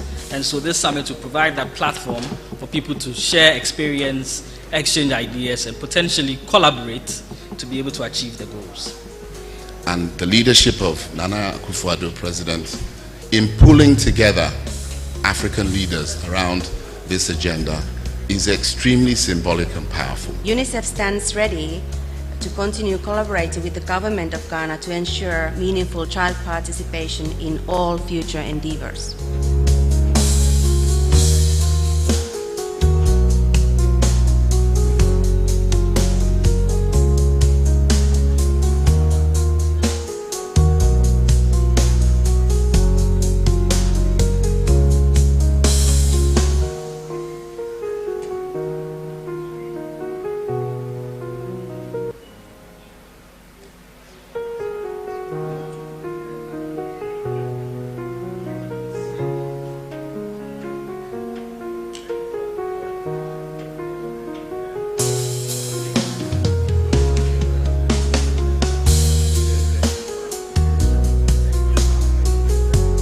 This SDGs Action Summit 2024 comes as our world prepares for the UN Summit of the Future, which aims to turbocharge actions on the SDGs, as well as build a consensus on delivering a better today while safeguarding the future. And of course, this summit is also expected to create a platform for collaboration. We are bringing together people from all across the world with different backgrounds. And so this summit will provide that platform for people to share experience, exchange ideas, and potentially collaborate to be able to achieve the goals. And the leadership of Nana Akufo-Addo, President, in pulling together African leaders around this agenda is extremely symbolic and powerful. UNICEF stands ready to continue collaborating with the government of Ghana to ensure meaningful child participation in all future endeavors.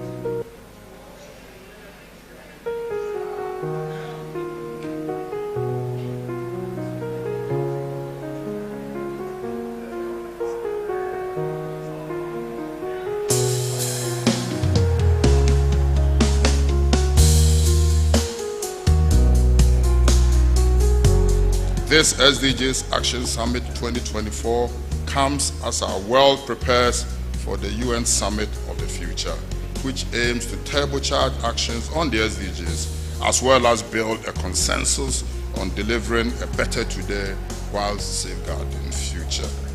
And of course, this summit is also expected to create a platform for collaboration. We are bringing together people from all across the world with different backgrounds.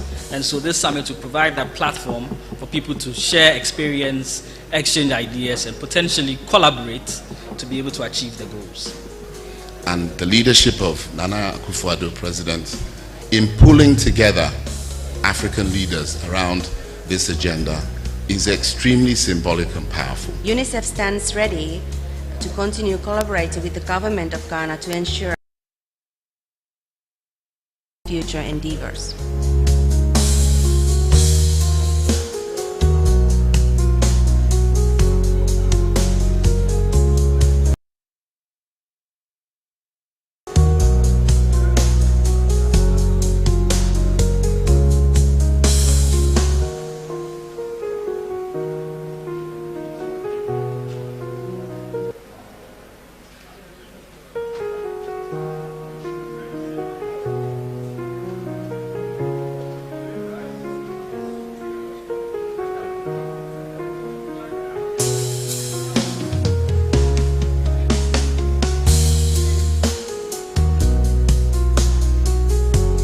This SDGs Action Summit 2024 comes as our world prepares for the UN Summit of the Future, which aims to turbocharge actions on the SDGs, as well as build a consensus on delivering a better today while safeguarding the future. And of course, this summit is also expected to create a platform for collaboration. We are bringing together people from all across the world with different backgrounds. And so this summit will provide that platform for people to share experience, exchange ideas, and potentially collaborate to be able to achieve the goals. And the leadership of Nana Akufo-Addo, President, in pulling together extremely symbolic and powerful. Collaborating with the government of Ghana to ensure meaningful child participation in all future endeavors.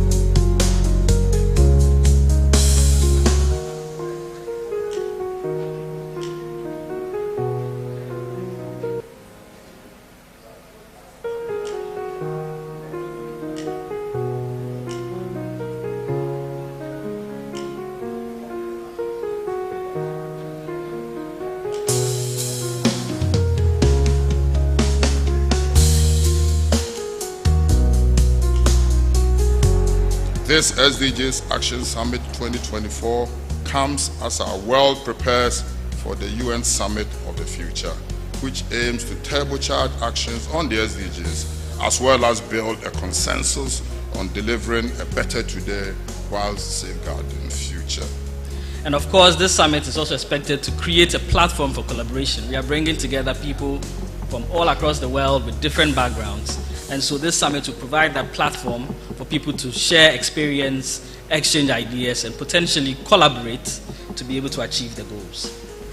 And the leadership of Nana Akufo-Addo, President, in pulling together African leaders around this agenda is extremely symbolic and powerful. UNICEF stands ready to continue collaborating with the government of Ghana to ensure meaningful child participation in all future endeavors.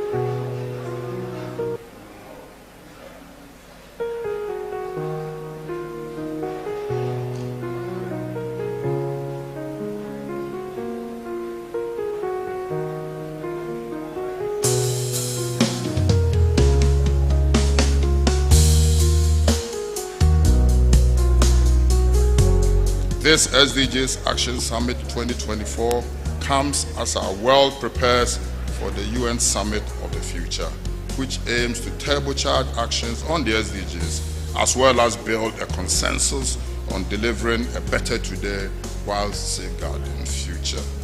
And of course, this summit is also expected to create a platform for collaboration. We are bringing together people from all across the world with different backgrounds.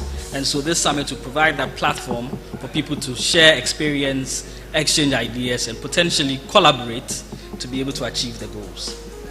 And the leadership of Nana Akufo-Addo, President, in pulling together African leaders around this agenda is extremely symbolic and powerful. UNICEF stands ready to continue collaborating with the government of Ghana to ensure meaningful child participation in all future endeavors.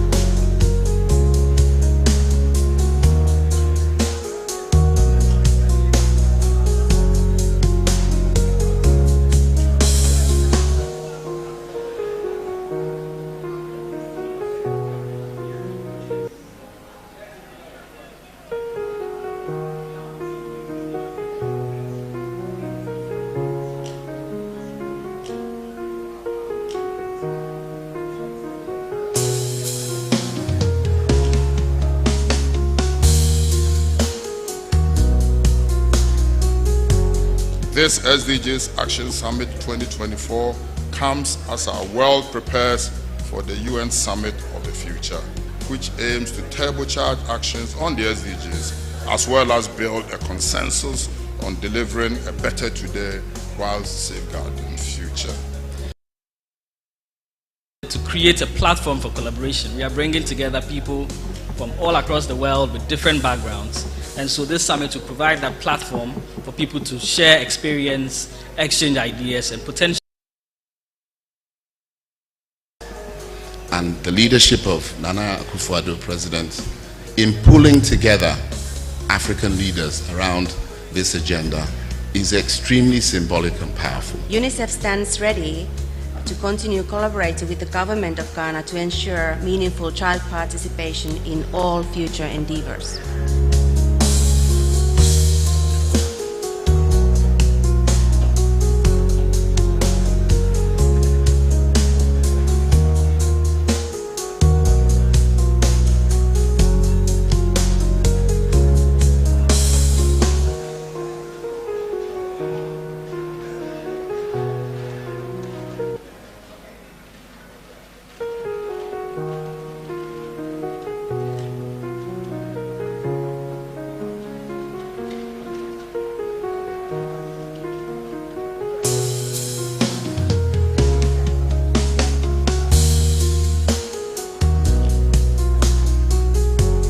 This SDGs Action Summit 2024 comes as our world prepares for the UN Summit of the Future, which aims to turbocharge actions on the SDGs, as well as build a consensus on delivering a better today while safeguarding the future.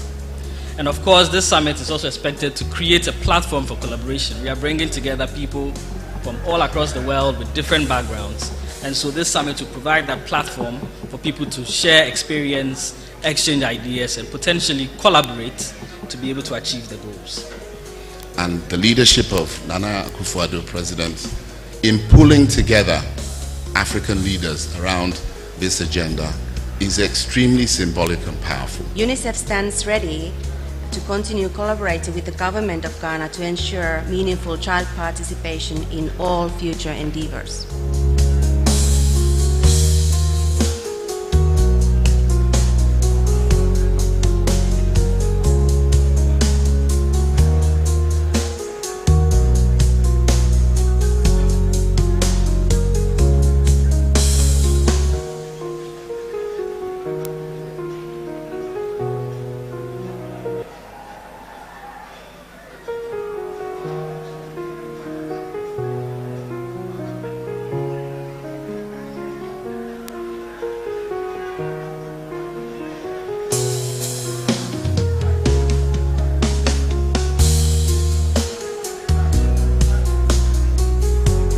This SDGs Action Summit 2024 comes as our world prepares for the UN Summit of the Future, which aims to turbocharge actions on the SDGs, as well as build a consensus on delivering a better today while safeguarding the future. And of course, this summit is also expected to create a platform for collaboration. We are bringing together people from all across the world with different backgrounds. And so this summit will provide that platform for people to share experience, exchange ideas, and potentially collaborate to be able to achieve the goals.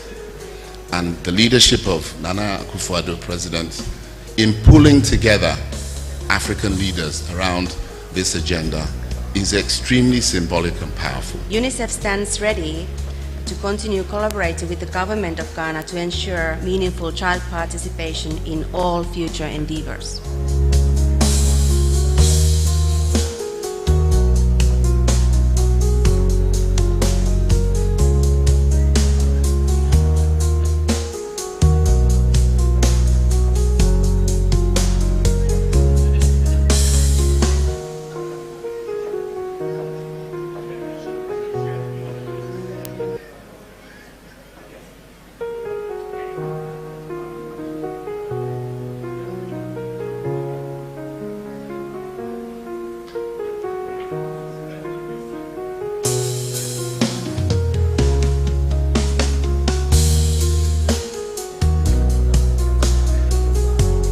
This SDGs Action Summit 2024 comes as our world prepares for the UN Summit of the Future, which aims to turbocharge actions on the SDGs, as well as build a consensus on delivering a better today while safeguarding the future.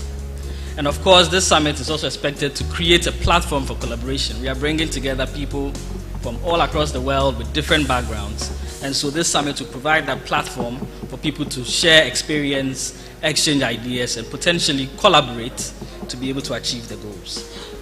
And the leadership of Nana Akufo-Addo, President, in pulling together African leaders around this agenda is extremely symbolic and powerful. UNICEF stands ready to continue collaborating with the government of Ghana to ensure meaningful child participation in all future endeavors.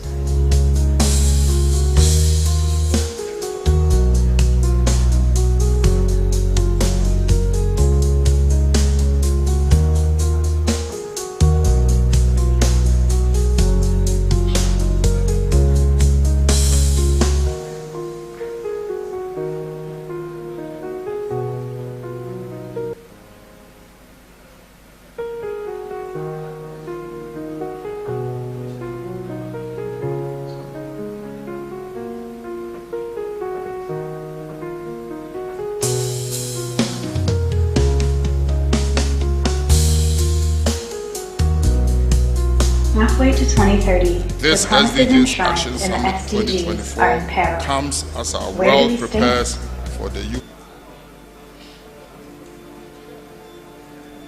The world has entered a poly-crisis era, and SDG progress is threatened by the climate crisis, conflict, a gloomy global economic outlook, and lingering COVID-19 effects. The latest assessment of the SDG targets paints a concerning picture. 15% are on track.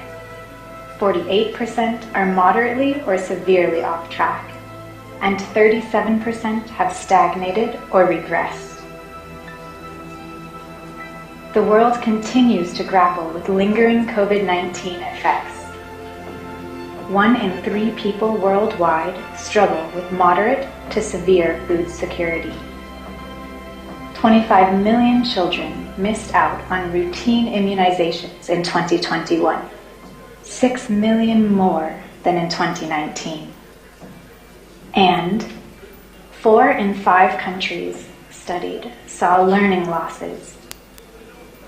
COVID-19 has also triggered the largest increase in between-country inequality in 3 decades. The world could face big misses across the goals by 2030.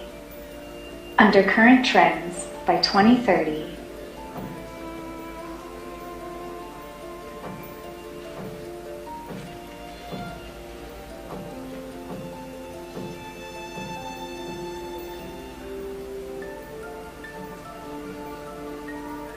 and gender equality is still 300 years away. At the current rate, it will take 300 years to end a child marriage, 286 years to close gaps in legal protection and remove discriminatory laws, 140 years to achieve equal representation in leadership in the workplace. The Earth is at a tipping point, and we are standing at the brink of climate calamity.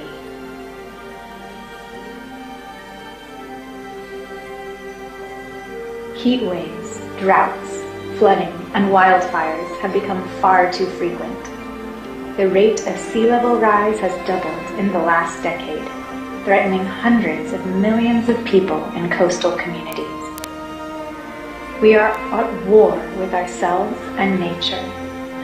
We need to safeguard our ocean and preserve biodiversity.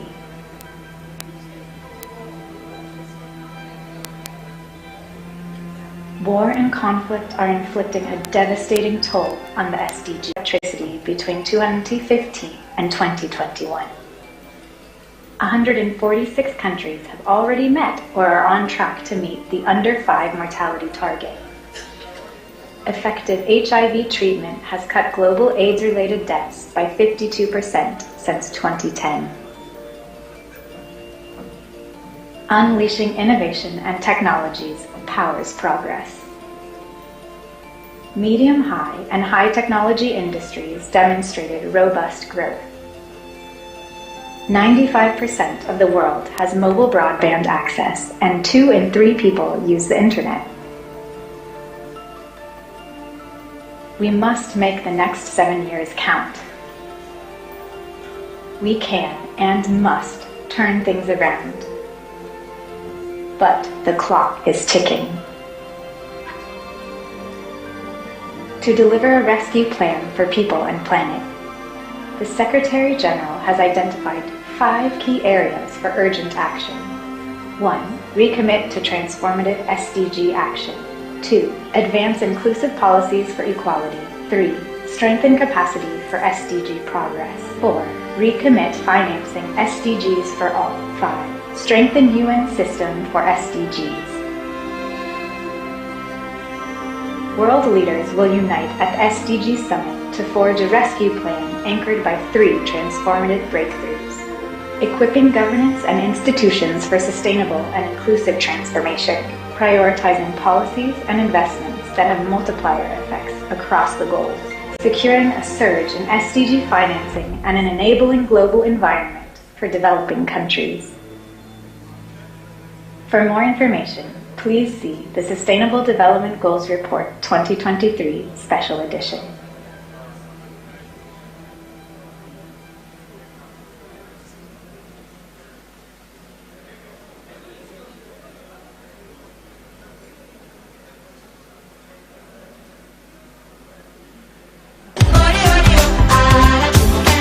We are here for a very brief but important event, which is the media launch for the SDGs Action Summit 2024.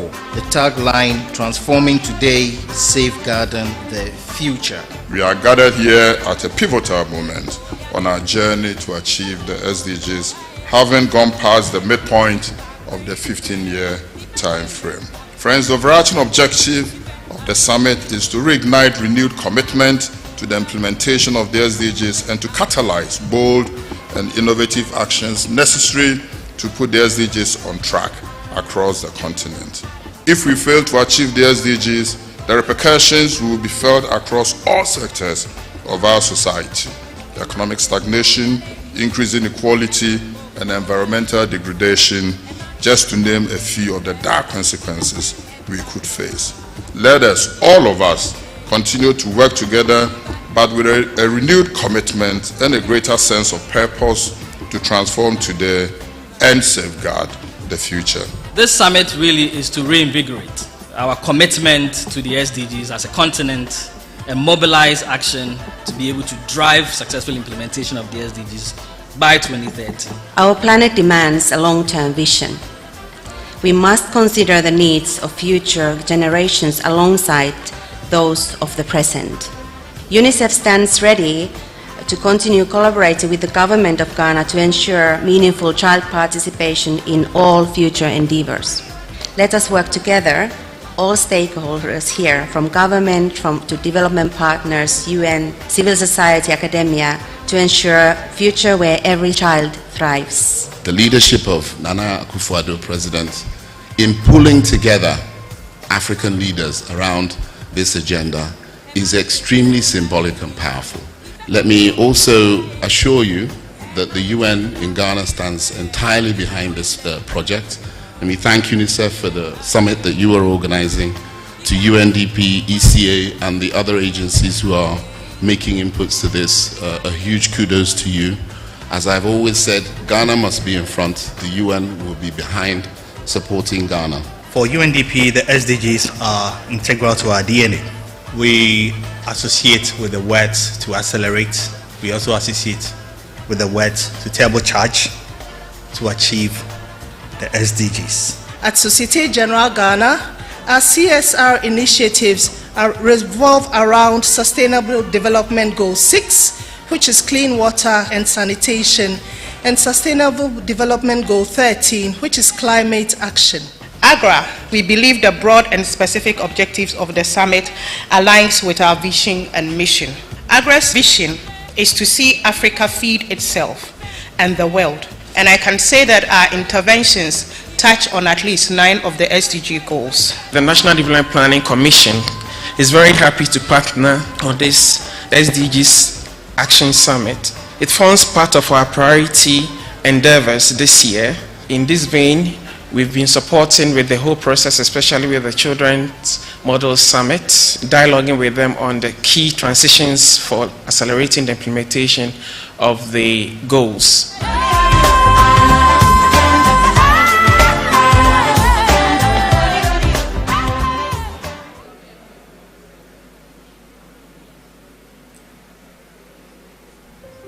In the heart of Ghana's power landscape, a monumental shift is underway.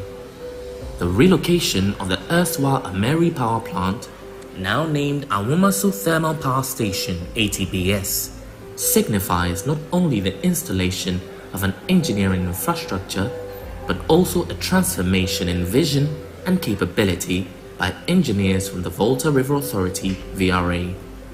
Sanctioned by the Ministry of Energy and propelled by recommendations from a Ghana-grid company Gridco Technical Study, this project responds to a pressing need: the improvement in reliability and quality of power supply in Greater Kumasi and the northern parts of the country, along with a significant reduction in the amount of electricity lost in the transmission of power to consumers in the country. The Volta River Authority (VRA) took on this task, understanding it as more than just another project and seeing it as a historic national mission. It is a narrative of Ghanaian expertise rising up to meet the nation's demands. Through its own internally generated funds, the VRA in the middle of 2023 completed the licensing, permitting and relevant studies required to commence the relocation of the 250 megawatt power plant. They then went ahead and procured a contractor to start preparing the grounds in Kumasi to receive the equipment. After several stakeholder engagements and with support from the Ministry of Energy, VRA's management made a bold decision in July 2023 to entrust the entire decommissioning, relocation, reassembly and commissioning of General Electric manufactured power generating units, switchyard and gas interconnection facilities into the hands of VRA's in-house engineering professionals. For the first time in history, Ghanaian engineers would lead the charge. Decommissioning a massive 250 megawatt power plant located in Abuadze in the western region and then meticulously transporting and reassembling it in Kumasi marked a turning point, a testament to capability and confidence, a truly brave and historic endeavor for the nation. The VRA project team set out to immediately decommission 6 of the GE power generation units, including Generation 7 aeroderivative gas turbines, gas receiving stations, medium voltage and low voltage switchgears, emergency diesel generators, a 7-bay diameter switchyard, and 5 60 MVA transformers. The associated gas supply infrastructure system was also decommissioned. With each passing day, the various aspects of the power plant were carefully dismantled, preserved and prepared for a new chapter in the Ashanti region. Barge Freight, another Ghanaian company, worked with the VRA team on the monumental task of transporting the massive and highly sensitive generation equipment. The long convoys were escorted by a well-coordinated security team from the Ghana Armed Forces and the Ghana Police Service, ensuring safety and security during the 287-kilometer journey from Abuadze through Cape Coast, Yamaransa, and then finally to Awomaso in Kumasi. Imagine the scene: colossal generators being carefully transported across the nation, a testament to meticulous planning and unwavering determination. Every milestone achieved brought Ghana closer to completing the project. On September 11, 2023, the reassembly of the GETN 2500 power generating units and the associated auxiliaries commenced. This was followed by the reinstallation of switchyard equipment, transformers and gas supply infrastructure. Days, nights, weeks and months of tireless work culminated in a moment of national pride. The Awomaso Thermal Power Station, ATPS, stands not only as a structure but also as a testament to Ghana's resilience, innovation and commitment to progress. What was once an idea is now a fully operational power station with the capacity to generate 150 megawatts of electricity and an additional 100 megawatts, also to be soon relocated, totaling 250 megawatts when the second phase of the project is completed. As the turbines of the ATPS power station spin, they power not just machines, but the dreams of the Ghanaian engineering spirit. This is more than a power plant. It's a symbol of Ghana's potential, a symbol of harmonic collaboration among Ghanaian institutions, a symbol of visionary leadership, and a monument representing the deeds of an empowered people. The ATPS is a testament to what can be achieved when vision meets courage and a nation unites behind a brighter tomorrow. Special appreciation goes to His Excellency Nana Addo Dankwa Akufo-Addo, President of the Republic of Ghana, the Asantehene Otumfuo Osei Tutu II, and the Honorable Minister for Energy, Dr. Matthew Opoku-Prempeh, for their visionary leadership, and also to the Ghana Grid Company Gridco, GNPC, Gensa Energy Ghana Limited, KNUSC, the Ghana Armed Forces, and ECG for their support in making the project a reality. We again extend a warm thank you to the chiefs and people of Awomaso and the Oforikrom Municipal Assembly, to every person and institution that contributed to the success of this project. We say, Ayeko.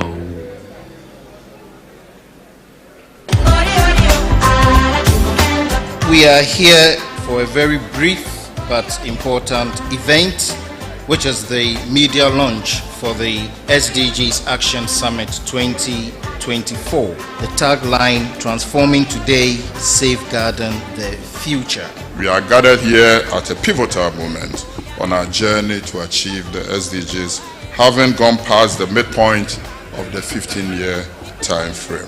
Friends, the overarching objective of the summit is to reignite renewed commitment to the implementation of the SDGs and to catalyze bold and innovative actions necessary to put the SDGs on track across the continent.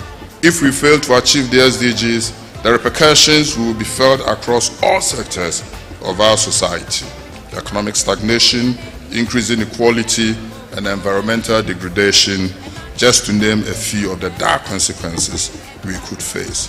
Let us, all of us, continue to work together but with a renewed commitment and a greater sense of purpose to transform today and safeguard the future.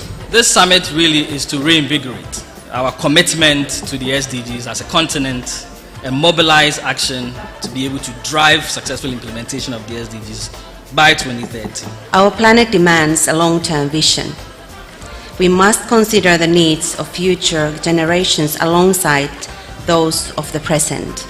UNICEF stands ready to continue collaborating with the government of Ghana to ensure meaningful child participation in all future endeavors. Let us work together, all stakeholders here, from government to development partners, UN, civil society, academia, to ensure a future where every child thrives. The leadership of Nana Akufo-Addo, President, in pulling together African leaders around this agenda is extremely symbolic and powerful. Let me also assure you that the UN in Ghana stands entirely behind this project. Let me thank UNICEF for the summit that you are organizing, to UNDP, ECA, and the other agencies who are making inputs to this. A huge kudos to you. As I've always said, Ghana must be in front. The UN will be behind, supporting Ghana. For UNDP, the SDGs are integral to our DNA. We associate with the words to accelerate. We also associate with the words to turbocharge to achieve the SDGs. At Societe Generale Ghana, our CSR initiatives revolve around Sustainable Development Goal 6, which is clean water and sanitation, and Sustainable Development Goal 13, which is climate action. AGRA, we believe the broad and specific objectives of the summit aligns with our vision and mission. AGRA's vision is to see Africa feed itself and the world. We are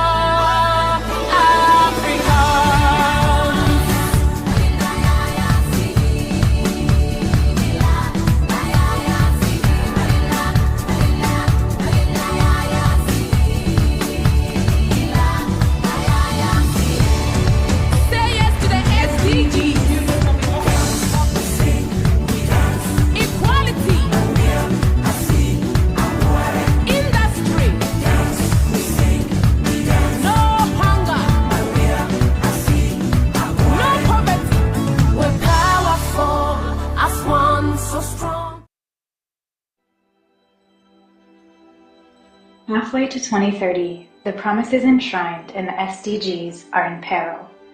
Where do we stand?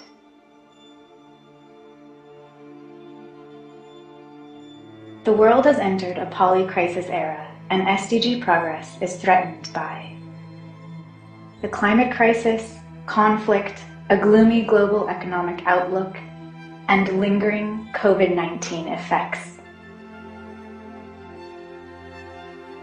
The latest assessment of the SDG targets paints a concerning picture. 15% are on track. 48% are moderately or severely off track, and 37% have stagnated or regressed. The world continues to grapple with lingering COVID-19 effects. 1 in 3 people worldwide struggle with moderate to severe food security. 25 million children missed out on routine immunizations in 2021, 6 million more than in 2019. And 4 in 5 countries studied saw learning losses. COVID-19 has also triggered the largest increase in between-country inequality in 3 decades. The world could face big misses across the goals by 2030. Under current trends, by 2030,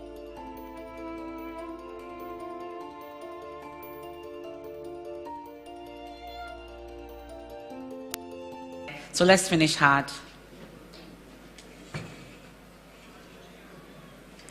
So please, those in the lobby or the foyer, please make your way inside and let's wrap up.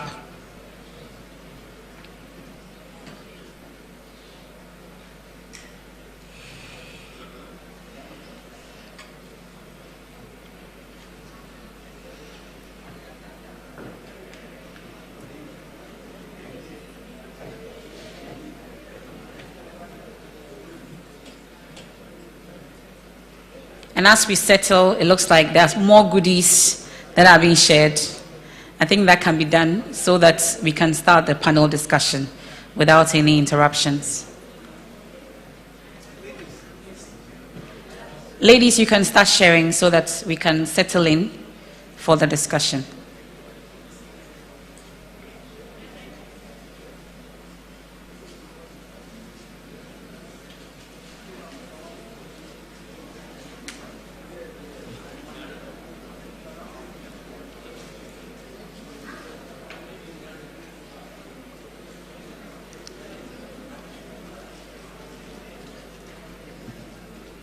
On the SDGs. As of December 2022, over 108 million people worldwide have been forcibly displaced from their homes, 2.5 times the number a decade ago.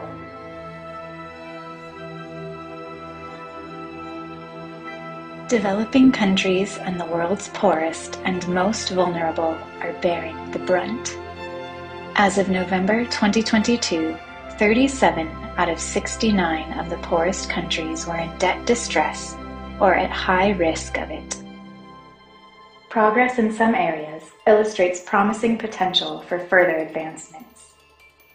800 million... We have the final panel discussion for today. I think it's the most important discussion also, I should say. We saved the best for the last because we are talking about guaranteeing SDG success through greater inclusion of children and youth. And this will be an intergenerational dialogue. And at the end of it, you understand why I say so. So if we are ready, ladies and gentlemen, distinguished ladies and gentlemen, please let's welcome members of our panel for today. And I'll start in no particular order, but you'll see that there's an order at the end of it. I'll start with Miss Beatrice Larry. She's a student. Now you see, Wale Wale Model Girls School and representative Children's Model Summit of the Future. Ladies and gentlemen, please welcome Beatrice Larry.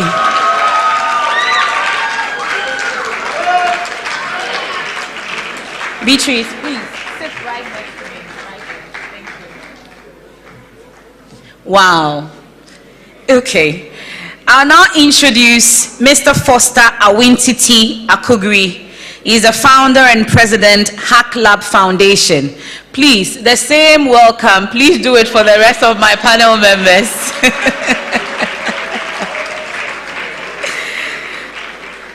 The lunch is working, isn't it?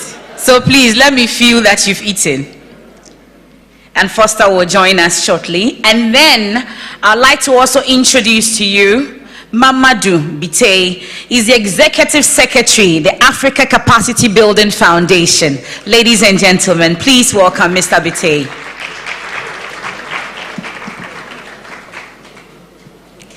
Then I'll now introduce to you Dr.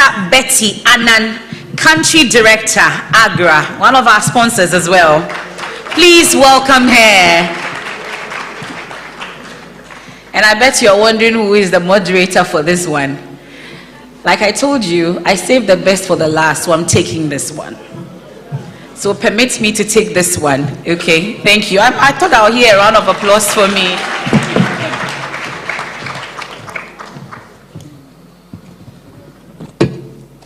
Okay, so thank you so much for joining us today. This is not a radio show, this is not a TV show. But of course, it's intergenerational because I think I see mommy here, I see daddy here, I see brother here, I see younger sibling here. So you see why it cuts across. And I saved the very best for the last and for myself. So a round of applause for my panel members once again. Okay.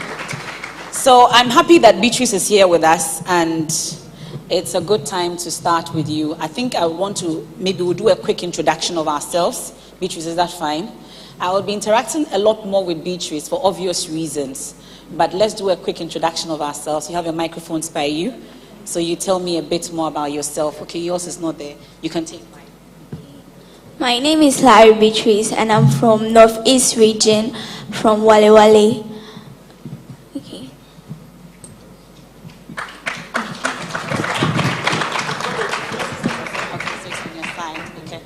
Maybe whilst Foster takes us, Beatrice, you're a student, right? Yes. Are you a prefect, anything like that? No, I'm in year 1. And how come you have so much fans? you brought your own crowd. She's in year 1. When you were in year 1, did you have so much fun? You don't have fans. Okay. Well, Foster, over to you. Thank you. Good afternoon, everyone. My name is Foster Wentiti Akugri. I'm a founder and the president of the Hack Lab Foundation. We are a non-profit organization focused on democratizing access to technology education. I also double hat as the Africa lead for the Innovation Village. It's an organization, impact-focused organization based in Uganda, focused on the Africa regions, making access to shared user facilities for production, advisory, and training affordable and easy for SMEs and the youth across Africa. Okay. Ms. Abite, a little bit about yourself and what you do. Thank you and good afternoon. My name is Mamadou Bite. I'm the Executive Secretary and CEO of the African Capacity Building Foundation based in Harare.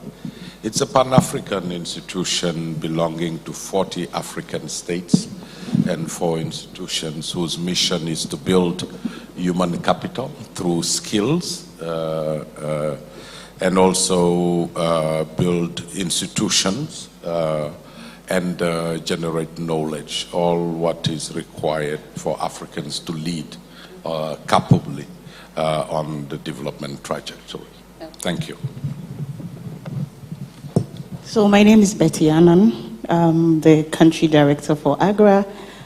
I am an agricultural scientist, natural resource scientist, and an environmental scientist. And I am so particular about smallholders in the agricultural space, and particularly inclusivity, youth, women, and persons with disability, which basically addresses AGRA's focus, where we want to ensure there is no hunger in Africa.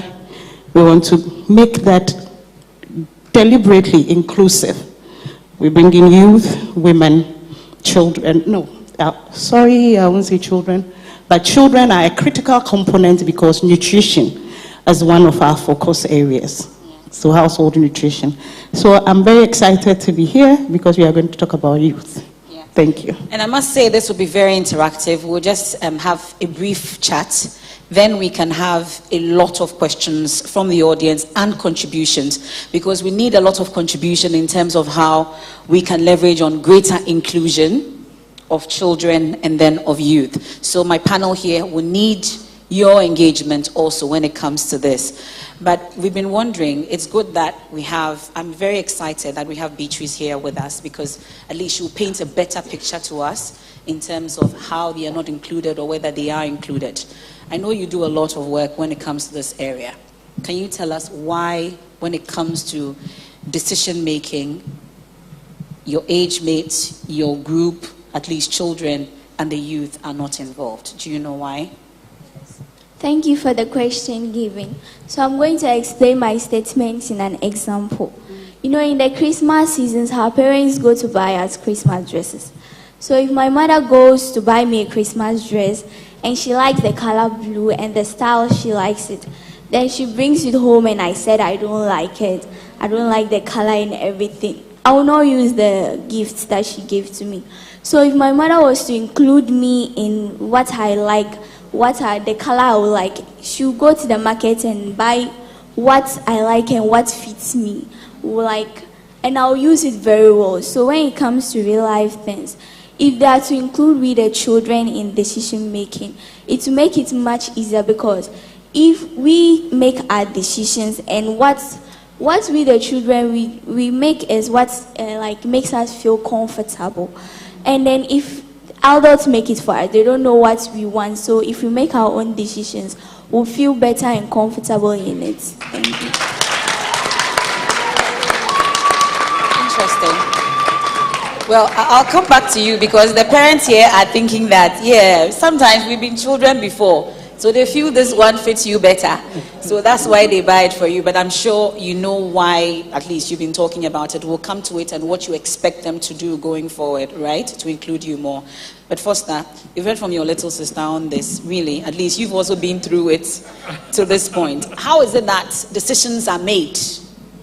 And if it concerns us as the future generations, we are never included.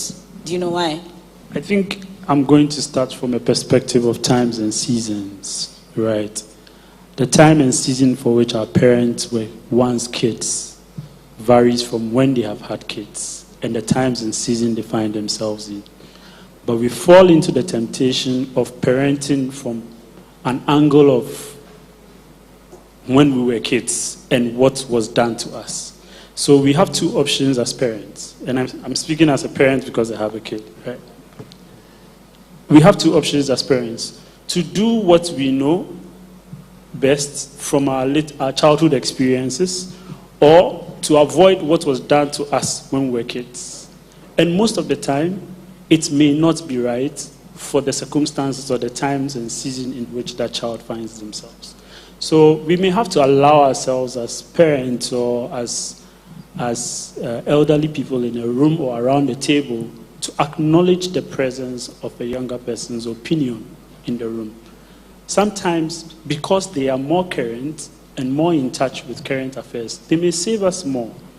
But if you think giving them a seat at the table is just ticking a box to say, I included a younger person in the discussion, the ultimate action or decision that was taken, did it fully take into account the opinion of the kid? Or did we choose to take 90% of the contributions from the adult and 10% of the opinion from the younger person? So these perspectives are worth debating and interrogating further. And I'm sure in the course of the discussion, we would unpack that. Okay. Well, I'll skip Mr. Bite on this because I've said we have mommy, we have daddy. Most of the time, we have to hear from daddy last. So we want to hear from mommy. You've heard Beatrice on this. You go to the market, you buy things for them without their input. But I'm getting to the SDGs and, guaranteeing success. We'll get to it, but it all boils down to why we take decisions and do not include children and then the youth. Let me start from a traditional point of view. I'm a Ghanaian. When we were growing up, we were not allowed to even make decisions for ourselves. Who are you? I wanted to become an agricultural scientist. My father believed that I could become a medical doctor. My whole first year in the university, basically my father did not mind me. So we had to negotiate that if you want me to be called a doctor, I'll get a PhD. So allow me to do what I want to do. And that was what solved the problem. Just like that? You Yes. didn't get any beatings, nothing? No, so I promised. I made a promise. I actually... You are lucky. And that allowed me to, do what I really wanted to do.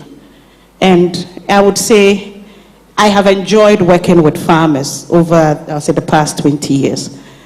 But we don't, even at the national level, we are not consultative enough when it comes to policies. We've designed policies for youth, and I bet the youth were not consulted enough. So I will touch on what AGRA is doing. We are very intentional now about encouraging or including youth in decision making. In every country that we work, the government is our priority partner. So in Ghana, we are working with different ministries, and in this particular strategy, we are working with the National Youth Authority.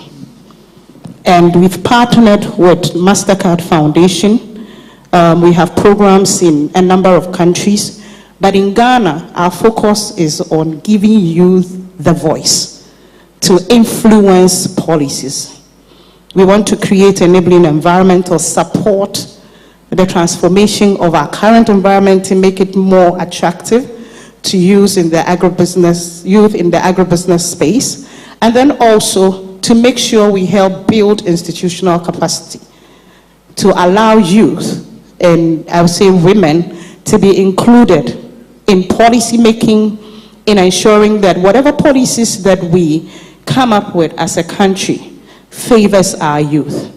Recently, we worked with the Parliament on the Environmental Protection Bill that is being reviewed, and we were deliberate and intentional about the sections on youth, and it was very limited. So we had technical experts come in, review the entire bill. We spent 2 days with several select committees, went through, and then together as a team, together with the parliamentarians, came up with specifics that would address youth. And then we had a forum where we brought a number of youth activists, youth organizations to look at what we will say technical people had come up with. And it was really interesting to see how they talked about carbon financing, how somebody said, you've sold our carbon for $5 when it can be sold on the market for $25, $30. You didn't even tell us, and we are supposed to keep the trees. And that was somebody's view, and a young person. So those are some of the things we are doing as AGRA to support the engagement of youth and decision making in Ghana. To enforce that point, though, what would you say the involvement of the youth in this particular program, at least it has contributed to some level of success? I'm sure that you would want to share briefly. So it's pretty new. We launched it a couple of months ago. But in AGRA, we have different programs, continental programs. We have what we call Value for Hair, and then it's specific on women, but includes youth, young women. And it's a platform that allows connection of women in agribusinesses across the continent. And it's open to all. You can just search Value for Hair. We have what we call Generation Africa, which is also continental, allows youth in agribusiness. We go from scaling to innovation to resourcing and then growth. So from ideation all the way to scaling of businesses. It's called Generation Africa. Any young person here can just sign on. And then we have what we call COLOR. We have the Center for Training of Leaders in Agribusiness. And last year we had some youth that qualified. Actually, the deadline was yesterday. And we have a number of programs that specifically address youth. It's continental. Now we are trying to make sure it's localized. Okay. Well, Mr. Bite, so it's time to come to Daddy now. Maybe just to wrap up the issue about why there's no inclusion of the youth and children in key policy decisions, things that concern their future. Yet we, the older ones, or you, the older ones, I'll shift the blame to you, take these decisions without their input. Thank you. I accept to be the older ones. One of the things, I think that the first speaker, the example that she used, I think is very well telling. What we see at the national systems level is the society. And the society and how it works is the reflection of what happens in its smallest component. So there are, and I think that what she said really shows that. The way, and that was said, there is a power of culture, traditional structures, which persist and continue to be perpetuated in other places. Traditionally also,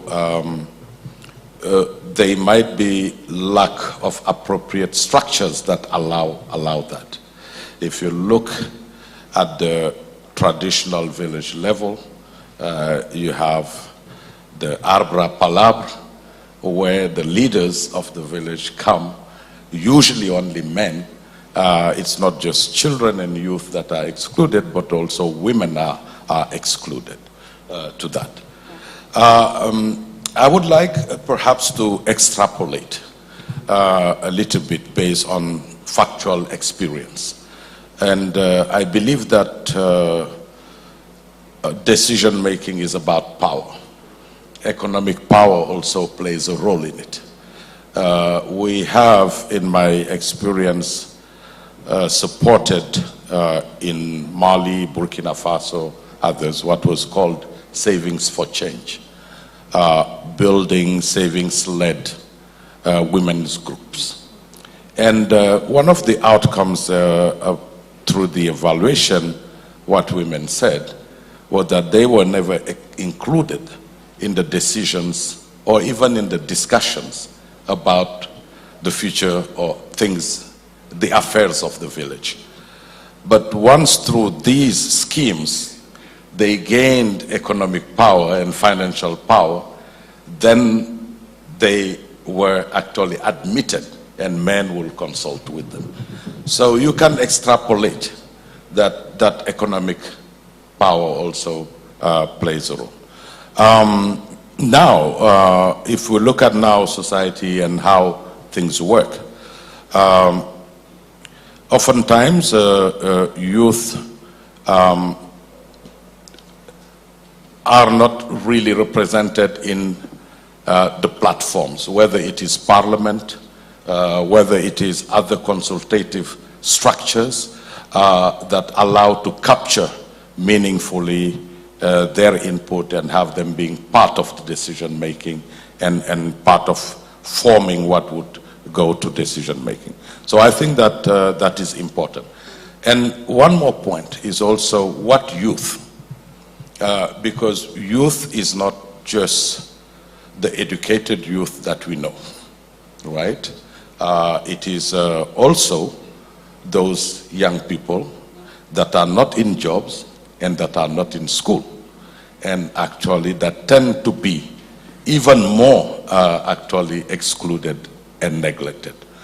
And I believe that it is really urgent, and this is not just from a policy making perspective, but it's also in the business sector, because employers tend not to look at that segment of the youth as a youth that can actually meaningfully contribute. So I believe that some of these beliefs, stereotypes, needs to be challenged. And I would say that really societies that are bound to progress have to imagine all the platforms and ways that allows them to include the perspectives and the contributions of all parts of the society. So we have some perhaps recommendations that can help build that. But to answer that question, that's what we'll I'll get say. to the recommendations shortly, then we can get to the audience. But Foster, I would want to come to you briefly on this, because it's largely said that the youth, you always want to be included. We are pushing for your inclusivity in this, at least in achieving the SDGs. But when it comes to all 17 goals, really, do you know what you want as youth, such that you should be involved in decision-making, key decision-making in terms of eradicating poverty, amongst others? What do you know about these that you would want to be included? Thank you very much. I think before I answer your question, I'd just love to quickly react to some of the comments he made. And I think some of the biggest challenges we face today are, first of all, understanding the definition of youth according to our national youth policy. Youth, by definition of the policy, says the person is 35 years or below. If you look at the representation we have today in Parliament or at the ministerial level, our Minister for Youth and Sports, Deputy Minister for Youth and Sports are 44 and 49 years old respectively. We failed there first. So there's a systemic challenge we already face around making sure that representation is clear. Now, if you take the format of many events that happen, they create the programming in such a way that they have high-level panels of the older people who come and speak, and create a segment for young people to come and talk, just to tick a box. We are not solving the problem by creating placeholders. To solve the problem is to make sure that we acknowledge that the youth could equally contribute to the conversation, no matter how technical it is. There are many young people here who qualify, are material enough to sit on boards and serve as advisors at the government level. But do we see that representation in every single one of these government agencies? No. But are you willing to do it is also the issue. Are you available? The youth, do you avail yourselves for such key positions? Let me give you some more background, right? The youth are only remembered when election is nearing. They host national youth. They go across the country mobilizing youth, encouraging them, conscientizing them, reminding them that election is coming and they have to vote. Immediately they get into power, they forget the people who put them there. So if we have to solve some of these, if the youth's vote was worth you traveling to a village, a small village, a mine somewhere to intentionally wear Wellington boots, all for the visuals of it, to show that you are for them, it includes bringing them to the table when you are there to contribute to the discussions. Now, to answer your question around what do we care about the SDGs? What do you know? What do we know about the SDGs? If you look at every single one of these SDGs, it talks about our everyday life. If for anybody, we are the most important stakeholders who will benefit from the Sustainable Development Goals. Because many of these elderly people are going to pass away, unfortunately. We are the ones going to live to face the consequences of whether these goals are achieved or not. So it concerns us. And our cry is not to say we don't understand. There are many young people here who can tell you even the sub-goals. Go A, go 1, go 1A, 1B, 1C. People are being educated on these things. There are young people who are becoming advocates, traveling the world, going to COP, whatever, trying to show representation. But they allow these guys, they sponsor these guys to these trips just to say, and at the COP 28, we had 1,000 youth participating. Were they in the rooms where the bilateral discussions were happening? Were they part of that negotiation table? No. For me, I've had the privilege, but when I was 23 years old, I attended Davos. I sat in peace negotiations, I sat in bilaterals and multilaterals. My experience today in leadership in the organizations I represent and the boards I sit on is because of that exposure I have. Until you give them that room to shadow you and be mentored, the stigma and the culture of way and paying phone common, and for those who don't understand chi, we always have the statement that this conversation is only for adults, so excuse us. When you start conditioning a child right from the early stages of their life that these types of conversations, when they start, excuse yourself, they would excuse themselves even at the workplace. When their voices matter the most, they are not confident to speak because they are not trained to. The reason why when we find most African kids in the diaspora come back home and are assertive and communicate very directly to you, we find it very insulting or disrespectful. It's because we are not used to making sure our kids can have a voice of their own at home. And charity begins at home. We can't solve a nation's problem if we can't start creating room for young people at home to share in the decision making. So then I'm sure you disagree with that saying, that local saying that so you are sure that the youth that we have, the crop of youth we have now, you know how to wash your hands? I have to be there to see how the hands are washed. Okay. So that I can learn to wash. Okay. Well, I'm waiting. I'm dying to hear from the audience. We'll get into it. But I think it's a time for us to get recommendations. What else, what really should be done? At least Foster has started that for us. But Beatrice, please tell me, at this point, you have the ears and eyes of the entire continent, the entire world. All the leaders, those who are supposed to be making key decisions, are listening to you and watching you right now. No pressure at all. Tell them what you are expecting them to do and change, and give you a voice as well. Okay, thank you for the question given. I would like African leaders and NGOs to give we the children a platform for us and a listening ear. In our communities, maybe they are doing something we don't like. Then we gather up or we come together to tell the teachers. Then they dismiss us saying that we are children. It's no good. And then It's not good at all. we have a voice, and there are so many things that has led us to go and tell you. So when we are coming, you should know that they have something and they have experienced a lot. And then they should give, like, there is another program called the Children's Parliament. It's also a platform for us children to exhibit our talents and what, like, we talk about country, like issues surrounding the country. So we also put our ideas. So I think that the government and NGOs should invest in that. Thank you. I'm almost speechless at this point. You have more to tell them, or that's it? That's it for now, eh? Okay. So I'm sure they've heard you and they will work on it. Okay.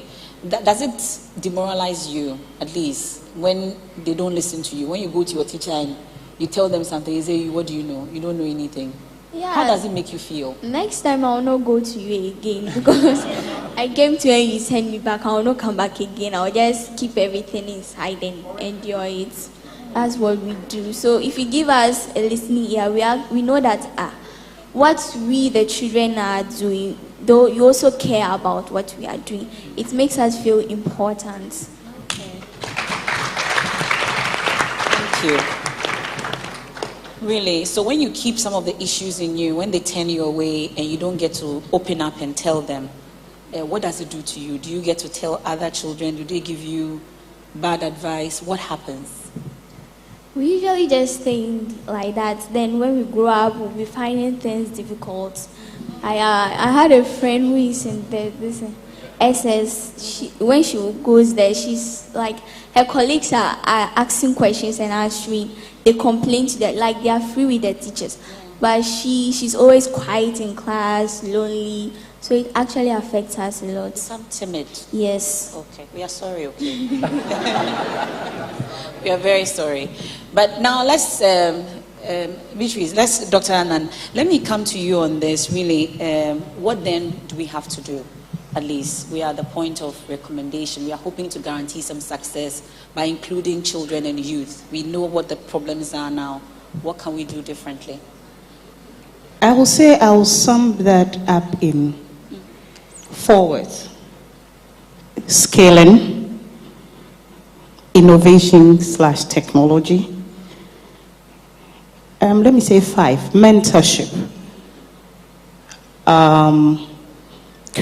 Having the right environment, enabling environment or enablers, and then incentives to allow them to be able to thrive. If a youth is interested in a business and our interest rate, even Bank of Ghana rate, is 20-something, 27, 28%, how do you expect the person to even start a business and repay back? And even in the agricultural space, we don't have patience funds. Yesterday, I was privileged to listen, was it yesterday? Yeah, to the Development Bank executive who was here. The funds are meant for projects on development and for SMEs, but it is channeled through universal banks. And these universal banks have their own criteria, which majority of the youth will never fit in. Yes, Fidelity has a program with MasterCard, ABSA does, but to what extent are even people aware of these opportunities? Their interest rate 10%, but to what extent? So we have to have some incentives, enablers, The policy making, yes, we have a lot of policies on the shelves in Ghana, but the implementation is a challenge. Skilling, I would say we sort of have a very good educational system, but we are not trained to be entrepreneurs. We are not trained to think outside the box. We used to call it pour, pass, and forget. Our new curriculum is doing away with that. So we have to be intentional about that. And then innovation. I would say most of the innovation in the space, when it comes to, I'll be more specific in agricultural marketing, such technologies or whatever, they were designed by the youth because there are platforms that allows that. Do we have that in Ghana? We struggle a lot in that space, and particularly for Africa. We don't have such. And I think that we need to be very intentional. So going back, scaling, innovation, incentive/technology, having the right enabling environment or enablers, and then mentorship. We should be willing to mentor the youth. And I would say, I'm a parent. I'm a mother. My daughter sent me articles and she's like, Mommy, I need you to read this and I need you to read it now. I am sending it today. I need it. And I have to stop everything and read it, critique it, and then send it back to her. I hope you don't buy her Christmas clothes without her input though. She's extremely selective. She will tell you what she wants. Yes. So, and I believe that has helped her a lot. So I believe that we can turn things around, particularly as Africans, and for those of us in leadership positions, we should be intentional about mentoring the young ones. Thank you. Ms. Abite, we're here for solutions at this point. We know what the problems are. What can we do for proper inclusivity, especially of the youth and children? No, thank you very much. I think that I fully agree with what was said and what you said. Perhaps expressed in different manners, in different ways. But a couple of things.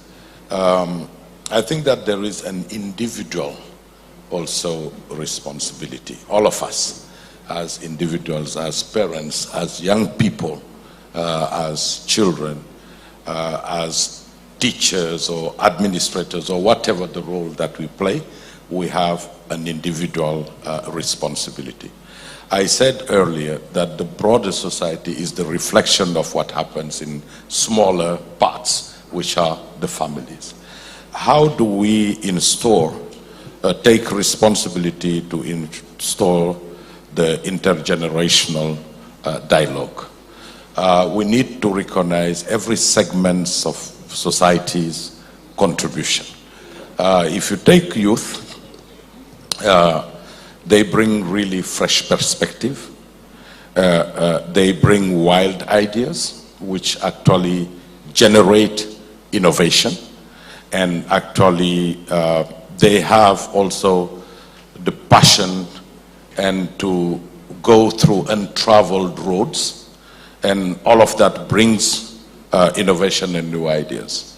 But older people or more aged people bring experience. They bring wisdom, but most importantly, they bring historical context, which is always extremely important. So it's not an either or. It's the blending of those that will actually help society actually advance. And that blending requires structures and platforms that enable that. And we need to think about that. The other point I wanted to talk about is education. I think that you gave a very good example of how maybe certain youth from certain societies are more assertive compared to what we see here. And I think that it is not just the power of culture, it is also about education systems, education content and education delivery, right? If you go to our classrooms, you see a teacher standing high, facing all children or younger people. This is, you are here to receive, you're not here to think. So the way to you deliver in other places, you will find that even how classrooms are organized are different. How lessons and courses are organized are different, which allows actually interaction and contribution and builds confidence. So it's not about the content. And content is more about building knowledge. It's not about building mindset. And it's, again, here it's not an either or, it's actually both. The mindset gives confidence and gives that one. And one last point I want to talk about is really policies and institutions. We have seen recently, and the issue of representation is extremely important. Nobody can speak better than your own self. And I 100% agree with that. Recently, on the continent, we have seen many countries taking policies and laws that impose a certain quota in representational assemblies. For instance, Rwanda has taken a law about parity, same number of women and youth and men in certain assemblies. Other countries have followed suit. And I believe that that type of policy should be also applied to youth. Then society will give itself ways to empower, and youth themselves find ways to empower themselves to occupy those seats. It's also about how institutions work. I would have been very pleased to say here that we have set up, but we are in the process, and I believe that we will complete that very shortly. At ACBF, we have decided to set up a youth advisory board, because we have a governing board, we have an executive board, but actually we don't have really a very formal way to capture input from the youth. And we are saying we are in the capacity building and human capital building business. Africa, the majority of population is the youth. So if we are going to build the capacities of African people for future development, youth input and focus to youth is going to be critical.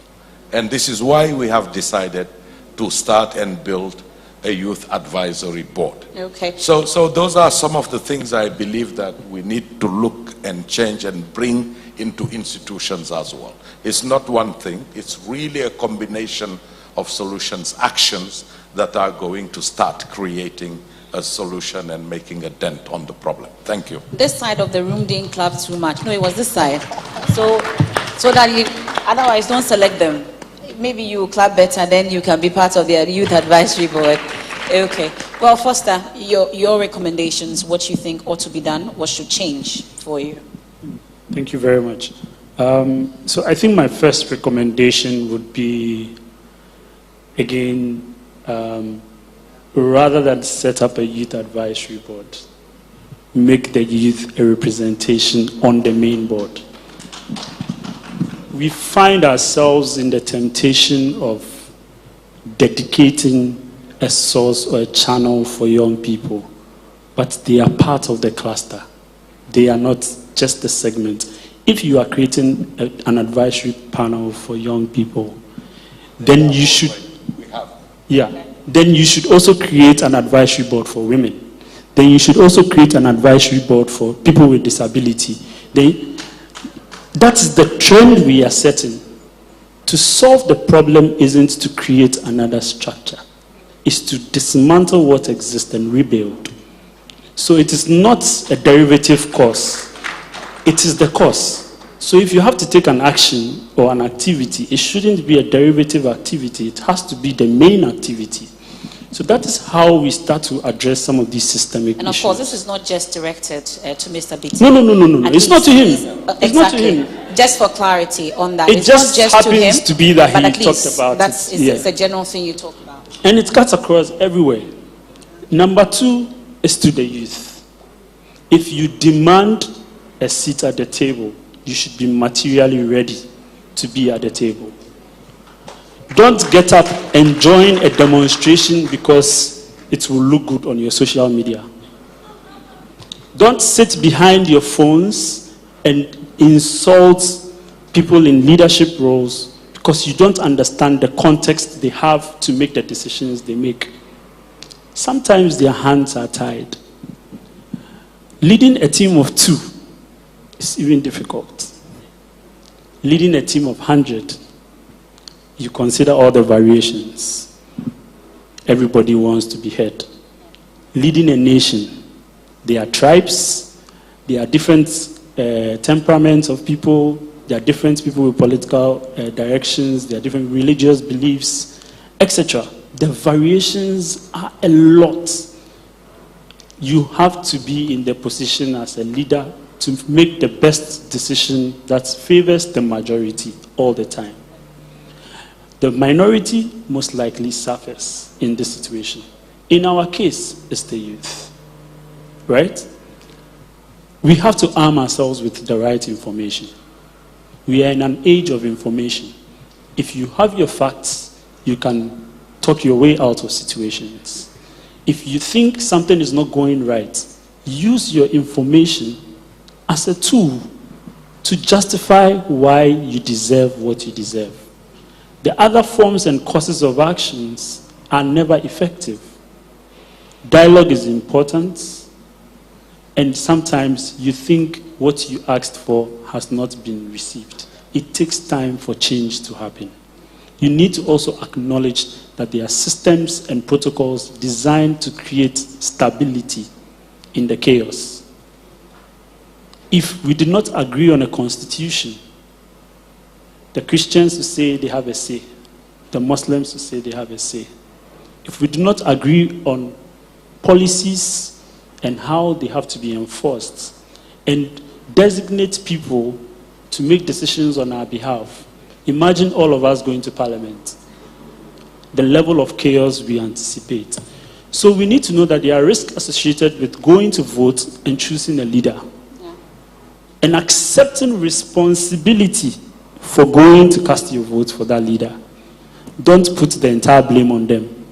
Election year is coming, election season is coming. Yeah. You have the responsibility as young people to choose the right people that you have confidence in to lead you. Don't go and sell your vote. Come back and blame the system when you are the cause of that system. Okay. Thank you so much. And it's time over to you at this point. If I don't see females, I won't call anyone. Okay. Well, I see a young lady there in black. This first round is just for females and youth, inclusion. Youth. I see one here as well. One here. Yes, please. Madam, please, your name and then you can shoot. Okay. Thank you for the opportunity. My name is Eva Ewenam Tete, and I have really enjoyed this session, and I've also learned a lot, and I just would want to add my voice on the need to add the youth and children in decision making. Oftentimes, we are quick to blame the government. The government isn't doing this, the government isn't doing that. But we forget that we are the government. The government is you and I. And so if we all are to make up our minds that I'm going to open up my arms to at least 2 people to mentor them, 2 people to guide them without asking for anything in return. Open up your doors to them. What do they ask in return? Well, well, it depends on... Don't answer. Yeah, but, just, for the love of Ghana, for the love of Africa, open up your arms to someone that I'm going to mentor this person. I'm sure would contribute to making Ghana and Africa a better place. So we can start from there rather than blaming everything on the government. Thank you. We'll do this as quickly as possible so we can take as many so we can wrap up. Madam, please. Thank you very much. So my name is Portia again and I'm from Dream Hunt. Practically, I've realized that including the young people in the SDGs Dream Hunt, that's what we call knowing your SDGs from the primary level. And it helps them to, as they grow up, whatever they are doing, if she is wasting food, she remembers zero hunger. So that it becomes part and parcel of them, and they are good with pictures. So that is what we use to engage them. You do it nationwide? Yeah, we go everywhere? to it depends on the funding we have, but we go to the areas that we have access to. And then we also have what we call environmental care projects, showcasing what we think can be done within the SDG goals. And then we climax it with youth inclusion for development. So that time we bring all the stakeholders, showcase the impact we've done, and then we use that to ask questions. The police will be there. Whoever matters in the community will be there for the young people to tell them the ideas, innovations they have. So I think we should be able to give them the platform to showcase the innovative ideas practically as we have these conversations. I'm sure Dr. Eugene's team, they would reach out to you on this, on how best we can expand it. Any more suggestions, any more contributions? I'm doing a lot of females. Okay, so I see a number there. The young lady, there's one there. I'll come to you. I'll come to the older ones shortly, please. Okay, so my name is Akosia, and I would like to make my suggestion on the need why children should be included in decision making. Actually, children are the future leaders, so we have to be included in decisions. And actually, our decisions also matters a lot. So they should include us in decision makings and actually turn our ideas into reality. Thank you. Thank you so much. Okay, so please, right there. Yes. Thank you. My name is Joseph Abonyasan. So I want to ask if I'm right. Is that Foster, the gentleman? Yes. That's Foster. So he mentioned we should arm ourselves with the right knowledge. So I want to find out, how can we equip ourselves? Would you recommend some books, some websites for us to arm ourselves with the right knowledge? Thank you. Thank you. All right. Okay. There's also one here. more? My name is Yes, Raphael. I think this whole conversation about SDG has come a long way. The conversation, I want you to take note of that. The conversation. We've been talking about it over and over again, but the real action is not taking place. We are in 2024 doing SDGs Action Summit. What happened to 2016? What happened to 2017, 2018, all the way till this point? We are almost at the end, and then we want to now jump and say we are doing SDG. I think that what must be done must be done. There's a saying that it is not what you expect that gets done, but what you inspect. What have we done over the years? I was so shocked to hear that we have only 15% of the SDGs are on track yesterday. And I think it's something we need to check. Thank you. Thank you. Okay. So he has forcefully taken the mic, so I'll come to him. Kofi Lucas is the name, Critical Strategy Thinkers Network. You see, it looks like we are just dancing. Which leaving dance? The problem. Which dance are we dancing? Maybe Agbaja. We go front and back. You see, the issue is that it's not a question of including the youth or the children in decision making. That matters. Even at what level? Is it at the national level? Is it at the regional level? Is it at the district level? Is it at the community level? What we fail to realize is that we don't appreciate critical thinking in Africa. We need to have a strategic plan from the grassroots to the national level. That is why when the president created the Ministry for Planning, I applauded and I spoke about this everywhere that I go. But lo and behold, the ministry had been collapsed. Okay. The issue is that how many schools from basic to tertiary do have strategic plan? Because strategic plan is not to be developed by a consultant and then the school implement. No. Everybody should bring his or her idea at that level. Then it becomes a document owned by us for the leaders to implement at the grassroots level, at the community level. Our chiefs at the community level, do they have a strategic plan? The churches, the mosque at the local level, do they have a strategic plan? When it comes to ministries, departments, and agencies, some of them are cut and paste. They have not involved those that matters. Okay. So we need to go back. We should challenge ourselves that henceforth, every every level should have proper strategic plan developed by all and sundry. So that is where the children issues will be captured, the youth will be captured, and everybody will be captured. Then the leaders will implement. We are grateful. Thank you. Do I have a final one? Final one. Okay. There's no female who wants to give me a final one. Okay, there's a female. Hello, I'm with the mic here, please. Yeah, Thank you so much. I beg. I know. Please, go on. All right, I want to ask a question. My question goes to Foster, please. He made mention about the youth minister, that at least the minister for youth and sports is supposed to be a young person. My question is that sometimes ago, I happened to sit on a panel where we were interviewing some people that were looking for job. So I asked the first question, and a graduate first degree person was not able in order to answer the question. I said, why do you think you are the best candidate for this job? There was no answer. The second one, how many books have you read so far from January to June concerning the area that you are looking for? It's like all my questions, there was no answer. These were all first degree. Yeah. So the question is that, why should it be that all the time we are talking about youth inclusion, but at the same time, it's like the young people are not ready in order to occupy. So please tell me the reason why we should include the youth who cannot even read a speech. It's okay. I think this is one thing I raised earlier, and this discussion, it looks like me, you have to give us some more time. I see a female hand here. Madam, someone here first. Madam. Yeah, okay. Excuse me. So please, let's have some order. Otherwise, I won't hear any questions. Yes. So, Madam, do you know one thing?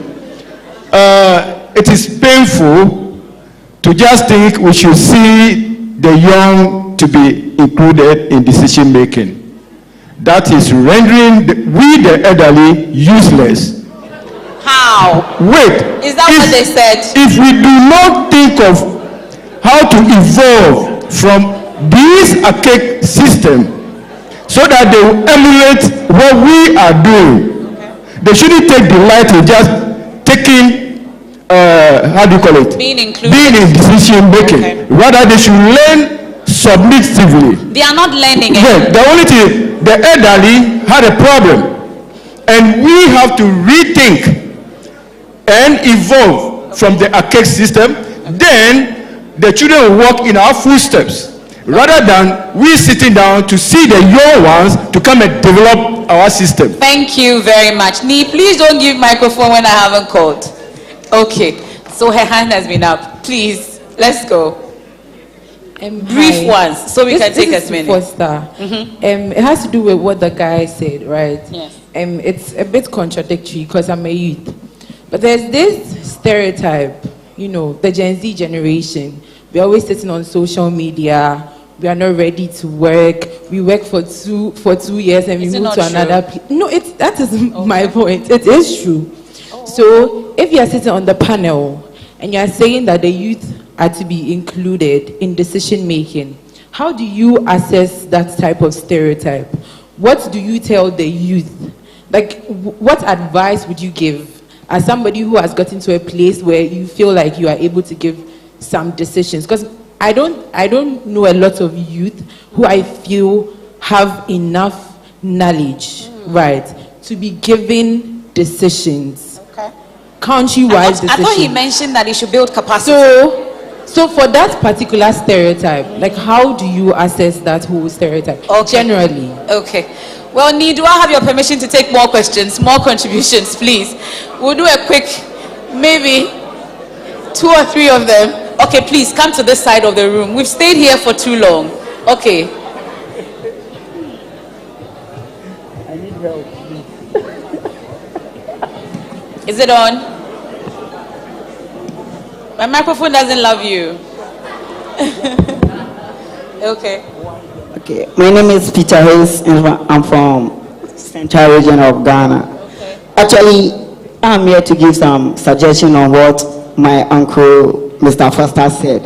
You see, it takes one man to get a dream, but it takes a team to fulfill that dream. And that is the reason why I think we, the youth, are needed in this discussion. There's a saying that goes, experience is the best teacher. And it's because of this, many times the crowd of youth are not included in some of this discussion. The aspect of new ideas is not considered because of the culture due to respect. Some of the youth we sometimes smile and listen while others are talking. That doesn't mean we are in accordance with what they are saying, but we just have to do that. We just have to do that because of respect. Why? Because of respect. Which of course I will ask my question on that. Okay. You are not done. Yeah, I'm not going to my question. You see, actually, go on. Actually, open rebuke is better than secret love. Okay. My question. Please wrap up, I beg you. I beg you. My question is, where will this culture of respect take us, especially when there are some things that are not old under this sun? Thank you. Thank you so much. So let me come to this side. I think it's a good time to wrap up. I'm cracking up here. Please. Hi, my name is Jibodi Akusia Agbenyo. I just want to comment about three things, right? The first is in relation to what was just said. I think that we are undermining the capacity of young people, especially in this continent.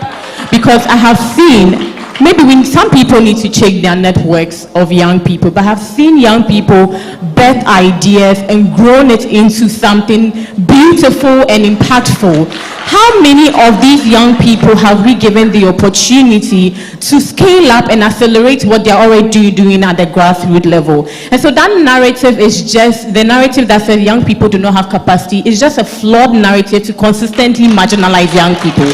Secondly, inclusion of young people, women, and people with disability does not ultimately mean exclusion. It doesn't mean that older people do not get a seat at the table or are being kicked out. It means that we are taking a holistic perspective to how we deal with issues that affect all of us and not just old people. Lastly, my comment is that as we have spoken about putting young people on decision-making table, let's talk about the implementation process. Young people need to be part of the implementation process because we have the capacity, we have the experience, we've bet ideas and grown it into something impactful. We can implement national policies. Thank you. Jibodi this year. Let's do the last one. I think it's okay. Thank you. I have the mic. Hey, you have the mic already. I'll give it to you. Eric Opoku, I'm here. Okay. So I've listened to the conversation, very interesting conversation from both sides, say the youth and the adults. Let me speak for the mid-age.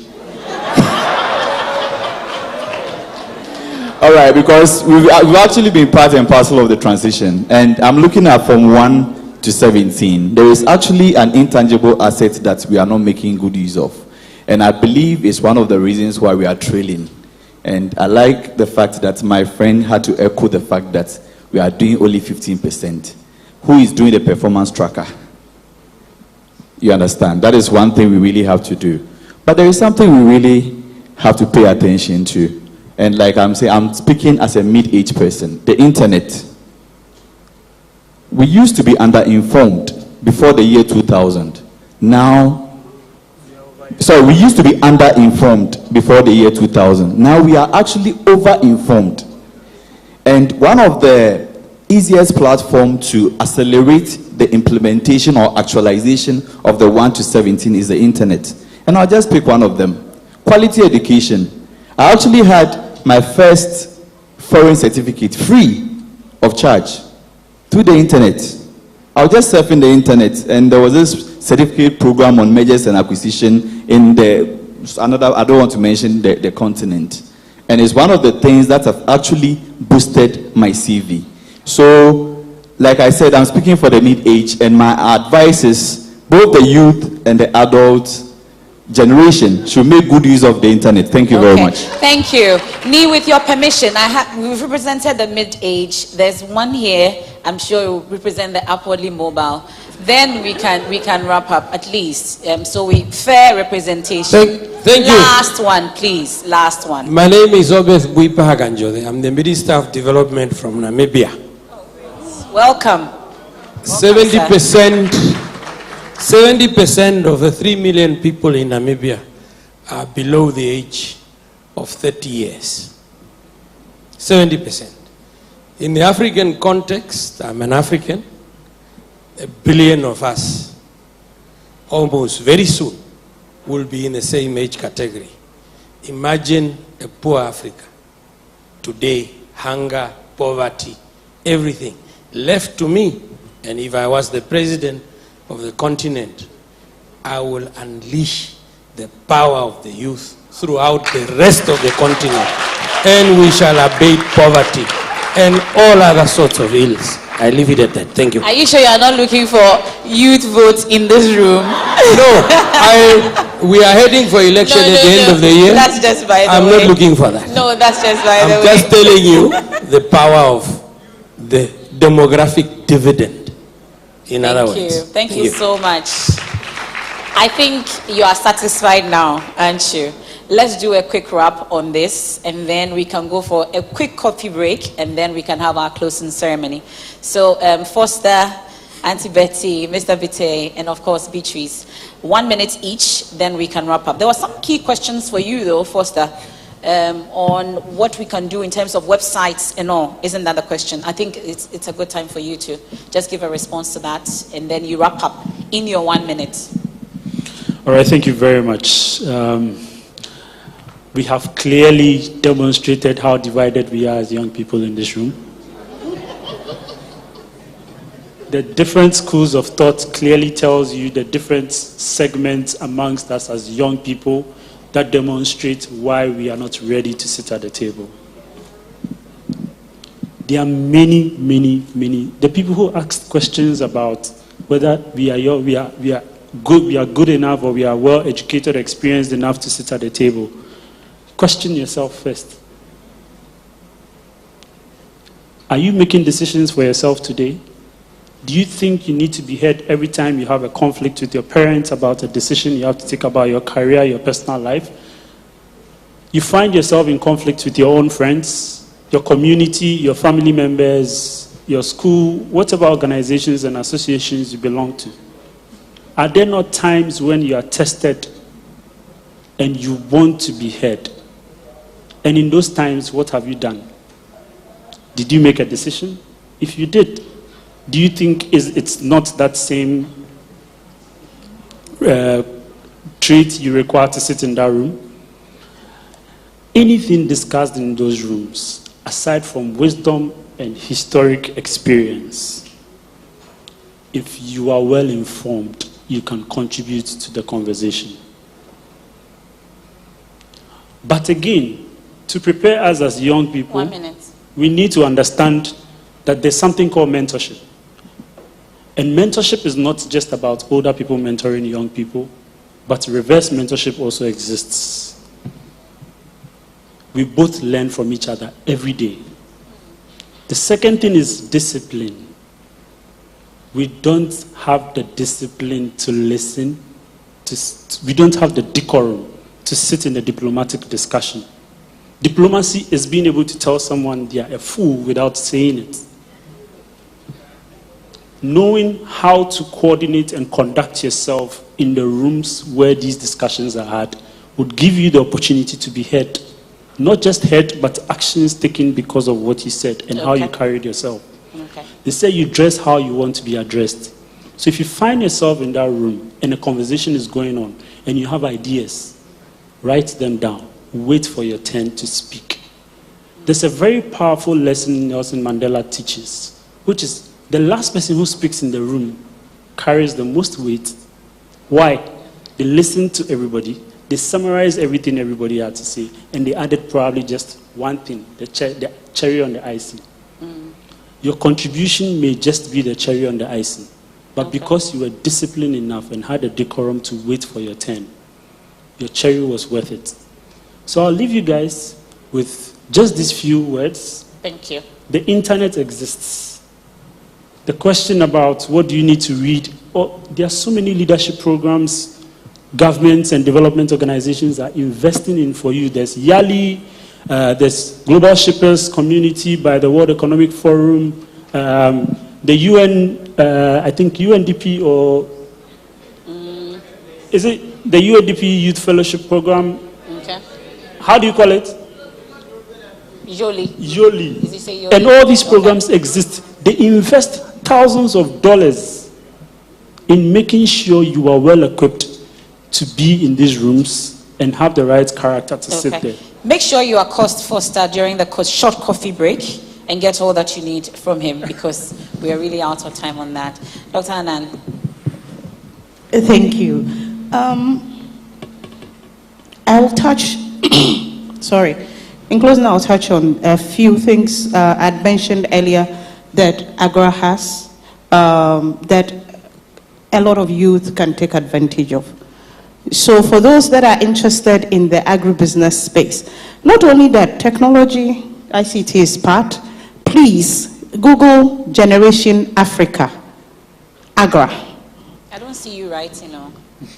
Google value, the number 4 and hair. Value for hair. Value for hair. And then Google color, CALA. And then maybe comma AGRA. And then you will get a lot of information. Yesterday, applications were closed for color. And 2 weeks before then, they reached out that only 10 people had applied from Ghana. And I mean, this is 16 months training, both in person and online, and it's free. You only have to, the online, you only have to pay for internet. And in Ghana, only 10 people had applied. We have a lot of opportunities. I took a number of courses, even on LinkedIn, that you can take advantage of. And the youth, I think, should look into that if already you are not. And I would give a last advice. For those of you that are on LinkedIn, LinkedIn is a professional platform, not for posting unnecessary things and not for posting pictures. No, you give yourself up that you are not serious if you do that as a youth on LinkedIn. Thank you. Thank you so much. Mr. Vite. Very quickly, yeah. Thank you. I think that the debate has been extremely interesting. Intense. And very much polarized. And I don't think that this shouldn't be a divisive issue. Because more senior people have been children and have been youth. The youth of today, the children of today are going to be the adults. So I think that it is very important that this conversation and exchange be taken not in an antagonistic way, but really in a constructive way. We add, but we don't contradict.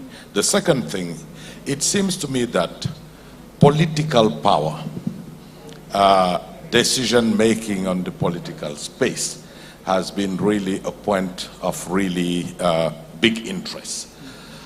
Yes, we can agree that political decision making, governance are really extremely important in many things. But I believe that it's also about economics and economical power. We are talking about the SDGs. If you look at the 17 SDGs, the 16s are all about human well-being in a healthy environment. So all of that is about also being able to have economic power. Then I believe that the other thing is about, I insist about capacity building, particularly to capture and be included in the economic life. It is important to have the right skills. And it's not just about technical skills. It's also about what we call soft skills or social skills. You often see somebody graduate magna cum laude, but you can see somebody and be still looking for a job. When you see somebody who graduates with a lower degree, but get onto the job market much faster. What makes the difference? It's the social skills. It's the soft skills. Yeah. So I think that we need to really look at, and also how do we capture and diversify and restructure our education system to ensure that young people do not fall off. Okay. Do not fall off. Because oftentimes, when you don't succeed in school, there are no other structures that actually take you into another path, ensuring that you don't fall into, etc. And the last point I want to make is about also digital. We are in the era of digital.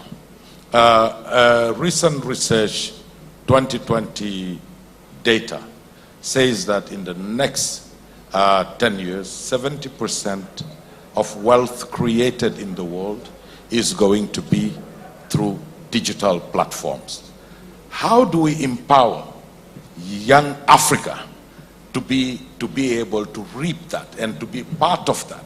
Because if we miss that train, also the issue of inclusion and empowerment comes. Yes. And actually I've been hearing, we need to be included. We need to be included. Well, guess what? Power is not relinquished. You have to work hard, prepare yourself, get the right skills, and go get that seat at the table. Otherwise, you will continue to be on the menu. And sorry for that. Thank you. And I'll give the final word to our dear Beatrice. Beatrice, wrap it all up for us. Thank you for the opportunity given. My favorite SDG is education. And then in the education sector, in schools, they just teach us how to read and write. And then that's not actually helping us. We need to do some practicals that will help it stick in our heads. Like, for example, having ICT labs and science labs. If we learn about computing, how to launch programs, they'll just give us the steps, 6 steps, then you have to go home and chew them. Yeah, so actually they should give us like practical work. If you do it with your hands, you actually know that, yeah, after this, I'll go and press this key. That will actually help us. And then I think we, the youth, we are capable of doing everything because we have the burning fire in us. And yes. And we can do this by mentoring. If you mentor us, we'll be able to accomplish anything. Thank you. Thank you so much. Ladies and gentlemen, a round of applause once again for the members of this panel. Dr. Betty Annan, Country Director, Agra. Mr. Foster Awintiti Akuguri is the founder and president, Hack Lab Foundation. Mr. Mamadou Bite, Executive Secretary, the Africa Capacity Building Foundation. And of course, our very own Beatrice Larry. She's a student, Wale Wale Girls School and representative, Children's Model Summit of the Future, all the way from Wale Wale. It's a good time for us to have a quick break, a quick breather. This one, very quick. 2 minutes. Then we are back for the closing ceremony. In fact, you should say we shouldn't go for the break and let's wrap up. We should wrap up and then should we wrap up? Yeah, thank you, Charlie. The youth is working. A round of applause for yourselves once again.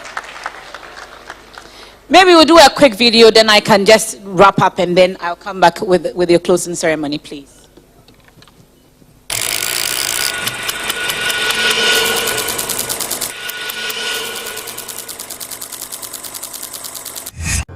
Powerful as one, so strong, courageous, we fearless, and yes, we can.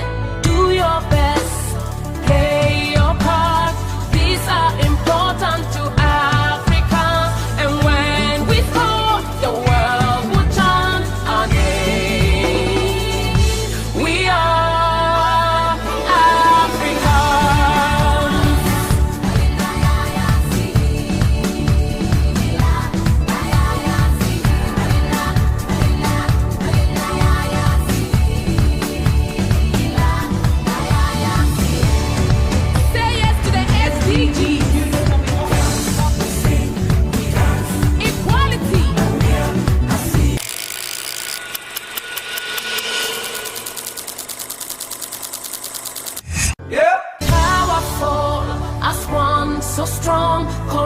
courageous, we fearless, and yes, we can. Do your best, play your part. These are important to Africans, and when we score, the world will chant our name. We are Africans.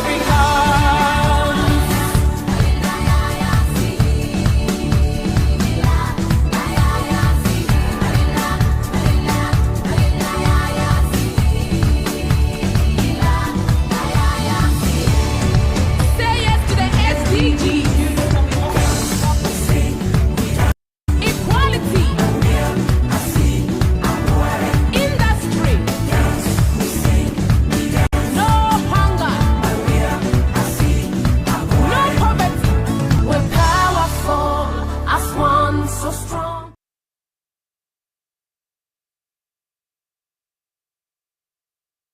Of the SDG Summit. And this is a 2-day action summit for the year 2024. And it's time for the closing ceremony. And we'll start the closing ceremony with a presentation of outcomes of Children Model Summit of the Future. And we have the chairperson of the Children's Model Summit. Aho! Aho! Let's welcome Madame Akosia Aduma with her team, I'm sure. You can give her moral support. Please do it better for her. Have you been a chairperson of a summit before? Have you been a chairperson of a children's summit before? Please, let's hear it. Let's do it better for her. Thank you. Good afternoon, ladies and gentlemen. I go by the name Akosia Aduma Owusu, and I was the chairperson for the Children's Model Summit of the Future. Children's Suggestions for a Better Future. Akwaba from Ghana. We, the future leaders of the world, gathered at the Children's Model Summit here in Accra. From June 23rd to 25th, we tackled crucial issues that impact our world. We had conversations about the Sustainable Development Goals. These goals are like a blueprint for a world where everyone thrives, especially as young citizens. We know adults are already making a difference, but we have some ideas to make the future better and brighter. 1. Building healthy communities. We envision a world where everyone has access to nutritious food, clean water, safe home, and free health care. 2. Smart farming for a sustainable future. We want support to be available for farmers who use innovative and safe methods to grow delicious and healthy food for all. Imagine using water-saving techniques and technology like drones to help crop flourish. 3. Sunny solutions. Not everyone has access to electricity, but we believe the sun shines everywhere. We believe in harnessing the sun's power with the special kits to light up homes and schools, making it possible for everyone to learn and play at night. 4. Connecting our world. We want everyone, regardless of location, to connect with friends and learn online. Special centers with computers and internet access will allow everyone to be part of the global conversation. 5. Empowering young minds. Every child deserves the chance to become a future leader. We support accessible science, technology, engineering, and mass education, which is a STEM education, to equip everyone with the tools to solve problems and make the world a better place. 6. Inclusion for all. We believe everyone deserves a chance to learn and reach their full potential. We want adults to provide the resources and support needed for children living with disabilities to feel included and thrive. 7. Fair work for the future. Adults need safe and rewarding jobs that enables them to care for themselves and also their families. We envision a world where everyone has the opportunity for a decent job. 8. Protecting our planet. We love our planet Earth. This means using renewable energy and planting more trees to ensure a healthy environment for generations to come. 9. Stronger together. Just like a team of superheroes, everyone can work together to keep children safe. This includes adults, teachers, and families saying no to issues like child labor and bullying. 10. Prioritizing children. Every child deserves to feel safe, loved, and supported. We want adults to build teams dedicated to ensuring the well-being of every child, no matter their situation. By working together, we can create a world where every child has the opportunity to reach their full potential. Let us build a brighter future, thriving with happy, healthy, and empowered young citizens. Thank you. Thank you so much, Akosua Adoma Owusu. At this point, we would please plead with the chairman of the National Development Planning Commission, Professor Jan Barfor, to please receive the document for us.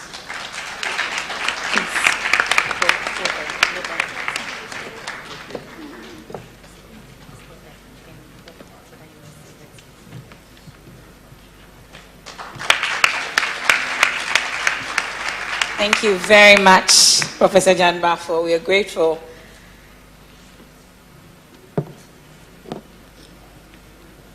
Aho. Aho. Okay. Thank you so much. We are grateful. Please, let's give him a round of applause once again. Yeah. At this point, ladies and gentlemen, we would like to take a presentation also of Summit Outcome Document by Madame Priscilla Eshiam. She's the head of CSR and Sustainable Development, Societe Generale Ghana. Please, let's give her a round of applause as she comes.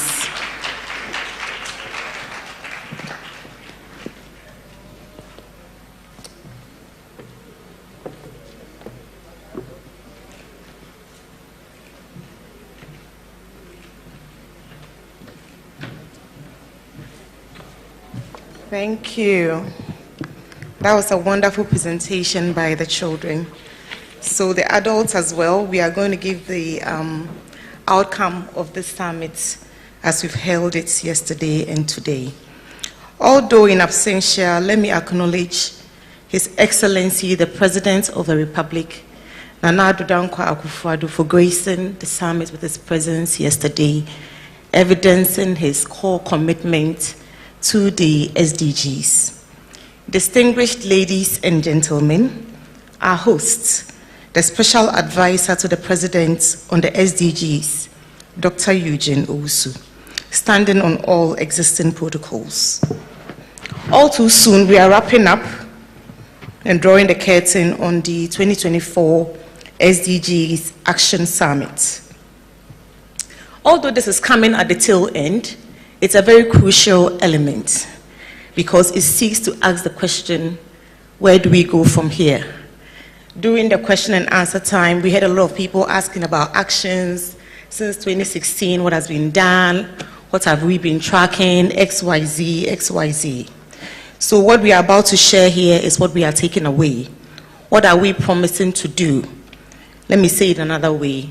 What are the tangible, measurable actions we are all committing to execute? So I'll go straight into the outcome statement of the SDGs Action Summit 2024, and I crave your indulgence and attention. The theme has been from midpoint to success. We're committing scaling up and accelerating action on the Sustainable Development Goals. Under the auspices of His Excellency Mr. Nana Addo Dankwa Akufo-Addo, President of the Republic of Ghana, and co-chair of the UN Secretary General's Emeritus Group of SDGs advocates, the SDGs Action Summit 2024 was convened from July 2nd to 3rd, 2024 in Accra, Ghana.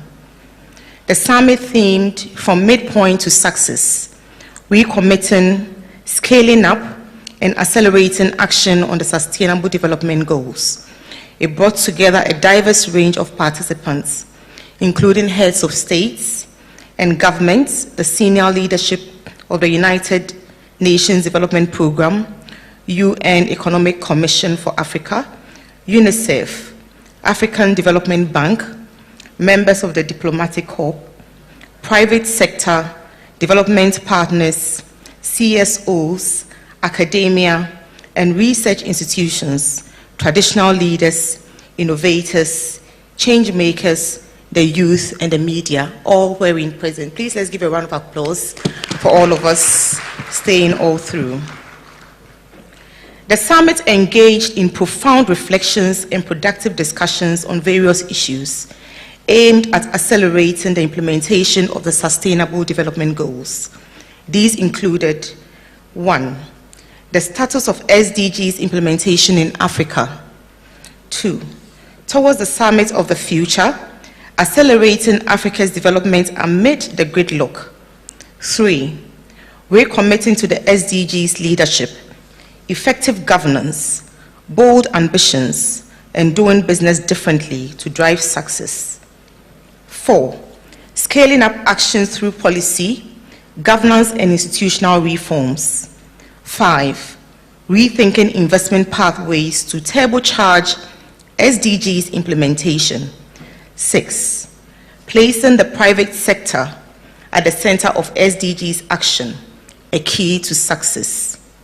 7. Scaling up mobilization of innovative and climate financing for SDGs action, the real game changer. And 8. Intergenerational dialogue, guaranteeing SDGs success through greater inclusion of children and youth. More specifically, the summit reaffirmed the importance of governance as a cross-cutting theme essential for achieving the Sustainable Development Goals and the African Union Agenda 2063. To foster inclusive growth and job creation, African countries must reaffirm their commitment to good governance, the rule of law, poverty rights, and invest in building human and institutional capacity. The summit highlighted the pivotal role of the private sector in achieving the Sustainable Development Goals in Africa by investing in infrastructure, creating jobs, innovating technologies, partnering with governments and NGOs, promoting sustainable practices, advocating for policy reforms. The private sector can drive actions to foster sustainable development.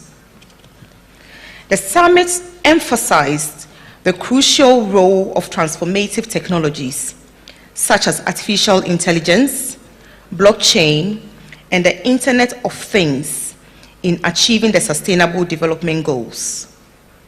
They can drive innovation, enhance efficiency, and increase accessibility, helping to bridge gaps in infrastructure and service delivery. The summit urged African countries to look beyond traditional funding sources and to tap into the private sector's vast capital and expertise, drastically expanding its role in climate finance. Public-private partnerships, green investments, and sustainable business practices must become the norm, unblocking the significant financial resources for climate-resilient projects that foster economic growth whilst mitigating climate change.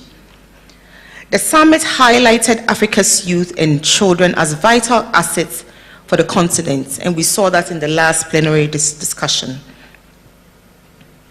With declining infant mortality and increasing life expectancy, by 2100, Africa will account for 41% of the global working age population, surpassing the share of advanced economies. If harnessed effectively, this demographic transition can drive economic growth, supporting Africa's structural transformation and making it a significant contributor to global development. Recommendations. The summit, after exhaustive deliberation, have proposed the following recommendations. This is after all the high-power deliberations, the fireside conversations, all the think tank discussions. This is the recommendations. 1. African countries are encouraged to commit to enhancing global, regional, national, and local partnership for sustainable development, engaging all relevant stakeholders, including civil society, the private sector, academia, and youth. Recognizing the important contribution these groups can make towards achieving the 2030 Agenda and AU Agenda 2063. Countries should focus on the localization of these goals. Additionally, they should utilize the regional dimension of sustainable development to address regional challenges and scale up action. African countries are encouraged to strengthen their national and subnational governance capacities to be responsive to current and emerging development issues. This should be done in a way that acknowledges and respects the diverse governance structure, national and subnational contexts, capacities, and development levels, while aligning with national policies and priorities. For investment pathways to turbocharge SDGs implementation. 1. African countries must prioritize investing in agriculture to enhance productivity and food production.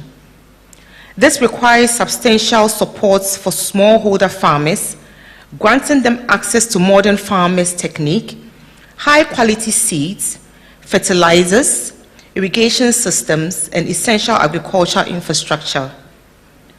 Additionally, trade channels and markets must remain open for food and agricultural inputs while supporting local supply chains to address food price volatility, ultimately realizing the right to adequate food for all.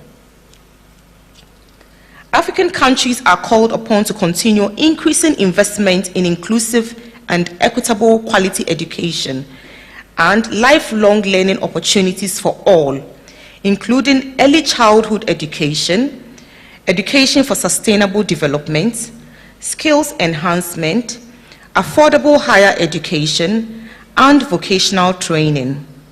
Countries need to double their efforts to remove barriers to girls' education and create learning environments that enable all learners to achieve their full potential and physical, mental, and emotional well-being.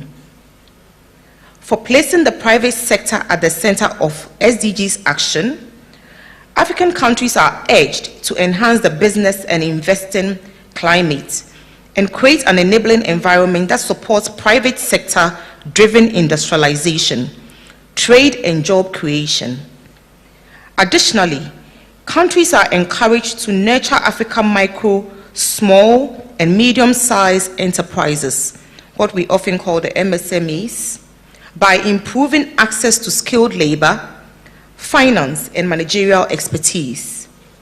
Countries are further urged to deepen innovation, research, and development, as well as leverage global and domestic knowledge to accelerate industrialization, trade, and across the continent. For innovation and emerging technologies to accelerate SDGs action, African countries are urged to continue taking action to bridge the digital divide and spread the benefits of digitalization. This involves enhancing digital infrastructure and connectivity, building capacities, improving access to technological innovations, and enhancing digital literacy. Furthermore, countries are encouraged to leverage digital technology to expand and strengthen social protection systems. They must also commit to building capacities for inclusive participation in the digital economy and fostering strong partnership to ensure technological innovations to reach all their people. Africa countries, in partnership with the private sector and development partners, are urged to leverage science, technology, and innovation to address Africa's developmental challenges. They must all utilize these tools to, among others, promote and improve health delivery, enhance emergency preparedness and response, and create inclusive, safe, resilient, and sustainable human settlements. Mobilization of innovation and climate financing for SDGs actions. Africa countries and their partners are encouraged to continue advocating for the urgent reform of global financial institutions and architecture, ensuring they are fit for purpose and to serve the interests of Africa and developing countries. This includes achieving climate resilience and securing global financing mechanisms that provide African and other developing countries with access to adequate, equitable, and concessional financing, as well as affordable market-based resources. African countries are called upon to increase the financing of their development through domestic resource mobilization schemes, including the blocking of illicit financial flows and the harnessing of remittances, funds from financial institutions and sovereign wealth funds, resources generated from natural resources. For greater inclusion of children and youth, African countries are urged to harness the demographic dividend potential of the youth bulge by investing in initiatives and empower all children and young people, including those with disabilities. In conclusion, the summit expresses gratitude to His Excellency Nana Addo Dankwa Akufo-Addo, President of the Republic of Ghana and co-chair of the UN Secretary General's Emeritus Group of SDGs Advocates, the government and the people of Ghana for graciously hosting the SDGs Action Summit 2024. We urge the President Akufo-Addo to table this outcome at the UN Summit of the Future in New York in September 2024. Thank you all, and thank you very much. Ladies and gentlemen, that's the head of CSR and Sustainable Development, Societe Generale Ghana, Madame Priscilla Ashiam. Please, let's hear it for her once again. Thank you. Before I bring you the cherry on top of the SDG Action Summit cake, may I please acknowledge my sponsors and partners. At least they made this possible. They made this happen. We have the United Nations Development Program, the UNDP. Please, it's a good time for you to start giving it up for our sponsors. We have the Ghana Grid Company Limited, Gridco. We have the Volta River Authority, VRA. We have the Bank of Ghana, BOG. Fidelity Bank. We have Societe Generale Ghana. Impact Desk Events and Marketing. Benso Oil Palm Plantation, the Ghana Investments Promotion Center, GIPC, we have Agra, we have Pharmanova, we have the Ministry of Finance, we have UNICEF, ECA, of course, our media partners, Daily Graphic, Asasi Radio, 99.5 FM, we have MX24 TV, Diplomatic Affairs TV, and I represent Joy 99.7 FM. And I'd like to make a special mention and a special thank you, especially to the SDGs Advisory Unit, Office of the President. Please, let's give them a round of applause. Together with the planning team, Dr. Eugene Owusu and the team, Dr. Phyllis Adoyobo and the entire team, God bless you for making this happen. Now it's time to take the cherry. You ready? Ladies and gentlemen, I'd like to invite to the podium a former Minister for Planning. He was also a former Deputy Minister for Finance. He's now the chairman of the National Development Planning Commission.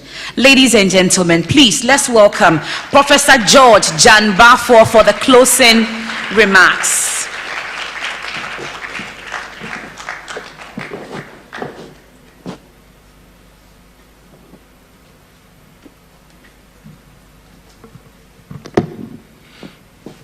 Thank you so very much, Madam Moderator.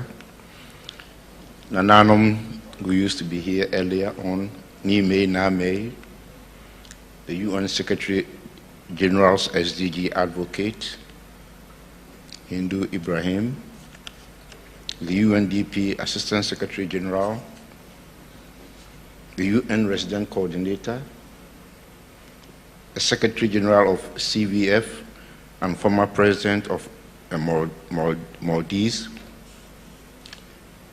the Honorable Ministers around, members of the Diplomatic Corps, eminent business leaders, friends from the media, distinguished guests, ladies and gentlemen. I'm here in the stead of the Chief of Staff, who should have done the closing ceremony. Unfortunately, she couldn't be here because a cabinet meeting, which was supposed to have been on Thursday, has been rescheduled for today. So she has to be there. And that's why I'm here to stand in for her. So this is what he had to say. I deem it a profound honor to have this opportunity to deliver the closing remarks at this historic summit, convened under the patronage of the President of Ghana, that has brought together so many distinguished personalities and champions of the SDGs.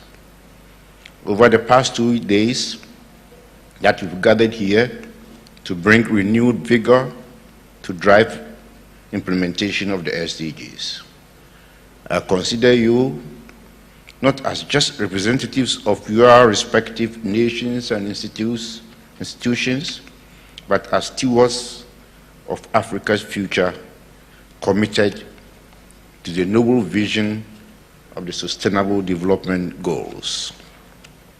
Your enthusiasm and demonstrable commitment to the SDGs give us hope that over the 6.5 years left to the 2030 end date, we can scale up implementation of the SDGs to give our continent a reasonable chance of achieving the goals. I commend the SDGs Advisory Unit in the Office of the President and its esteemed partners, the UN Development Programme, the UN Economic Commission for Africa, the UN country team in Ghana, UNICEF, AGRA, Fidelity Bank, the Ministry of Finance, Ghana Investment Promotion Center, and the National Development Planning Commission for organizing this remarkable event. I must admit, with a touch of admiration, that the SDGs Advisory Unit in the Office of the President continues to amaze me with their excellent convening power and their strong partnership approach to its activities. So well done to the team. I extend sincere gratitude to the wide range of sponsors without whose generous support this gathering would not have been possible. Thank you, UNDP. Thank you, GRIDCO, the Bank of Ghana, Fidelity Bank, the Volta River Authority, Societe Generale Bank, Benso Oil Palm Plantation, and the Impact Desk. You have really brought meaning to the cliche that the SDGs are indeed everybody's business. A special acknowledgement goes to our esteemed panelists, speakers, moderators, and resource persons for their outstanding contributions. The presentations and discussions, I've been told, have been exceptionally enriching, infused with passion and innovative ideas. As we gather here we are reminded of the profound challenges we face in our world today. From pervasive poverty, conflicts, the escalating climate crisis, to the persistent inequalities that afflict our societies, these issues demand our urgent attention and concerted action to succeed in protecting our planet, in bringing prosperity to all of humankind, and stability to our world as a whole. The SDGs hold the key to solving the myriad issues that confront us. Despite slow progress on implementation to date, the principles of the 2030 Agenda for Sustainable Development remain as relevant now as ever before. By robustly investing in the goals to place our world on a path to success, we will be stabilizing our economies, fostering greater political stability, enhancing social inclusion, and succeeding in pulling our planet from the brink of destruction. Ladies and gentlemen, our continent is one of immense potential and unparalleled promise. From the rich cultural tapestry that spans our diverse nations to the abundant natural resources that grace our lands, we are a continent blessed with extraordinary assets. Yet, our greatest asset lies in our people. Our vibrant, resilient, and innovative population that holds the key to unlocking a future of sustainable development and shared prosperity. As we meet here today, we must reaffirm our unwavering commitment to the SDGs, and this commitment must be reflected in our policies, in our programs, in our actions, and in our investments. We must prioritize sustainable development in our national agendas and ensure that the SDGs are integrated into every aspect of our governance and every aspect of our economic strategies. Inspired by the theme of this summit, that is from midpoint to success, recommitting, skilling up, and accelerating actions on the SDGs, I wish to propose 4 key actions which I deem crucial for success. First is the crucial role of the private sector. The private sector holds vast potential to propel sustainable development through innovation, efficiency, and resource mobilization. Despite this potential, current levels of engagement fall short of meeting the ambitious targets set by the SDGs. The UN Global Compact Progress Report 2023 reveals that many businesses have yet to fully integrate the SDGs into their core strategies and their core operations. Additionally, the World Investment Report 2023 from UNCTAD underscores a persistent investment gap in critical sectors like infrastructure, healthcare, and education, which private sector investments can help fill. The challenge lies in aligning private sector incentives with the SDGs, ensuring that business activities contribute positively to sustainable development. Ladies and gentlemen, to address this challenge effectively, it is imperative for the private sector to embed the SDGs priorities into their core business operations and value chains, thereby making sustainability a cornerstone of business strategy. We must also continue to advocate for enhanced corporate accountability and transparency in reporting SDG impacts, in order to build credibility and drive meaningful change.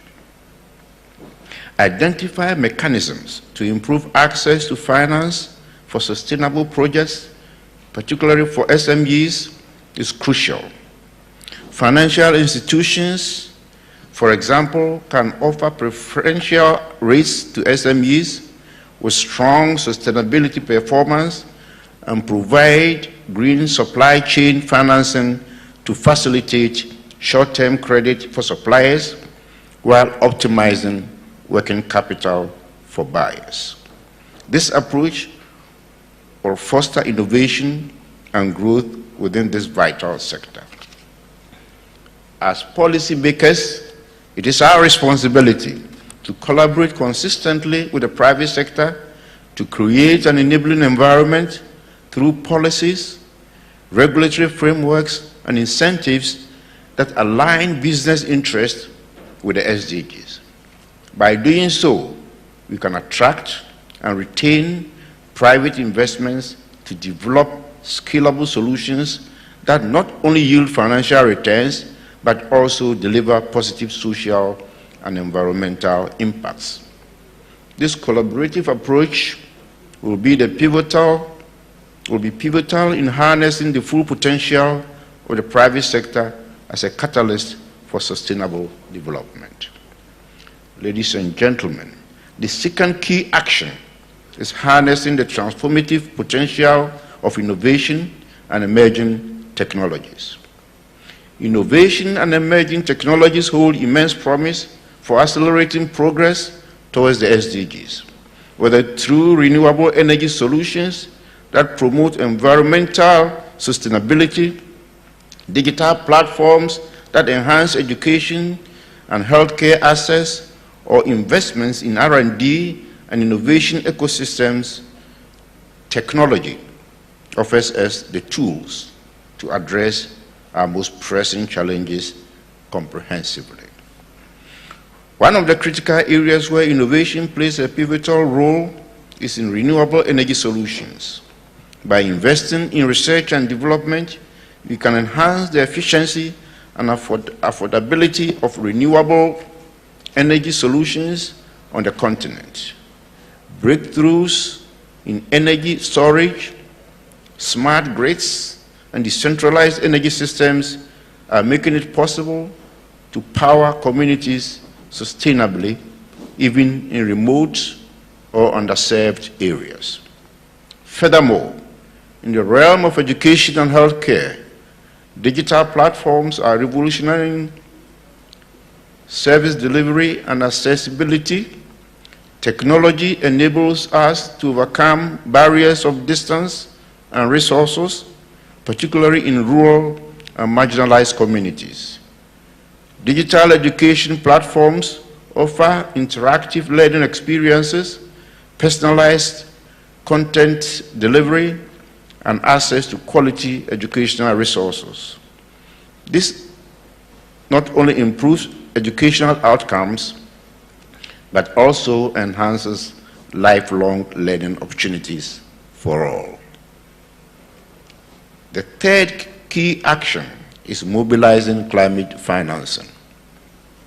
Climate change is undeniably one of the most pressing challenges of our era, with profound implications for Africa's sustainable development. The continent is particularly vulnerable to the impacts of climate change, including extreme weather events, droughts, floods, and sea level rise, which threaten livelihoods, food security, and economic stability.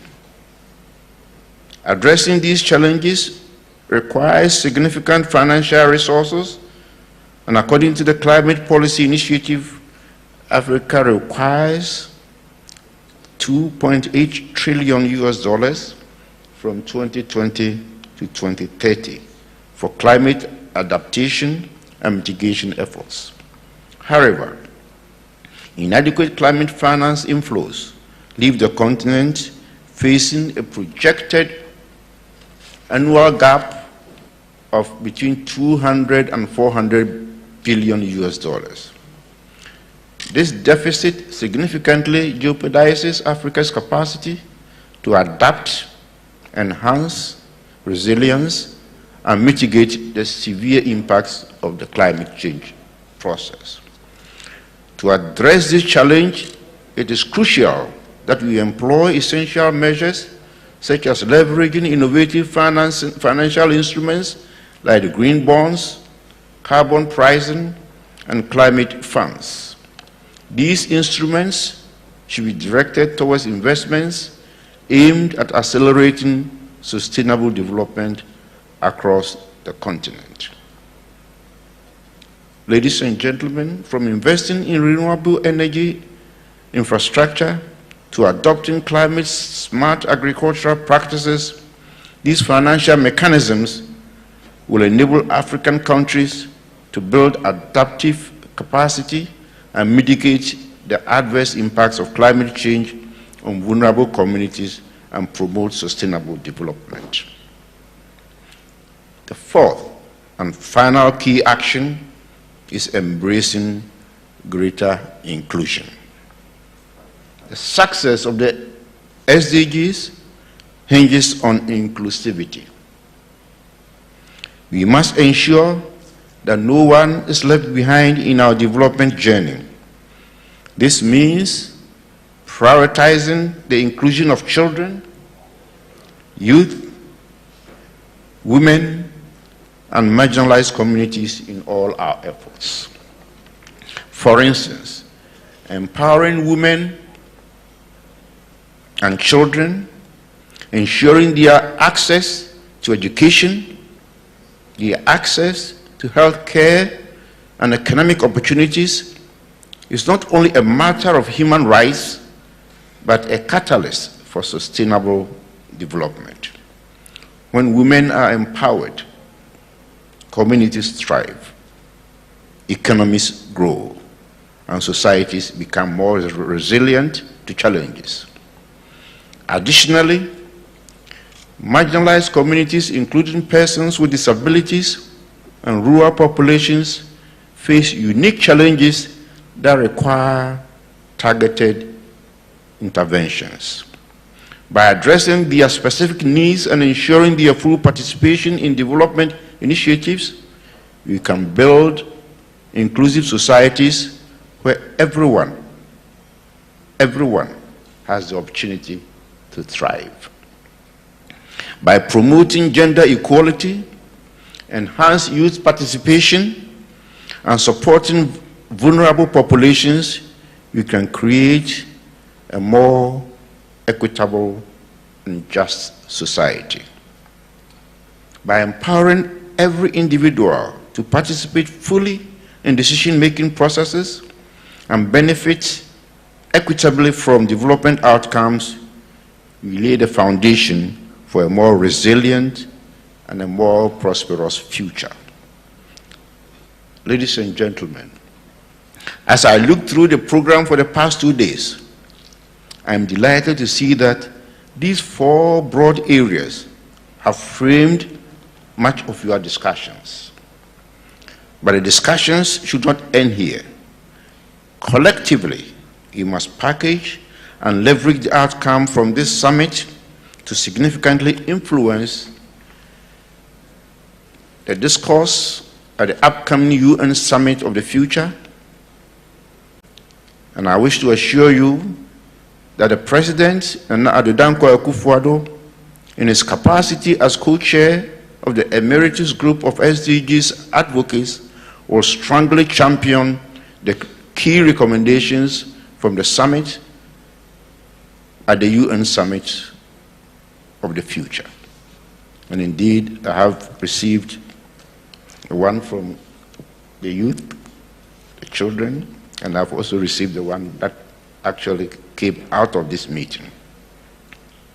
But as I conclude, I'm going to deliver it to the President, the 2 of them.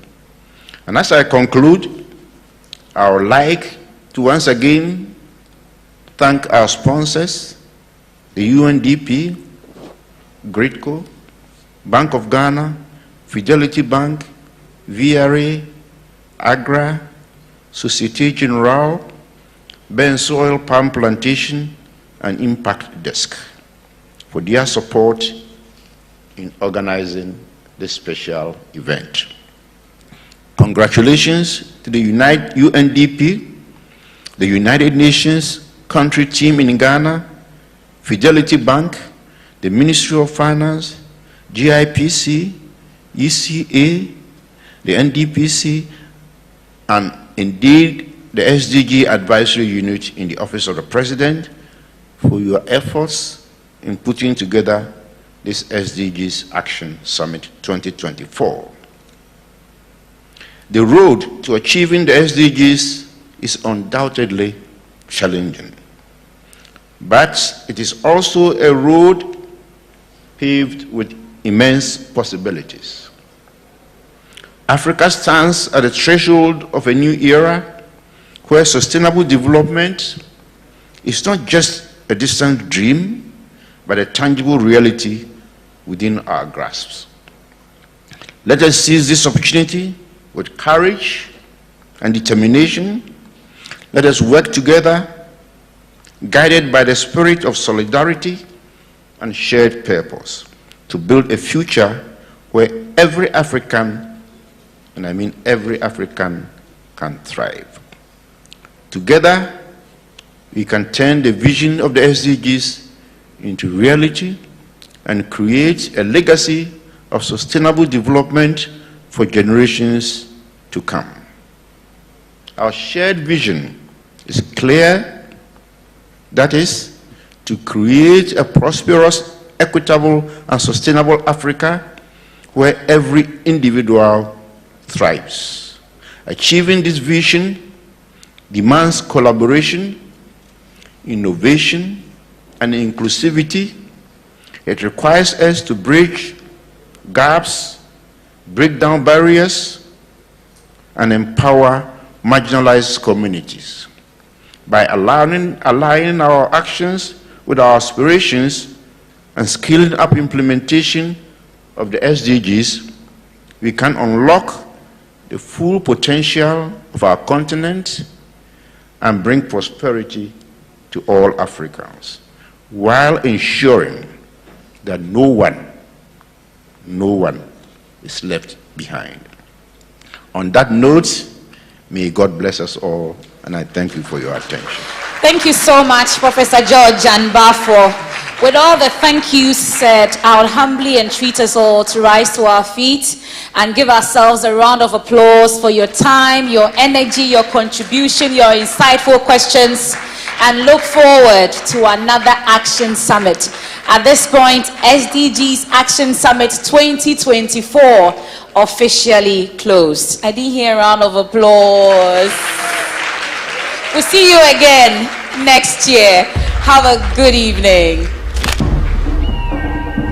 This morning's opening ceremony is to bring to the fore the conversation on the Sustainable Development Goals, where we have come to from the midpoint to this point of looking for the necessary success, how we can together recommit, how we can scale up, and how we can accelerate